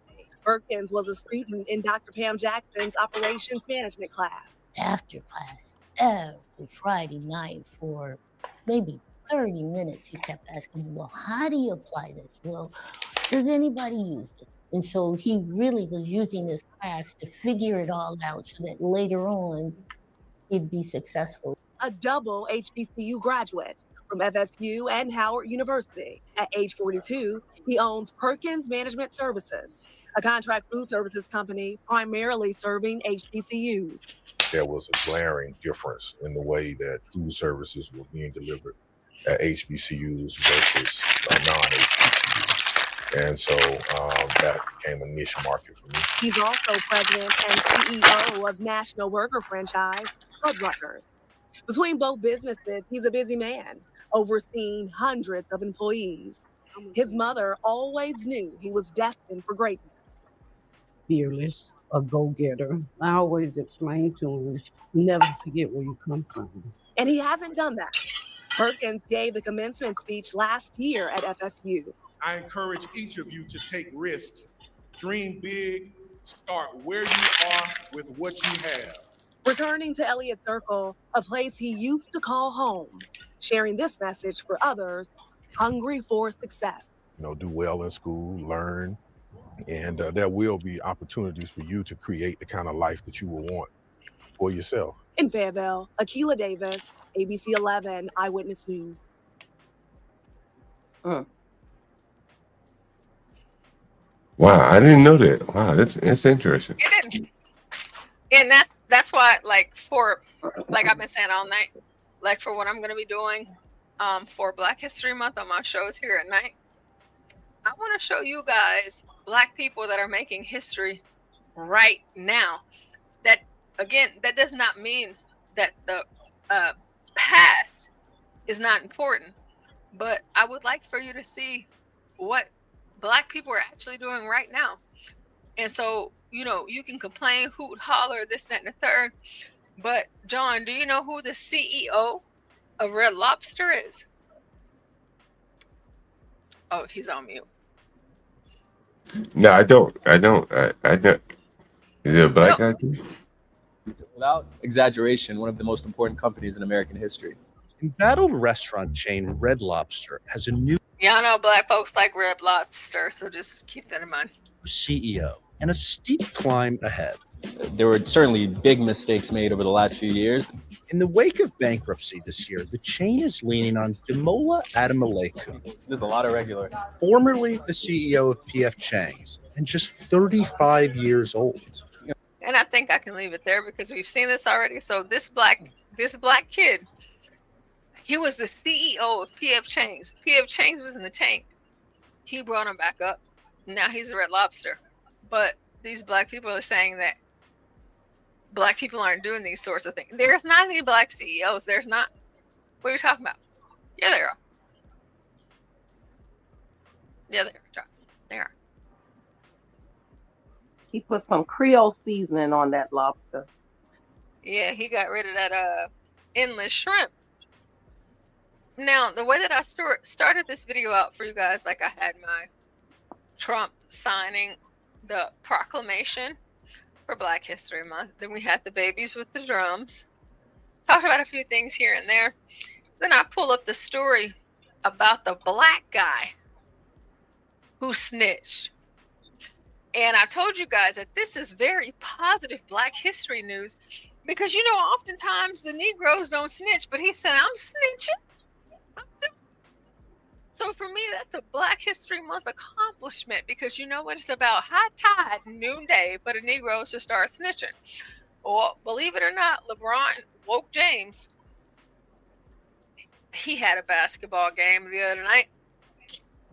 Who was sitting courtside? What? It was some Negroes. And whenever they were sitting courtside, all of them had hoods on. Like Trayvon Martin. And it's one of those things where it's just like, okay, you're at your basketball game. I mean, it's not raining and shit in here. At least I don't think it is. So LeBron James, during the game, he stops what it is that he's doing to approach these Black boys to tell them to take their fucking hoodies off of their head. Now, Porsha, why is this Black History Month? Well, why? Because it's time. And for someone like LeBron, for him saying it, hopefully there are others will come out and say it because y'all are so quote unquote afraid of the police, but y'all come in looking like Trayvon Martin. Take your hood off. You're in a venue. Take your hood off. So take a look at this. It's first team foul. Jackson Haley set the line for Los Angeles. He'll have 2 shots. Look at he's talking to them. He's talking. John, you see him? One. Yeah, I can see it. Yeah. Let's keep going. What they do? What they do? He said take his hood off. Uh-oh. Hey.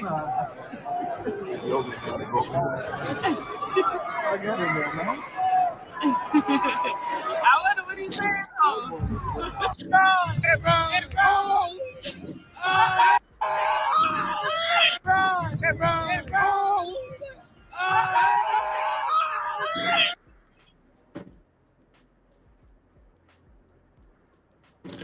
You know, So they Porsha, took their hoodies off, right? But sometimes it takes, even me as a teacher, like, shit off your head. Like, whenever my boys come to school, they be having bonnets, do-rags, whatever the case may be. Take that shit off your head. We wear uniforms in my school. I don't want to see your drawers. You know me. I'm not the nicest teacher. I'd be like, you oh, you know, got dookie stains, this, that, and the third. But, like, you want them to carry themselves accordingly. And LeBron, he checks it. Go ahead, John. you know, Porsha was interesting. He passed right by there was like two young white guys sitting right in front of the guys. They didn't have a hood on their head. They had hoodies, but they didn't have the hood on.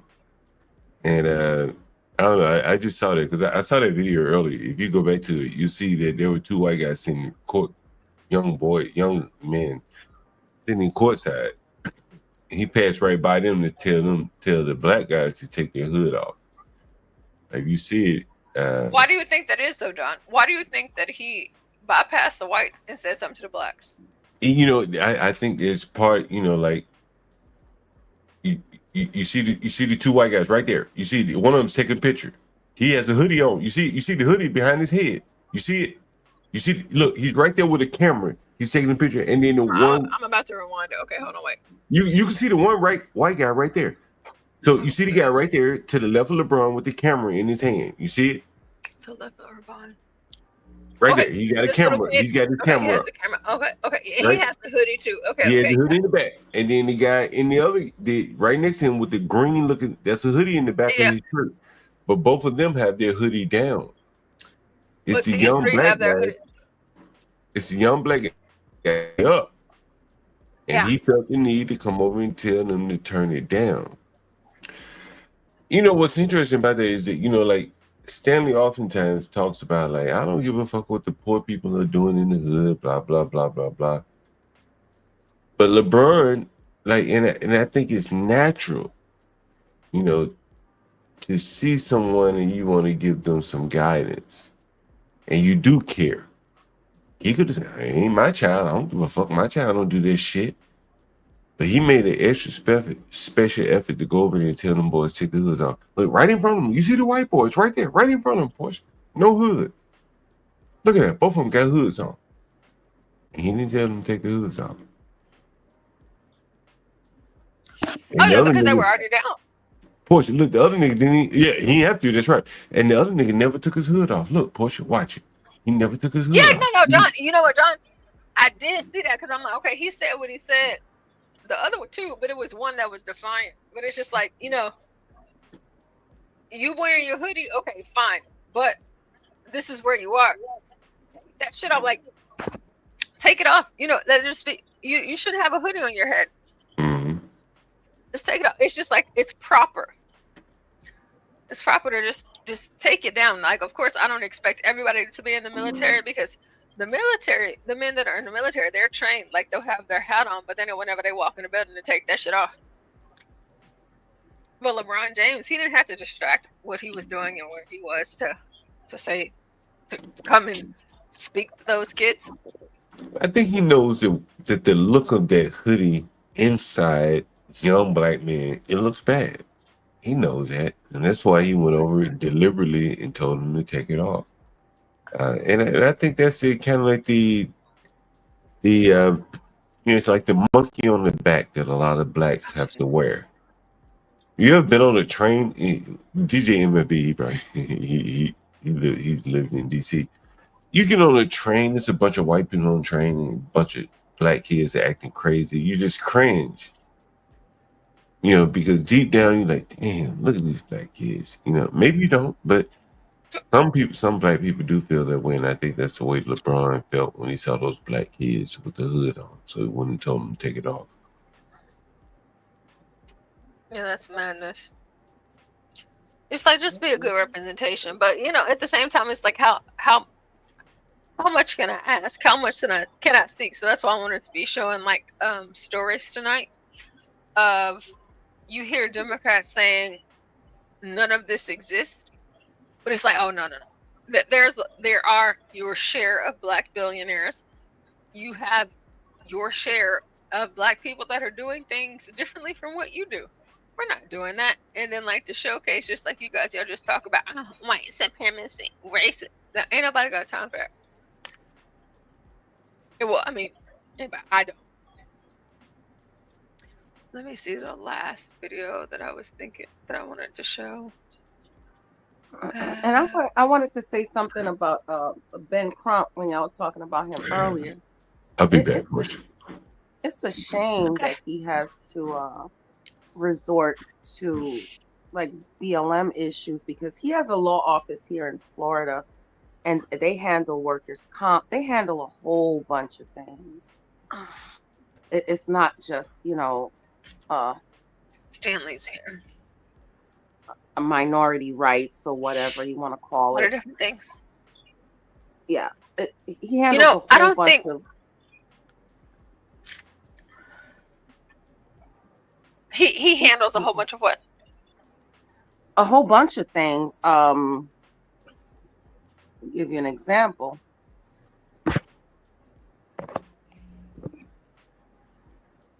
But I think what John was saying, he's not the one. He has attorneys working for him. He owns law offices. And okay, let me just give you a couple of examples of his area of practice. He does settlement compensation, firefighting, foam lawsuit, Forest Cove Apartments class action lawsuit, aviation accident, municipal litigation initiative, birth injury, burn, fire injury. He's also doing the California wildfire litigations, Camp Lejeune water contamination, car accidents, and of You're course, talking about Ben Crump, because I did see Ben Crump. He's representing oh gosh, Stanley. What is the mayor's name in LA? I forget. Oh, Karen Bass. Karen Bass. Yeah, I did see Virgo. I did see that. Before, because I want you to finish, and then Gway, whatever else it is that you have to add, and of course, no, just go ahead. Go ahead, Stanley, Gway. did you see the video with the kids playing the band? Yeah, I saw it at the beginning. They did a good job. I just wanted to make sure you saw it. But Yeah, go ahead, Gway. They did. They were so talented. They are. I take it you were in a drum corps? Okay, so Stanley, I was in band. So I was a marching band, and I played the clarinet during marching season, and during concert I played piano. And I was in college. I was in marching band too, and I was just so impressed watching the little kids. It just made me happy. And my argument was, Stanley, and I don't know if you agree or disagree, but a lot of times we can talk about the crime or like the bad things that Black kids are doing or Black people are doing, but my idea and my purpose for doing this show, and it won't be every day like I said, but it's just like showcasing Black talent, in the face of, okay, well, it may seem like it's a lot of Black kids doing this, but there is a whole lot of other Black kids that aren't, they ain't doing all of that. Yeah, I've been saying that for months. Yeah, and that's quite literally. I mean, that's that's how why I feel. that's why I like shedding on Black conservatives, because that's they pretty much come off as anti-Black.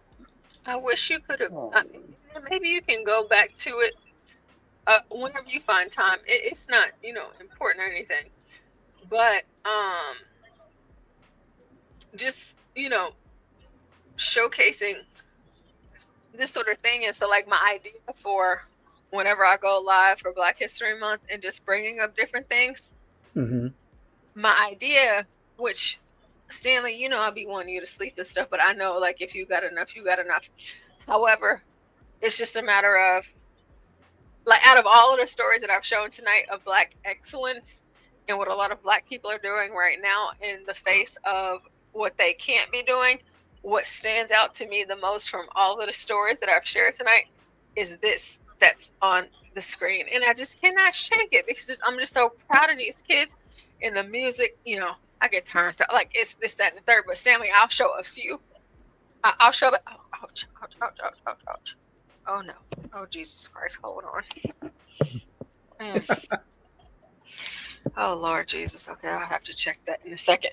But Stanley, since you're here, like I want you to see this, like, and I'll just, like I said, a couple of minutes.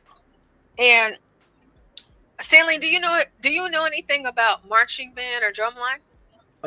Not well. I mean, no. I mean, other than watching them, my son was in the band, but he wasn't in the marching band. He was in a concert band sort of thing. Concert. Honestly, I don't even know like where to put them apples to oranges because it's still band, but it's both of them are still a lot of work. So here we have a drum line, and so you have your red headbands on. You see little man at the front, and you see little man in the back. Everybody else with their white headsets, white headbands on. They're a part of the drum line, and then you have two black headbands, and they are drum majors also, but they haven't progressed. And so Stanley, what you're about to see, these are second graders through fifth graders. Right. And they were at a battle of the bands. A battle of the bands in state, wherever they are. And as these cute kids, as they can be. Listen, it's cute, I know. And y'all know I want one of these. I want like 4 of them. I want boys. However, well, I got 2 22-year-olds you can have.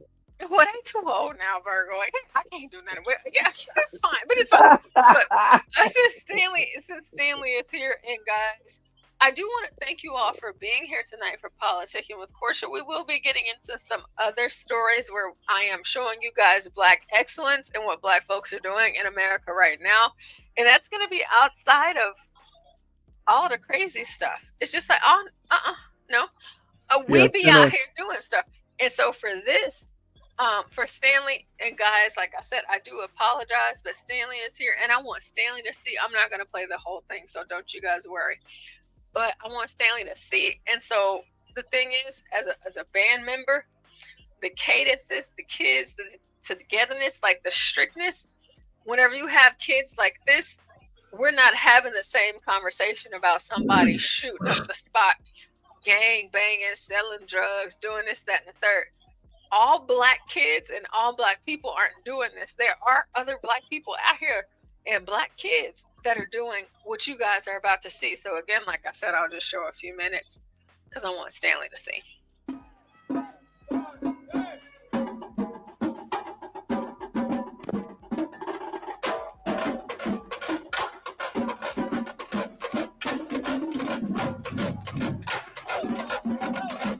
Yo, go on!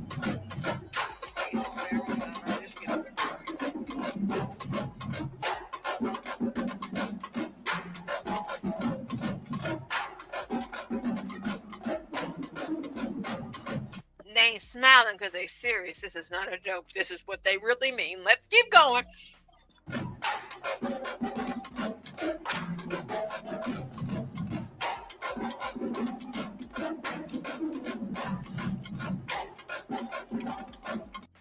Snake, I see your comment. You said, play it again, Porsha. And then you said, what the F? This again? You said, I'm playing for Stanley. I'm playing for Stanley. Snake. Yeah, I wouldn't pay attention to him. He's 3 sheets to the wind. Yeah, and it's just like, I know, like, it may seem like know it may seem like it's okay, you need to kill it. I can't. I just can't. Because there's too many stories out there that we cover, or that's just out there, period, where you don't get to see Black kids doing something different. It's like, so for me, I don't give a damn what y'all think. I don't care if I didn't play it too much, whatever. I told y'all this is going to be my Black History Month. Y'all know I'm a teacher. You already know what you mean. Absolutely. Seeing this is everything to me. You're not gonna get this on Braves channel. Tell you that much. You're not gonna get it on Brave Stream. But as much as I can play this, as I've explained to you guys, as someone who was in band, someone who wanted to play the drums, you got your snares, you got your cymbals. And here for the T, she was up here earlier. Her husband is a band director. What these kids have done, I've never seen anything like this before in my life, and I am just so impressed. This is not in my mind thinking that Black kids can't do it. It's just me making sure I show y'all that, hey, yes, they can. They ain't just out here drug dealing and gang banging and shit. This is what these kids is doing.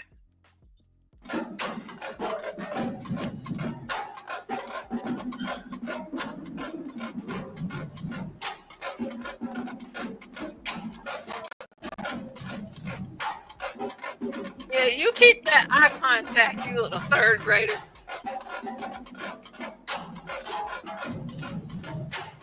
Hold on. Can I make a comment? Oh shit! Do you have to, or can you just hold your water? Hold on. Oh shit! But Solid Snake hasn't is that up here. passion always been there? Oh, for God's sake! That passion ain't just started today. You stopped the video just to say that? Saying, Virgo, we went to Grambling. You know damn well that ain't just start today. That's the same passion we always had. Solid Snake, let's go ahead and get back to the video, all right? Drumline is a way of life. I'm just being honest. You know, Snake. Gave a damn, but now Porsha, now you welcoming yourself into adulthood. Now see, now you seeing things with the way they really are. It just didn't start. You know what? It's been here. Will the real Solid Snake please stand up? Man, you make me sick. You know that? Well, you know what? I wish I made you so sick you would just mute up and not talk. Well, Snake. My bad. I ain't mean to. Snake needs an Alka-Seltzer. He does. You know, Alka-Seltzer solves everything. That's what my papa always told me. You gotta take his Alka-Seltzer every day. I just wanted to say hey to everybody. I love y'all. But I love you too. I love you too, Solid Snake. But that's all. So, Solid Snake, you just got that little boy that fire in his eyes. Y'all don't see that fire in that boy eyes, man. We do see the fire. Let me, Snake. Listen, this is how I open my show tonight with this clip, and I keep on coming. I keep coming back to it because of how much it represents and what you're seeing in these kids. And we mentioned earlier, they not smiling. These kids are serious, and whoever their band director is, they serious too. Always like this. We was always like that. Yeah, but you can say, but we were always like that. But right now, it is February 6th, 2025. You could say we were always like that, but like everybody hasn't seen the things that you've seen. And so what I'm saying is, we had a conversation earlier, and maybe Stanley can help me remember some kind of artwork, like thumbnail those three young men. We need to have those three young men, and we need to adopt them into the family. Like that's our theme. Those young men. Okay, Snake, hold on. I like that. Snake, that is so beautiful. Snake. So it was like basically like this kind of conversation, and I think it was about like Black kids being charged, like as adults or something like that. I can't recall 100%, but nonetheless. Hold on, wait, Snake. Hold on, wait, Snake. But for this, with me, for every single time a story like that is presented in the name of young Black men or Black people, I'm telling you, there's a lot of stories about the negativity, but there's so many stories about the positivity. And this video here is just like me, like, man, like, look at these babies. And it's just like, I mean, gosh, they are killing it. And it's like, I'm so proud of them. Like, I want to give them all a hug. And it's just, they're playing drums. They're not shooting guns with switches. That is not black culture. It's not black. That's not what it is. What you missed, the part that you missed in my story earlier that I was sharing with Stanley is that bullet could have hit anybody. You know what I'm saying? Bullets don't just stop; they ricochet. You know? Yeah, I mean, but I think no. We're not talking about bullets right now. We're raising these children. I think now is the time we need to go ahead and go and try to accept that great filter of society. I think we need to mature a little better, because if these children, because remember what they say, soft times create weak men. Easy times create weak men, right? So these weak men are the weak men that see the struggle of all the weak men around them, and they trying to be the leader. They got to do something. All right, so and this is going to carry on throughout their generation. And they got to create a stronger leadership. You're taking us off track, Solid. You're taking us off track. So, Solid, I can give you. You done derailed the train. The leaders that they have here, every single thing that you're about to see right now is going to be leadership. I just want Stanley to see it, because I love this and I'm happy about it, and I want Stanley to say. I'm not going to play the whole thing like I did earlier, but I just wanted to show Stanley. He look like he could be my son. Okay, well, Solid Snake, hold on real quick, because I need you to hear the cadences and everything that they're playing. But I wanted Stanley to see this. I heard it earlier. It was so. Yeah, you did. You heard it earlier, but Stanley didn't. So let me let Stanley listen. So just hold on. Put your earplugs on, Snake.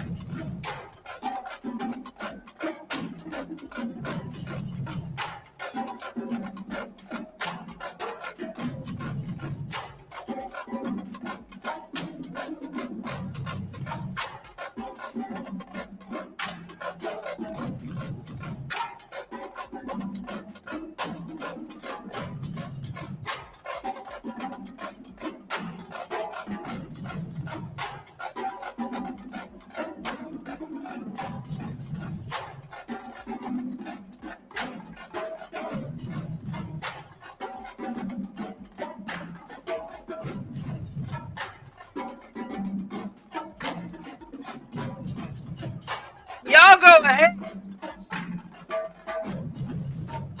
Y'all show them what y'all can do. 1, 2, 3. Stop. Turn.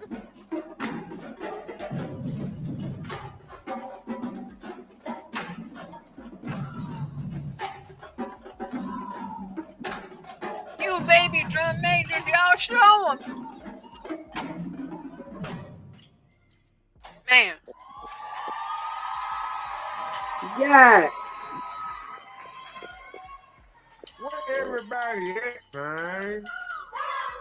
Back in the day, man, them bleachers been pulled all the way out, man. You had the whole goddamn fucking party in that motherfucker with band. Shut up, Sal.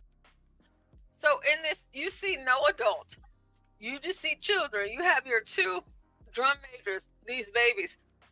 And they are just doing it. And it's just like, man, listen, to do something like this at this age, to me, I'm just so impressed. I'm so impressed. Like, whenever it comes to black news or whatever that's negative, of course, I still might pull up some stories for the show. But like my true desire of things that I would like to see and show, like, it's stuff like this. Yes. Like, and I don't think they get it, Porsha. I don't think they get how disciplined you have to be to do this, because like you said, I was also in band. I was in the New York City marching band, a citywide marching band. I also played the clarinet and I played the flute. When I went to Grambling, I joined the band as well. We had to get up. Virgo, how the hell you end up at Grambling? How I ended up in... I was determined. No. That sounds I like a was snipe right there. determined to go to HBCU.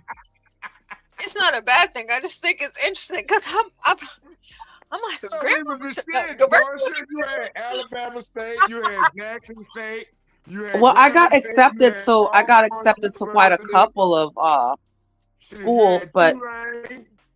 And me and my best friend. I'm not even saying like grandma is bad. It's just like that just seems so interesting. For you coming from all the way you came from, but that's pretty cool. Shout out to you went to Grambling, so you already know what it is about the Battle of the Bands.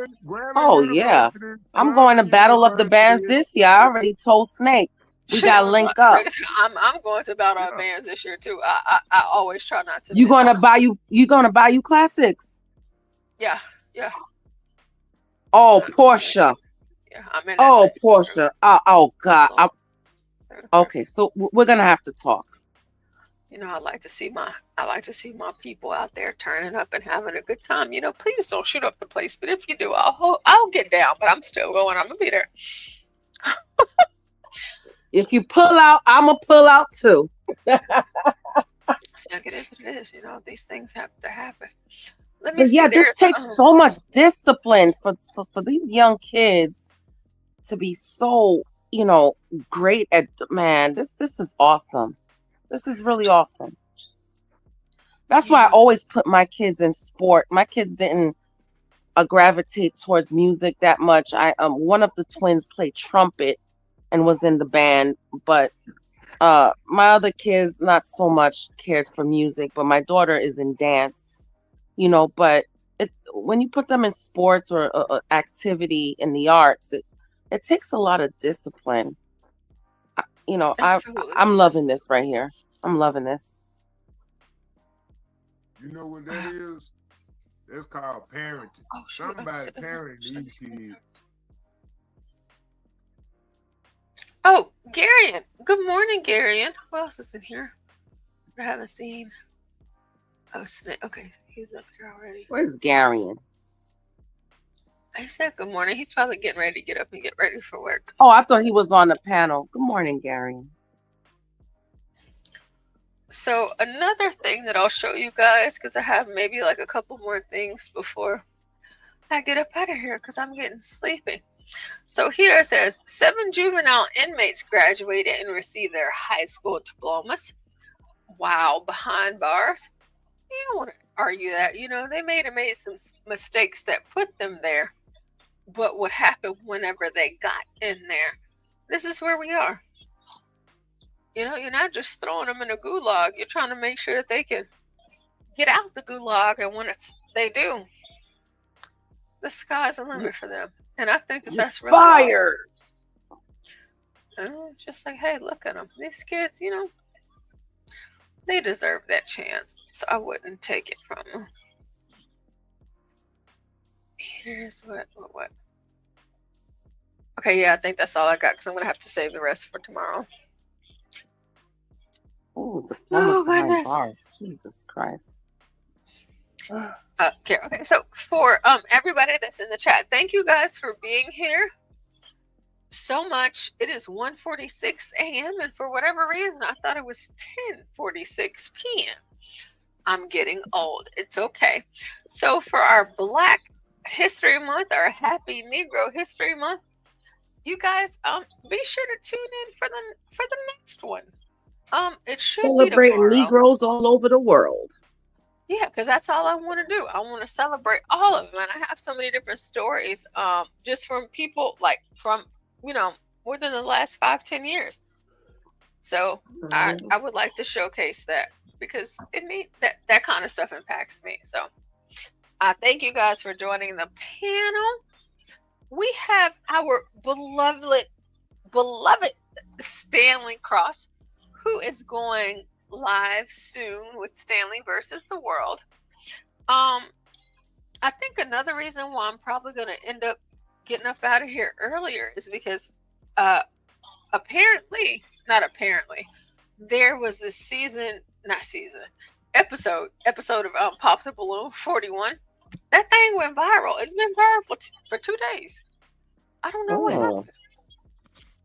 happened. But I need to hear what Stanley says. And that's the only thing I really care Well, about. If I I'm may being honest get with to it tonight. I may not. you. Or you may not do it. Whenever you do it, I'll be listening Well, to you, I Stanley. have it, and I've got about 3 brand new Pop the Balloons. One Chicago, one of that, one from Houston, and then Arlett's. The one that But I, the one I that have I sent to you. a bunch of news stories that Oh well, yeah, of course, Stanley. Please cover the news as you do. But like, I'm not saying like do it tonight, but like the one that's trending. Yeah, Whenever you do it, well, I can't wait to see. that one I will be can't the wait to one see you do it. that one will be the one I look at first, because the women on there are all at least pretty decent, though one has an obvious. Don't they look decent, Stan? Okay. Well, Sorry, one Stan. of them has a BBL that's just ridiculous. I mean, sometimes I struggle and have to ask, well, is that a BBL? This isn't one of those. Is it really? It was a capital BBL. Stanley was Man, like, I feel sorry for the natural sisters, man. Now they always gonna be questioned about BBLs. Well, no, this has either she has a BBL or she has either has a BBL or a birth defect. No, because Stanley, that thing was singing. I caught it too. I noticed it too. But I wanted to send it to you because it was trending, and I'm like, gosh, Darian says it's a great episode. What's the birth defect, Stanley? Asphoria? Like spina bifida. Oh Lord. Oh no, I'm sorry, not spina bifida. What's scoliosis? Scoliosis of the ass. Yeah, it's curved. Stanley. The only thing is, I'm like, this is viral. I'm like, oh, Stanley has to do this. Like, not tonight. Like, whenever. I'm like, Stanley has to do it because it went viral. I don't know. I mean, I think because I'm not going to go very long. It's later than I planned on being, and I don't know how long I'm going to last. So I guess I could just do Pop the Balloons. The videos I can show can wait. The news,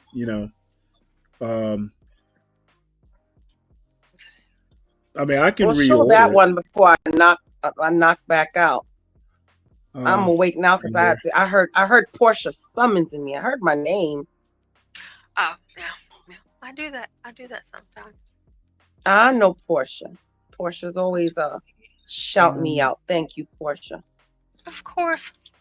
Here I am trying to stay awake. I guess I just got kind of tired. So, but Stanley, he'll be back soon. At the conclusion of this, actually, matter of fact, let me do the redirect. Call in. And Stanley, he will start whenever he is ready.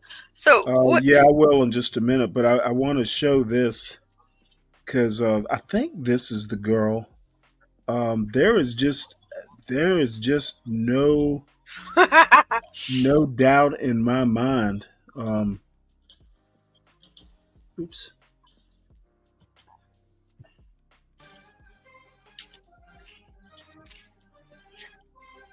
I also think like how it's waiting long. How it's like waiting to load. I don't think it's you. It's just I think something is wrong with StreamYard today.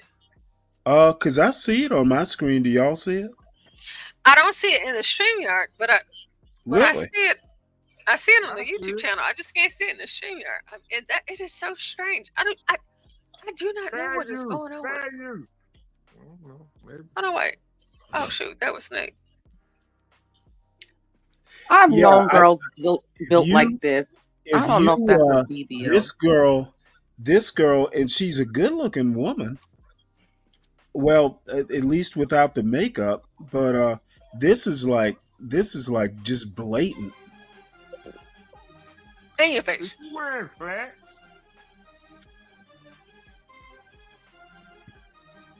I mean, that shot right there, that's just ridiculous. Yeah, I mean, back in my day when we were younger, before the BBL became a thing, I've known girls who were built like that, Stanley. Well, Some I girls tell you just what, if she is big, but built like that, that's more ass than I can handle. Oh Lord. They said no, that's too much.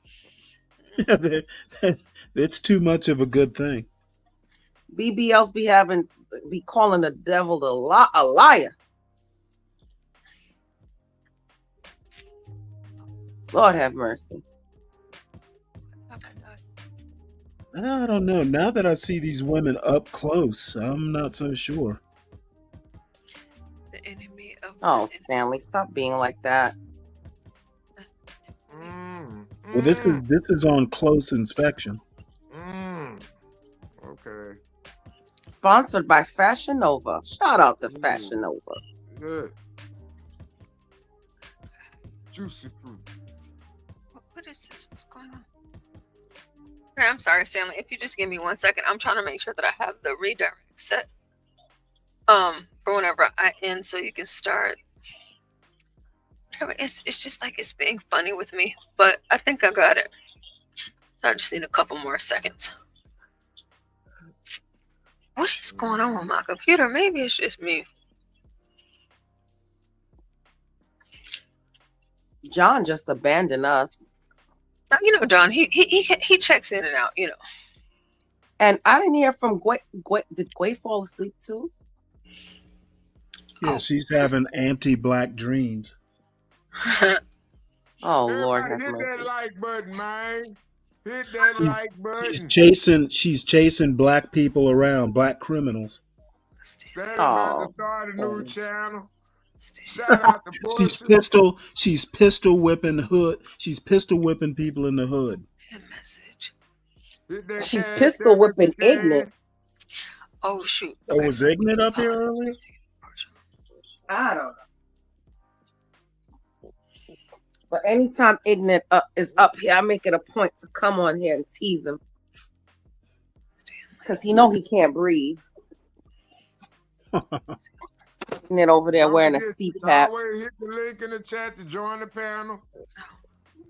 You might want to hold off We're on going to that. try to get back to 24 hours a day. Everybody got to get their schedule reset, you know what I'm saying? But it's all going to be good. Just hit that like button. Share, $70 a day to buy John a caping. Well, Hey Stanley, sorry for. Oh, that's all right. Going long. I'm actually thinking about doing like pre-recording all the news. And, Yeah, I was thinking about the same thing too. Yeah, because it just seems like it would be easier, It's like we could still go live, but like we could just, do our own, pre-record and then just upload it, and then it'll be what it is. Let's see. Well, yeah, just upload it and play it as a video. Yes, exactly. Because, that way I don't get interrupted or anything like that. All right. By Solid and I guess 12th Man. I don't know what the hell is wrong with my computer. Okay, guys, so we're gonna go ahead and get up out of here. Stanley, are you about to start right now, or are you gonna wait a little bit? No, I'm gonna go ahead and go right into it because it's almost 2 o'clock. The time just because Virgo needs to sleep. Yeah, I'm about to go to sleep too. I'm nearly at the verge. So I'm gonna go ahead and end this one, and I already have let me put redirect. the link in the back for Solid Snake. Where am I? You want to do it, Stanley? Because I already have it up. Oh, did you put it in the back? Yeah, I'm about to because I already have Okay, it. yeah. If you do that, then I don't have to. I thought I had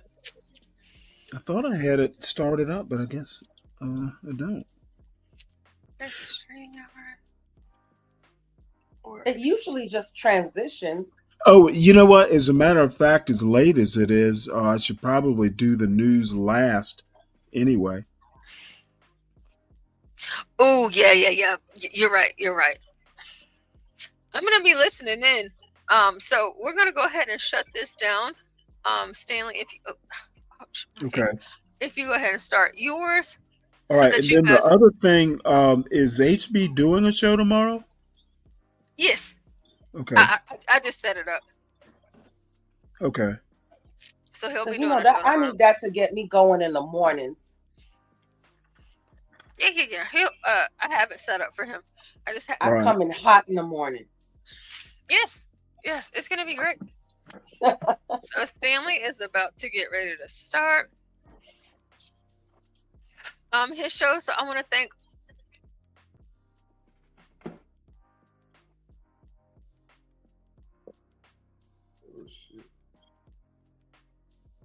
one of these tomorrow or the day after. I guess it just depends on when I feel. And we're just gonna talk about Black people that are making history right now. And yeah, we might pull up some of the opposition, but you know, to me, that's just to show how crazy they are. So let's see, how are we about to get out of here? Virgo and Wade, did y'all have any final words? Nothing more than just thank you, Porsha, for having me. Thank Sorry you I guys fell for being asleep here. on you. Virgo, listen.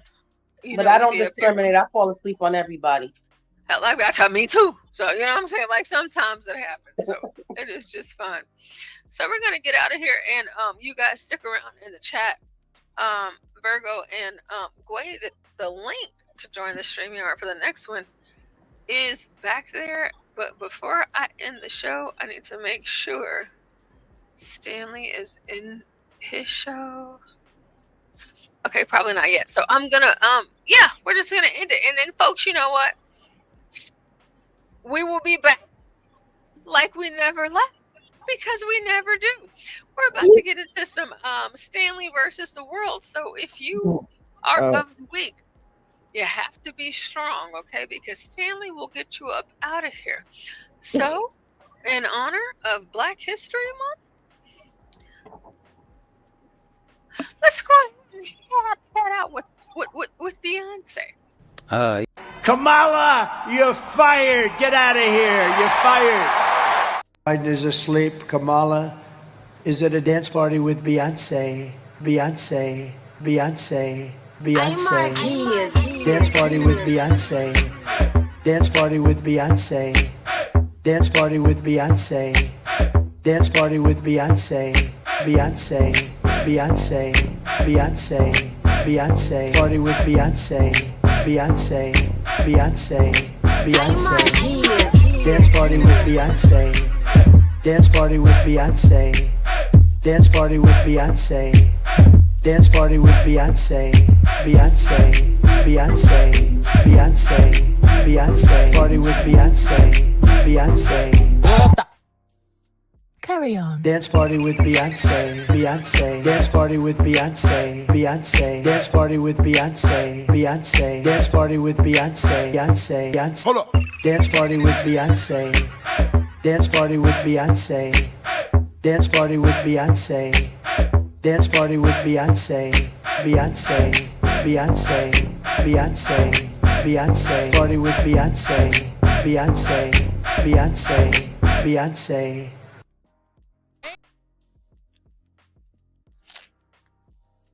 Oh, this is the greatest show in the history of shows.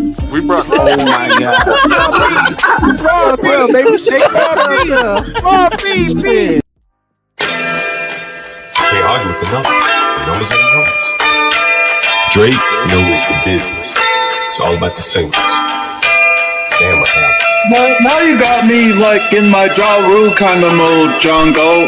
Like, just talk about like rap music. One of my favorite songs of Ja Rule was Put It On Me. I die if you ain't with me. So baby girl, put it on me. What would I do without you? I only think about you. I was tired and lonely. So baby girl, put it on me. On me. 10 more seconds and Ja Rule get a screen for this. Keep going. Who would I be without my baby? Without alone my break, man. I don't wanna go crazy. So every thug needs a lady. Lady. I think Ja Rule just got paid for that one. Feel like I should, feel like I should, feel like I should, feel like I should go. Go. Feel like I should go. Feel like I should, feel like I should, feel like I should, feel like I should go. Feel like I should go. Feel like I should, feel like I should, feel like I should, feel like I should.